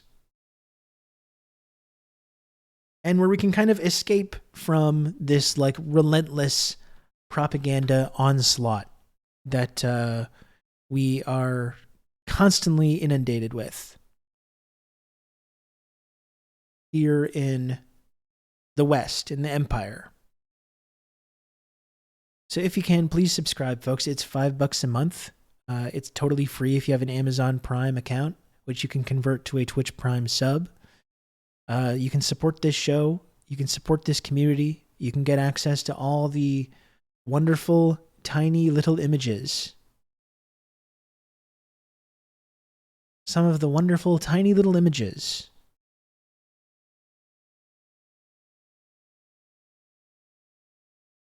You can count on me. You're going to have good old Rob to talk you through all this. And I'm now a mere 19 subs to go to get to the goal for today.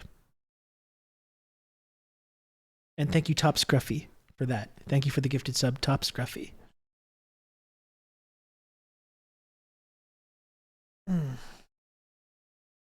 Get a little sore. I'm sitting in the chair for so long.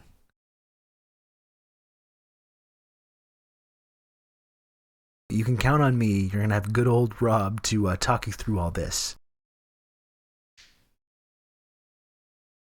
Chaos the Gardener, thanks so much for 3 gifted subs. I really appreciate that. Chaos the Gardener, thank you. It's not a pyramid scheme, it's a polyhedron formed by connecting its polygonal base and the apex. No, that's not exactly right, Nero Riot. What it is Twitch's only 2-dimensional, triangle-shaped friendship, access, and trickle-down clout tiered reward system. Okay?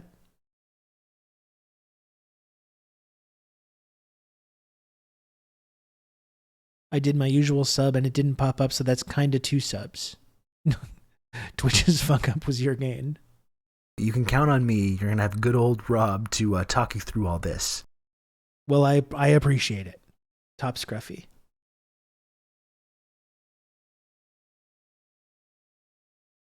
Whoever's fault that it was. We Anon, simply thanks for the use the sub. computer to mark up the size of the account. This is a great pyramid scheme. See, that's not accurate. Bleep Lord, I do appreciate the 500 friend coin. That is, I do appreciate that, but that's not accurate. Again, it's a 2-dimensional triangle-shaped friendship, access, and trickle-down clout tiered reward system.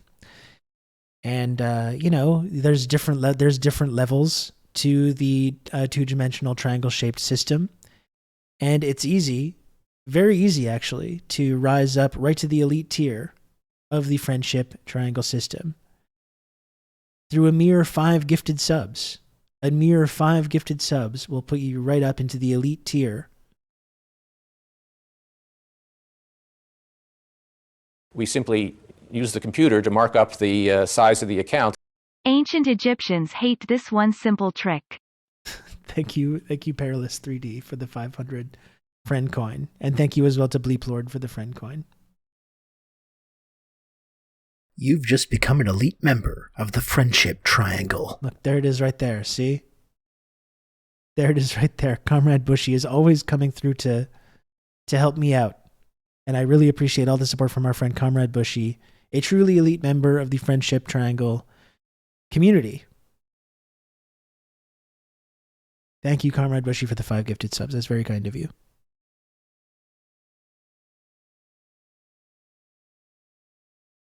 We simply use the computer to mark up the size of the account. Thank you, Comrade Timmy, for the 100 friend coin. Unfortunately, it does take 200 bits to activate the text-to-speech. It says, Pirate, I'm a big fan of this multi-level marketing scheme that we will all get rich on. Thanks, Roberto. I mean, that's not exactly what it is, but I do appreciate that, Comrade Timmy. I mean, we're rich in community. You can count on me. You're going to have good old Rob to talk you through all this. We're rich in friendship. Are we going to get physically rich by that? I mean, that's more up for debate. Anon, thank you for the gifted sub. I really appreciate that, Anon. Thank you. And we're a mere 8 subs away from the goal. We're a mere 8 subs away from the goal. And we got a hype train going as well. We're at level 3 of this hype train. So are there any other brave heroes that want to support this channel and help keep this show on the air?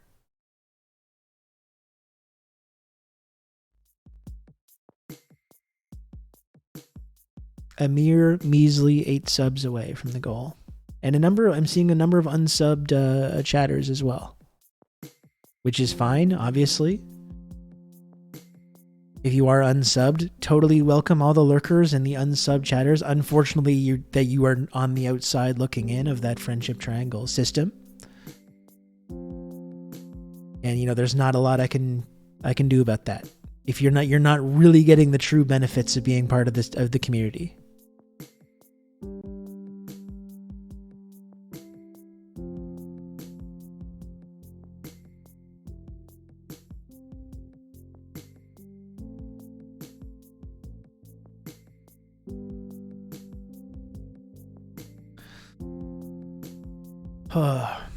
Sometime we should actually watch that whole Al Jazeera documentary on the lobby, the whole thing about the Israel lobby. That was they banned it. They made sure that it wouldn't air the actual lobby in a show. We simply use the computer to mark up the size of the account. Pirate, like our comrade Michael Parenti once said, the third world is not poor. Most countries are rich. The Philippines are rich. Brazil is rich. The Friendship Triangle is rich. You can count on me. You're going to have good old Rob to talk you through all this. Thank you, Comrade Timmy, for the 200 bits. That's right. And we can see our yellow parentis in the chat right now. One of the many incredible tiny little images that you can get when you subscribe to this program. Dummy Dorko, thanks for the gifted sub.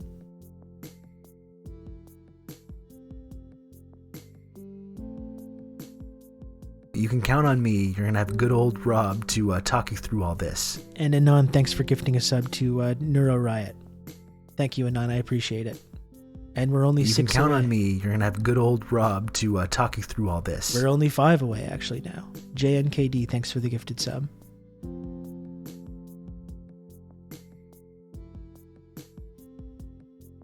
Watching Rob without subbing is over-exploiting. That's right. I didn't want to be the one to say it, but if other people are saying it, then, well, I'm not going to argue.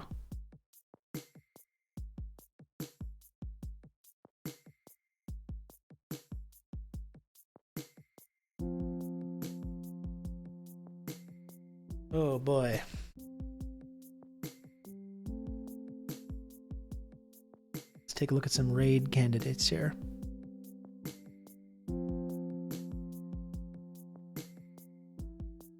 Why no pirate TTS? Is that supposed to be a thing? I didn't know what that was, the whole pirate thing. Is that supposed to be a thing? I've never heard the pirate TTS before.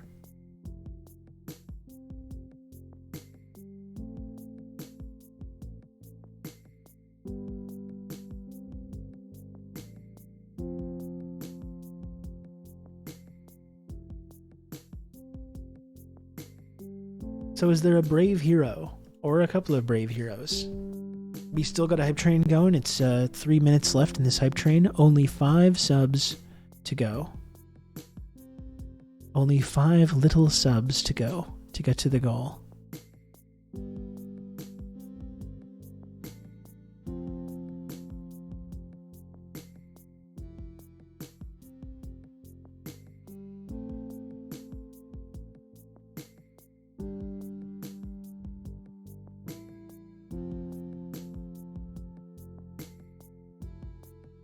I think I'm going to make some kind of like ramen situation over here.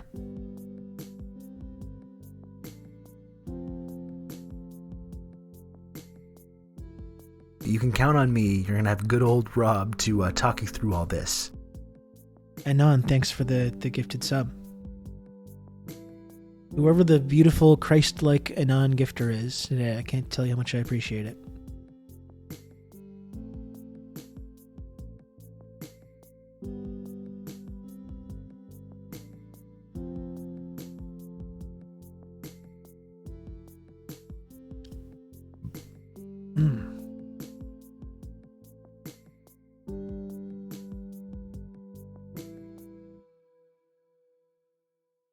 Now only 4 subs to go. And I'll remind people one more time. Today I brought back my old podcast, 49th Parahell, that I started in 2018. I haven't recorded an episode in 2 years. It's actually kind of exciting. Please, if you're not subscribed to that, you can go ahead and subscribe. And it's going to be a way for some of the interviews that I do on here for a place for them to live in an audio version.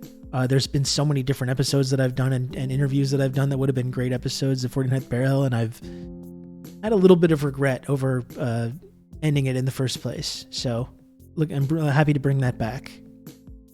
It was fun doing a whole new episode of that today.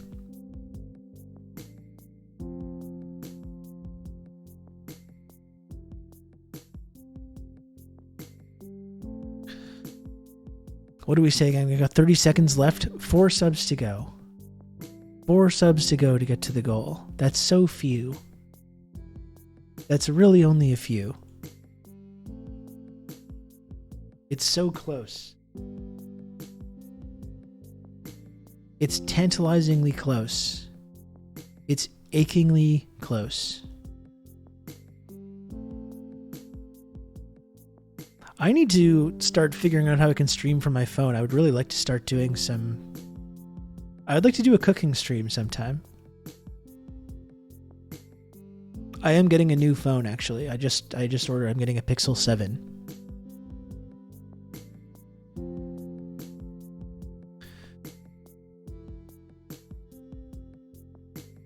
I'm getting a Pixel 7, so I'm finally upgrading.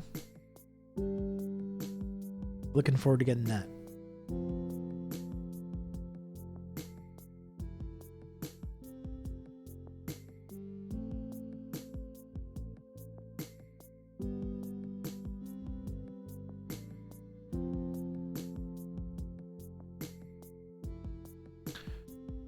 What are we doing?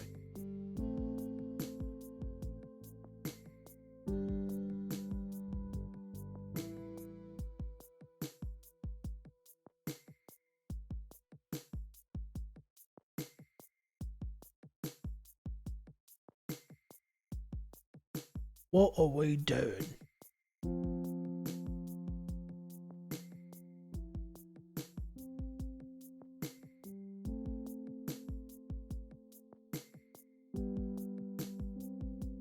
I want to use this streaming app called Prism. Way better than streaming straight from Twitch. Twatch. That's good. Okay, thanks, Ground Level News. I'll check that out. We got another minute, folks. We're rating our friend David Tovarish. Thanks everyone for tuning in. There's still time. There's still time for one brave hero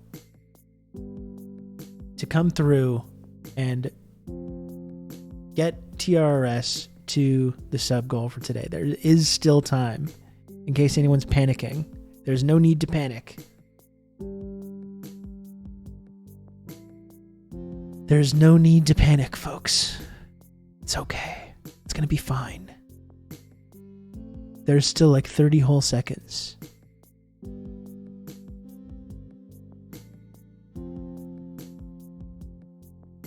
Take care, Sean.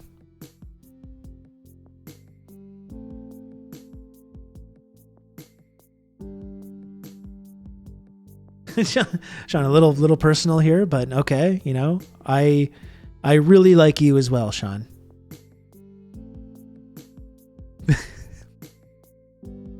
Thank you. Thank you for that. I'll be back tomorrow, folks. Thanks for tuning in again. I appreciate you. Goodbye.